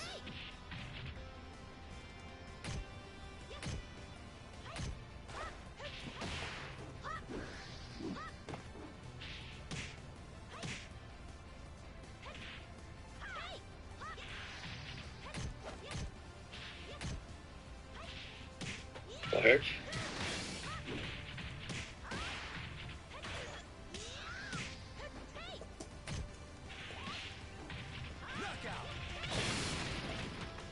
That was a nice wall combo he led to that with that shoulder ramp. Round 3. Ready, go.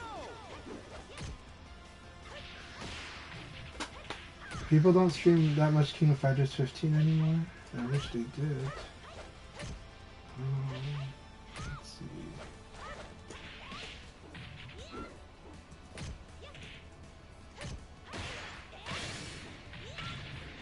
The angle.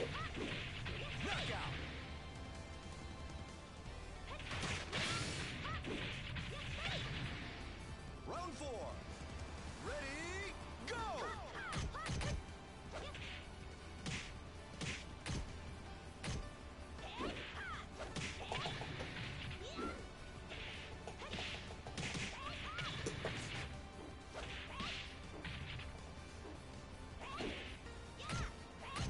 Lucky.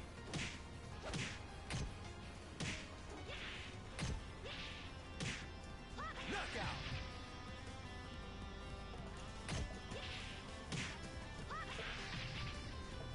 Round 5. Ready, go.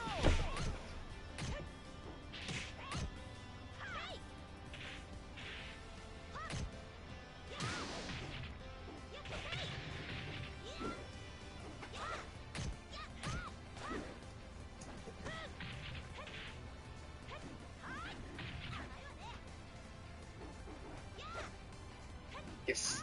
Knockout. GG Jimmy.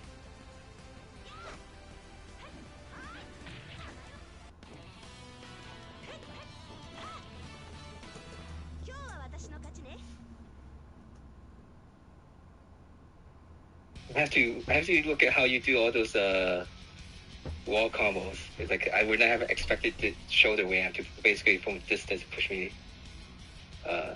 into the wall. Keep working on that shoulder ram. Shoulder ram is such a cool move.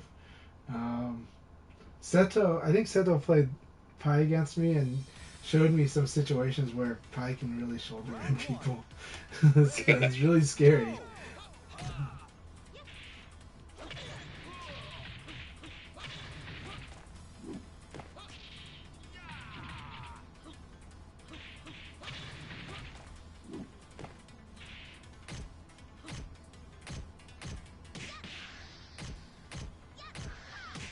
Alright, I'm gonna raid Team Spooky after Akai's battle.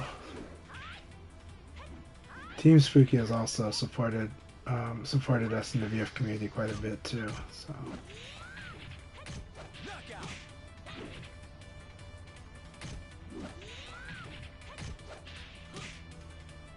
Round 2. Ready, go!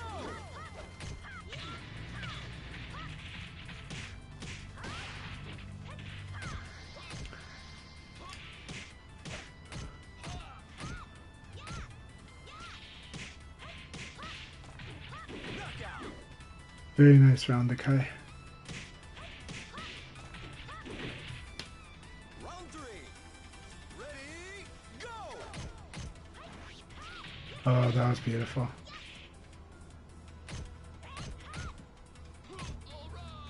Hot dog.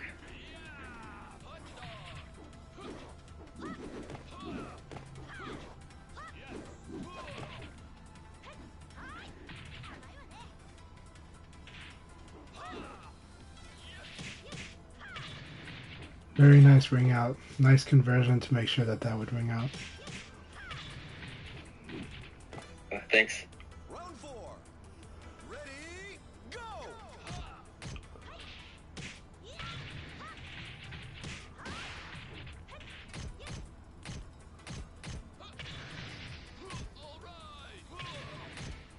Board.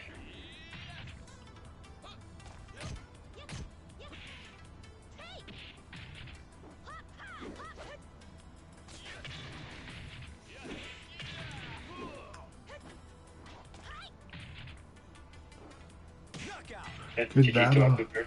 Very good battle.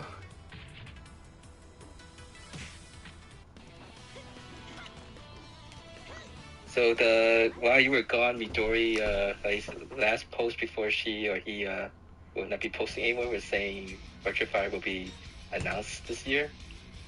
Yeah. Any guess when they will actually announce it? If you believe Midori. Probably Tokyo Game Show, but I think it would be best to do it at the Game Awards. But I think Tokyo Game Show. I would not expect it at EVO Japan, and I wouldn't expect it at EVO either. But maybe a tease at EVO, maybe like a blank audio tease or like a title tease. But Round 1.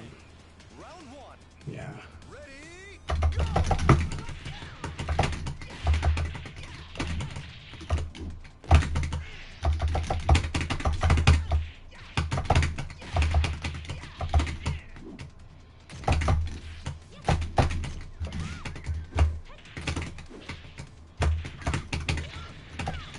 Very nice. It would be nice if we could get the costumes. It would be very nice if they can get the costumes. Yeah, I mean, I am of the belief that VF has been. Yeah, you know I'll that. play Tokyo Game Show this game that we're still playing.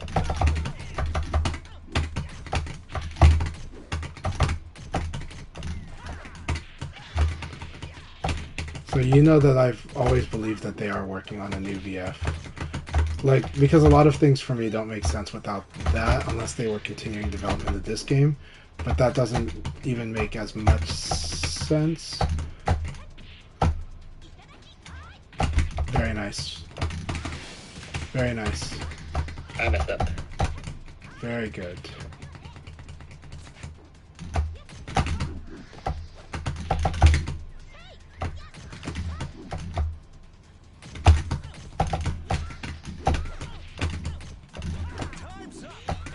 That was a really fun round.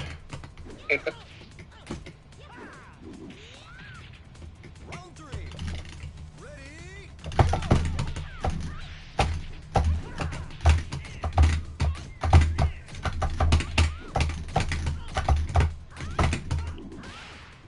I like that.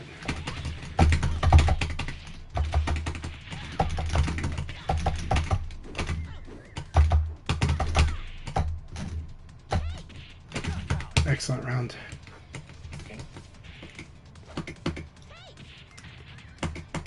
Round 4. Ready, go!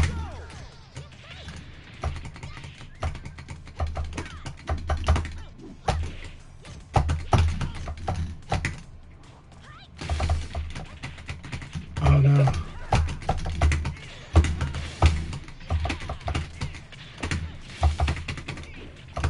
Ah, pie.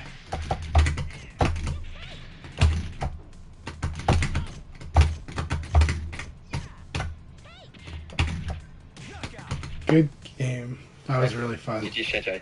That was a really fun game. Didn't they say it would be announced on April 1st? No, Wasn't that something no, they- no, no. I think, That's no. G saying there's a- That's That's Ruga Gotoku having something to announce on April 1st, not VF, not Sega General. That's RGG. So yeah, there's a Like a Dragon announcement on April 1st, and I'm pretty sure it's not like a huge announcement, so just a special one.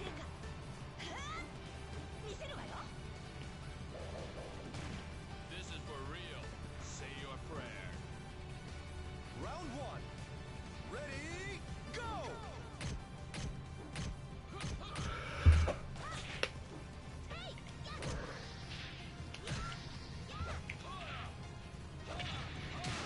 Very nice. Oh, but it was a very nice launcher. It was nice, yeah.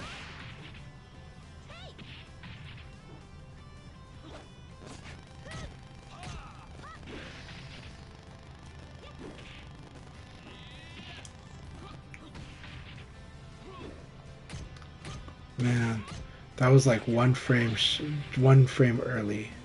So a nice delay wake up. Round 2. Ready, go!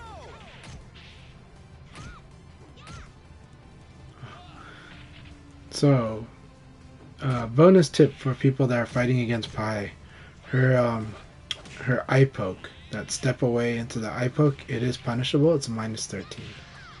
It's hard to punish, but it is punishable on block. Most of her launchers is punishable. Yes, most of her launchers are about -13ish. Some more, but most of them typically -13. And for me, I have to input them really fast.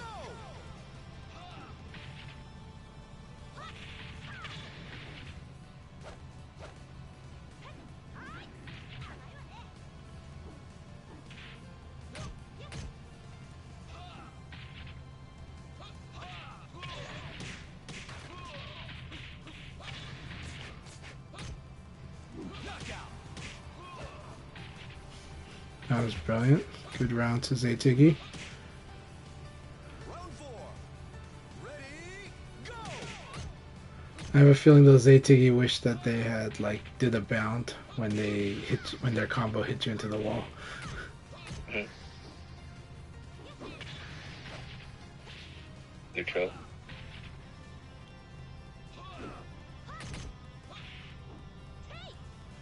Nice. Very good Hey, game. GG, Shanghai. Good game. That should be it for me. Thank you again, everyone, for playing during this Sunday session and afterwards. Thank you all very much. I'm gonna raid Team Spooky myself. So, Okay. But I'm gonna watch this one match with between. I think I'll watch. Jimmy and Shanghai. Yeah, I'll watch the Reaper match as well, and then I'll Okay. call it because my sister's waiting. Not really. She thinks she's expecting us around 5, but my family knows. Oh, Nelly, thank you. Make sure you don't upset your family. For the long one. Yes, yeah. Happy I don't. holidays. Yeah, I don't want to. I don't want to paralyze my VF. Right? There are two ways that people have paralyzed their VF. Right? Damage the personal life or damage the professional life. So, and has the professional life damage happened? I haven't seen VF damage professional life, but I've seen the risk of damaging professional life cause someone to quit VF or cause people to quit it when they realize this is eating into their sleep time. and like they're just obsessively playing, and they have to switch priorities, and so Yeah. that's when they usually Yeah. decide to do studying or something instead of VF. You know, like I need to study something for my work. You know, they're like they change it into that hobby.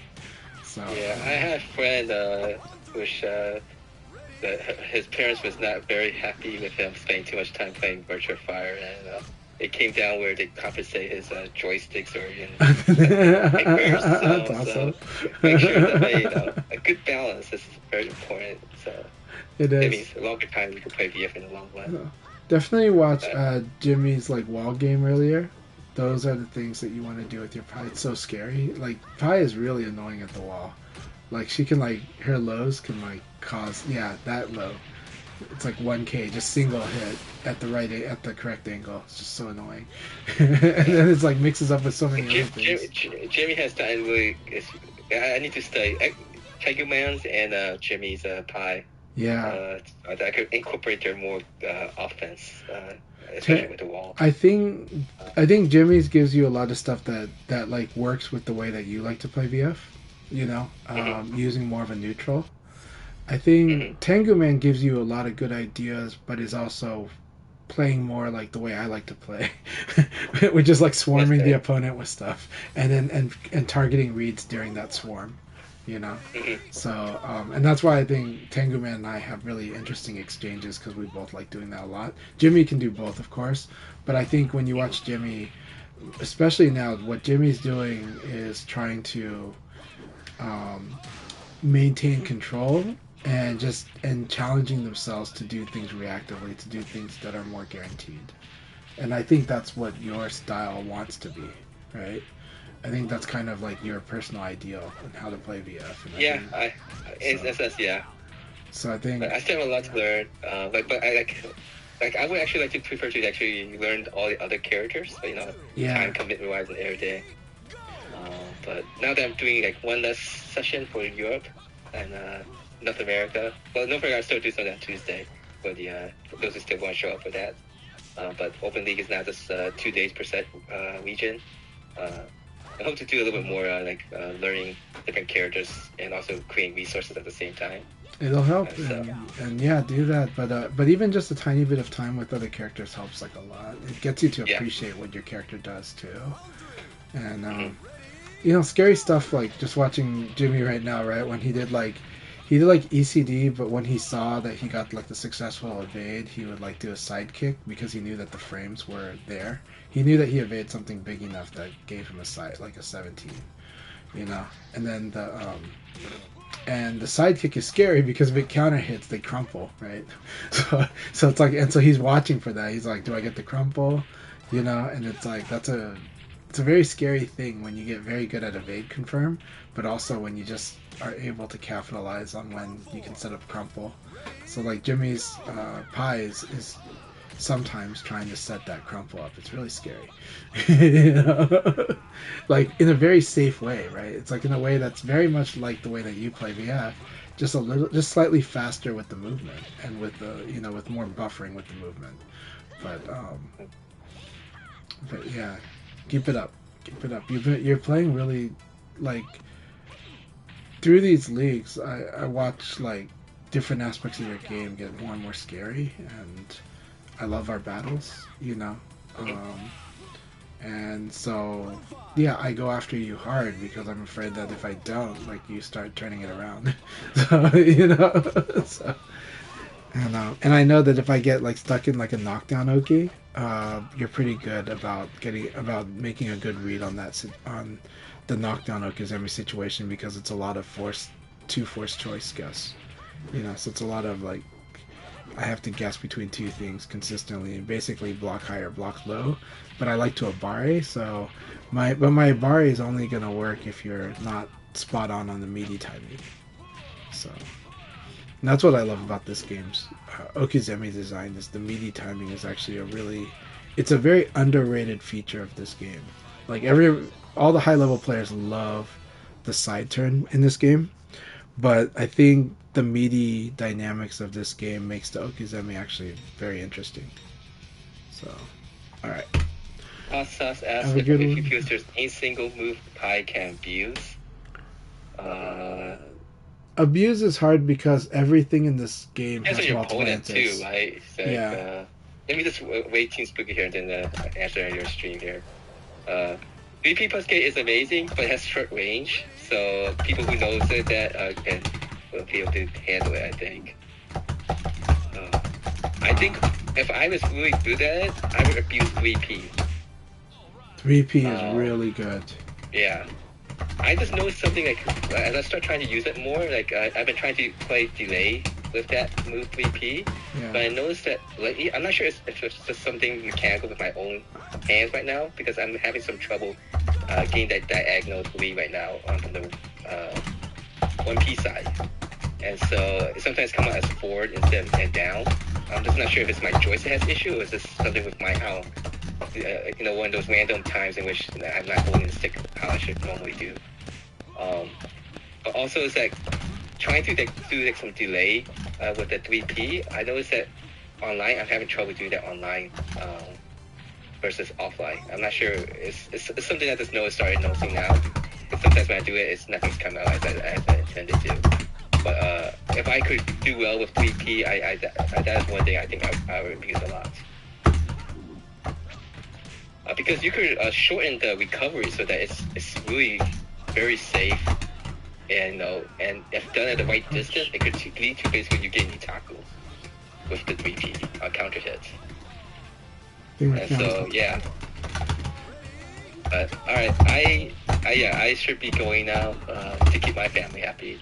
So until next time, guys. I'll my be wife's actually calling me now. people who actually qualify for playoffs, and hopefully we get enough interested and willing participants and be part of the experiment and see if this is something that we would like to be part of the Akai leagues, I guess.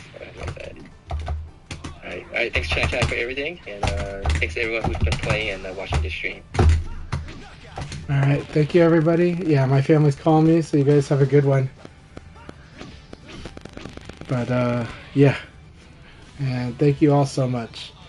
Everyone have a good one. It's time to go for me, and everyone take care.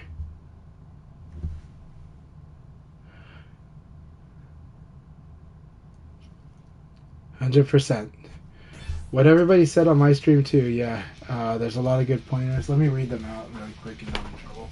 So, a really good starting point for mix-ups with her is 3P, 2P plus K. I agree. Abuse is a strong word. I agree.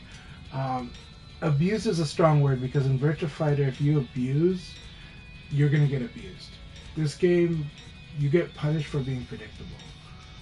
So when you're abusing a move, that's an opening, because everything in this game has like answers to them. They do. And most of them, almost all, have multiple answers. It's important to know that, because Virtua Fighter is a player versus player game. Yeah, 2P plus K, really good. Yeah, bread and butter might be more accurate. 3P is a really good move because it's a low poke that sets up guessing games, and so Pi, and if you get good at those guessing games, good. But you actually there's a big skill barrier for using 3P very well, and there's an execution barrier at the beginning level because 3P is all of its variations are actually a little tricky to input for a beginner. So 3P is one where it's hard to start that way, but eventually 3P becomes an amazing move. Let's see.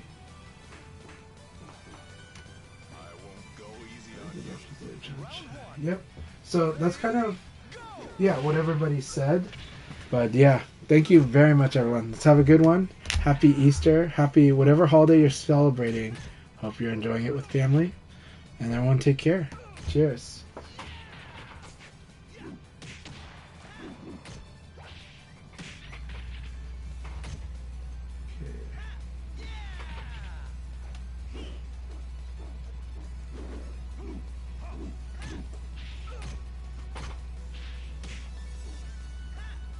Okay, Team Spooky doesn't take raids. Got it.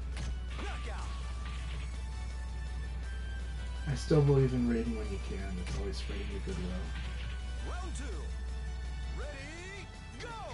but right now kind of hard. All right, we're just gonna call it a day. So everyone have a good one, and thank you so much.